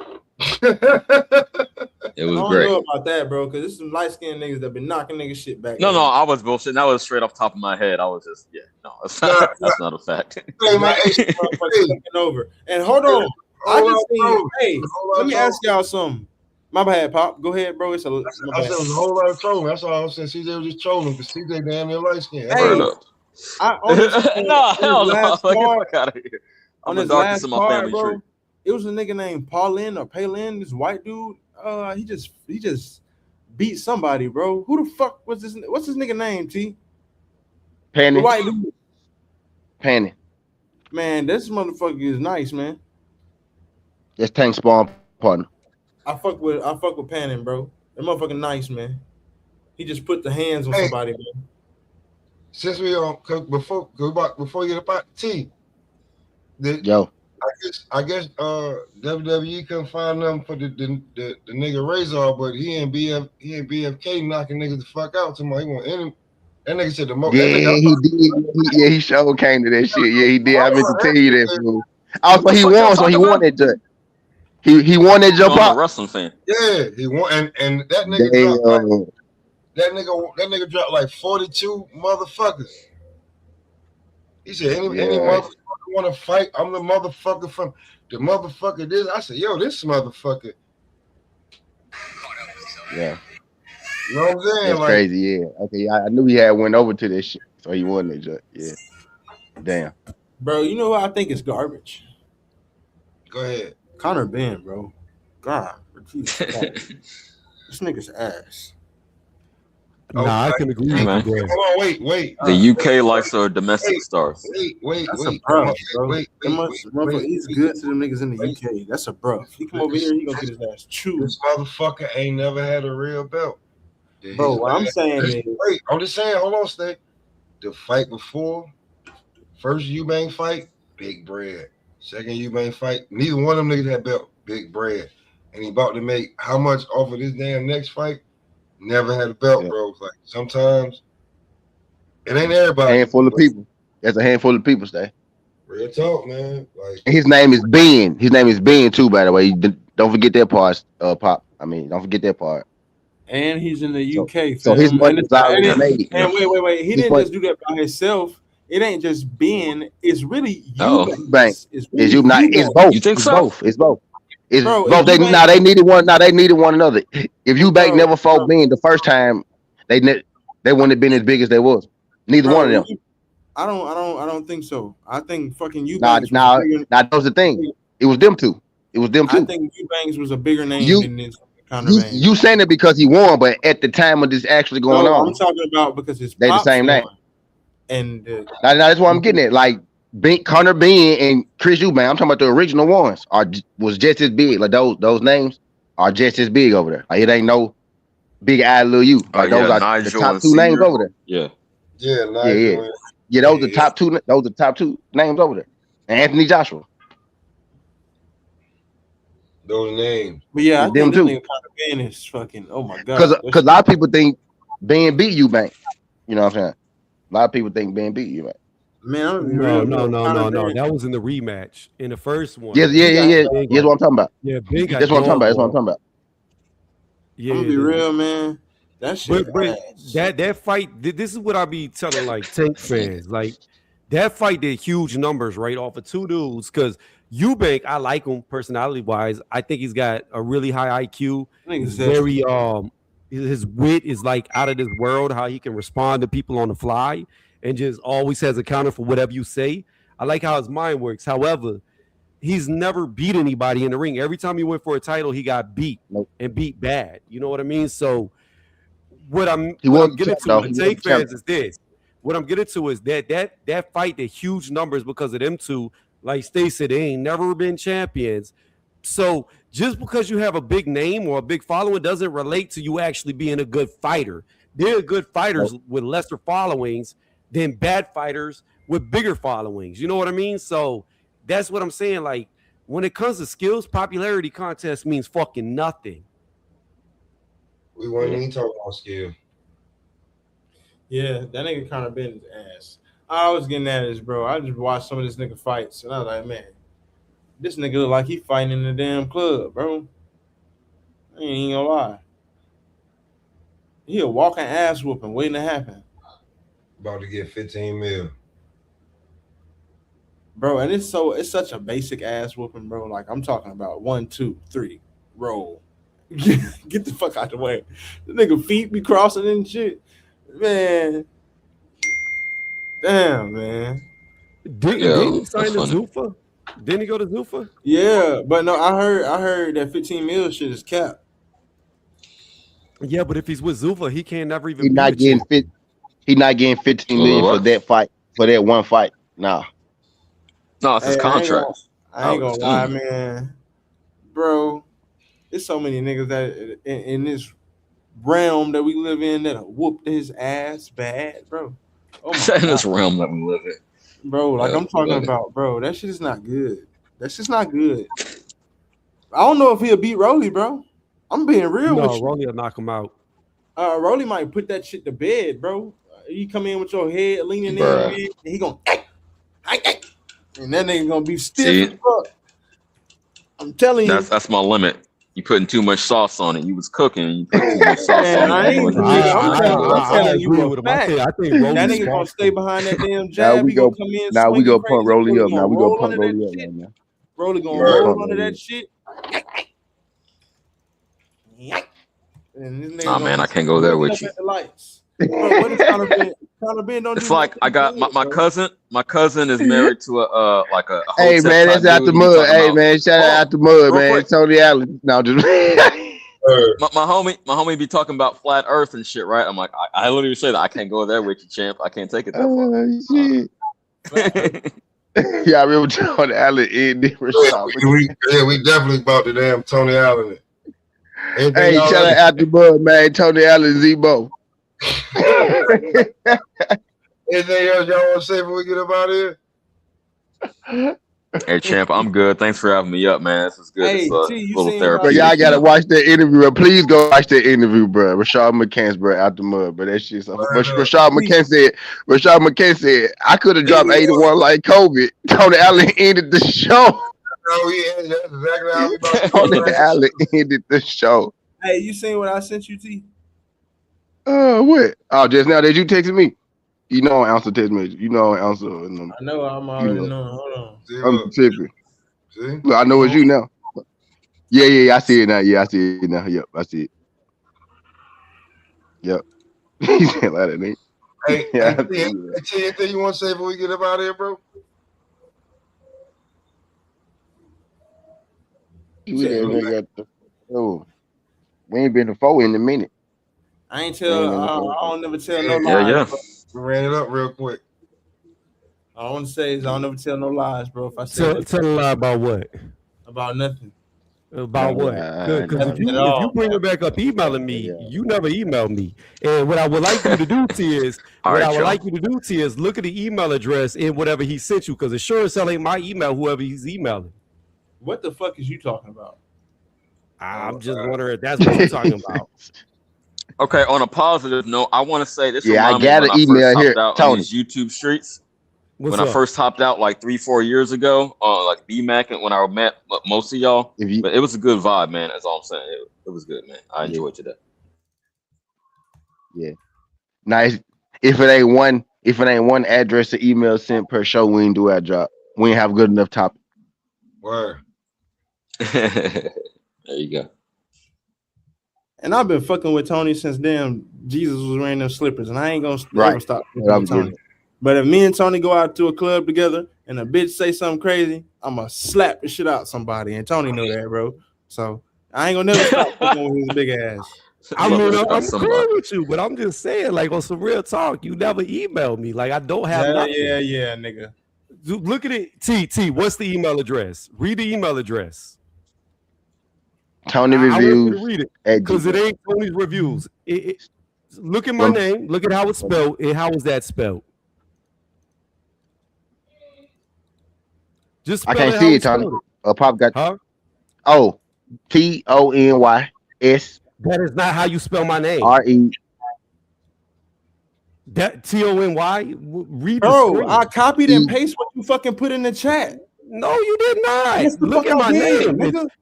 Bro. Yes, I will do it now. Bro. Do it now then. He said what? Look at this. Bro. Do it now then. I got you. Shout out the mud, man. Tony Allen, Z-Bo. Do you see how my name is spelled? That's what I was saying. Like, you obviously didn't spell my name right. Team USA. You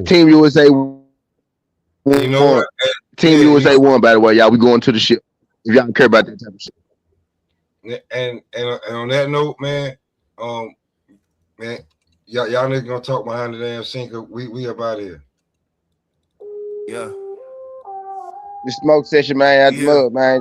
Word. Ball boxing and blunts. Say it loud. Stay with it. Ball boxing and blunts, we here. Whole squad in the cut, we here. Hands up if you up this year, we here, we here, we here, we here. Ball boxing and blunts, we here. Came up out the mud, no fear. Say it from your chest, make it clear, we here, we here, we here, we here. Full court press on a Friday. Backboard shaking in the driveway.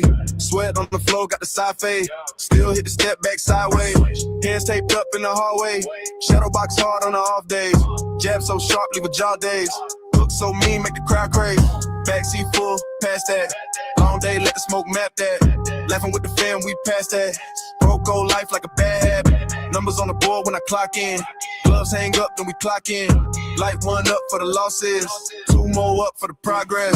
Ball boxing and blunts, we here. Whole squad in the cut, we here. Hands up if you up this year, we here, we here, we here, we here. Ball boxing and blunts, we here. Came up out the mud, no fear. Say it from your chest, make it clear, we here, we here, we here, we here. Ball boxing and blunts, we here. Whole squad in the cut, we here. Hands up if you up this year, we here, we here, we here, we here. Ball boxing and blunts, we here. Came up out the mud, no fear. Say it from your chest, make it clear, we here, we here, we here, we here. Early in the morning, hit the park first. Net torn up, but the shot work. Crossover cold, make the ground hurt. Whole block yell when the rim burst. Late night rounds in the basement. Mama upstairs hit the pavement. Every little thud is a statement. Every little thud is a payment. Roll up, talk dreams when the smoke rise. Plotting out plays for the court side. Talk about belts, talk about courts. Trials, every bruise turn war strike.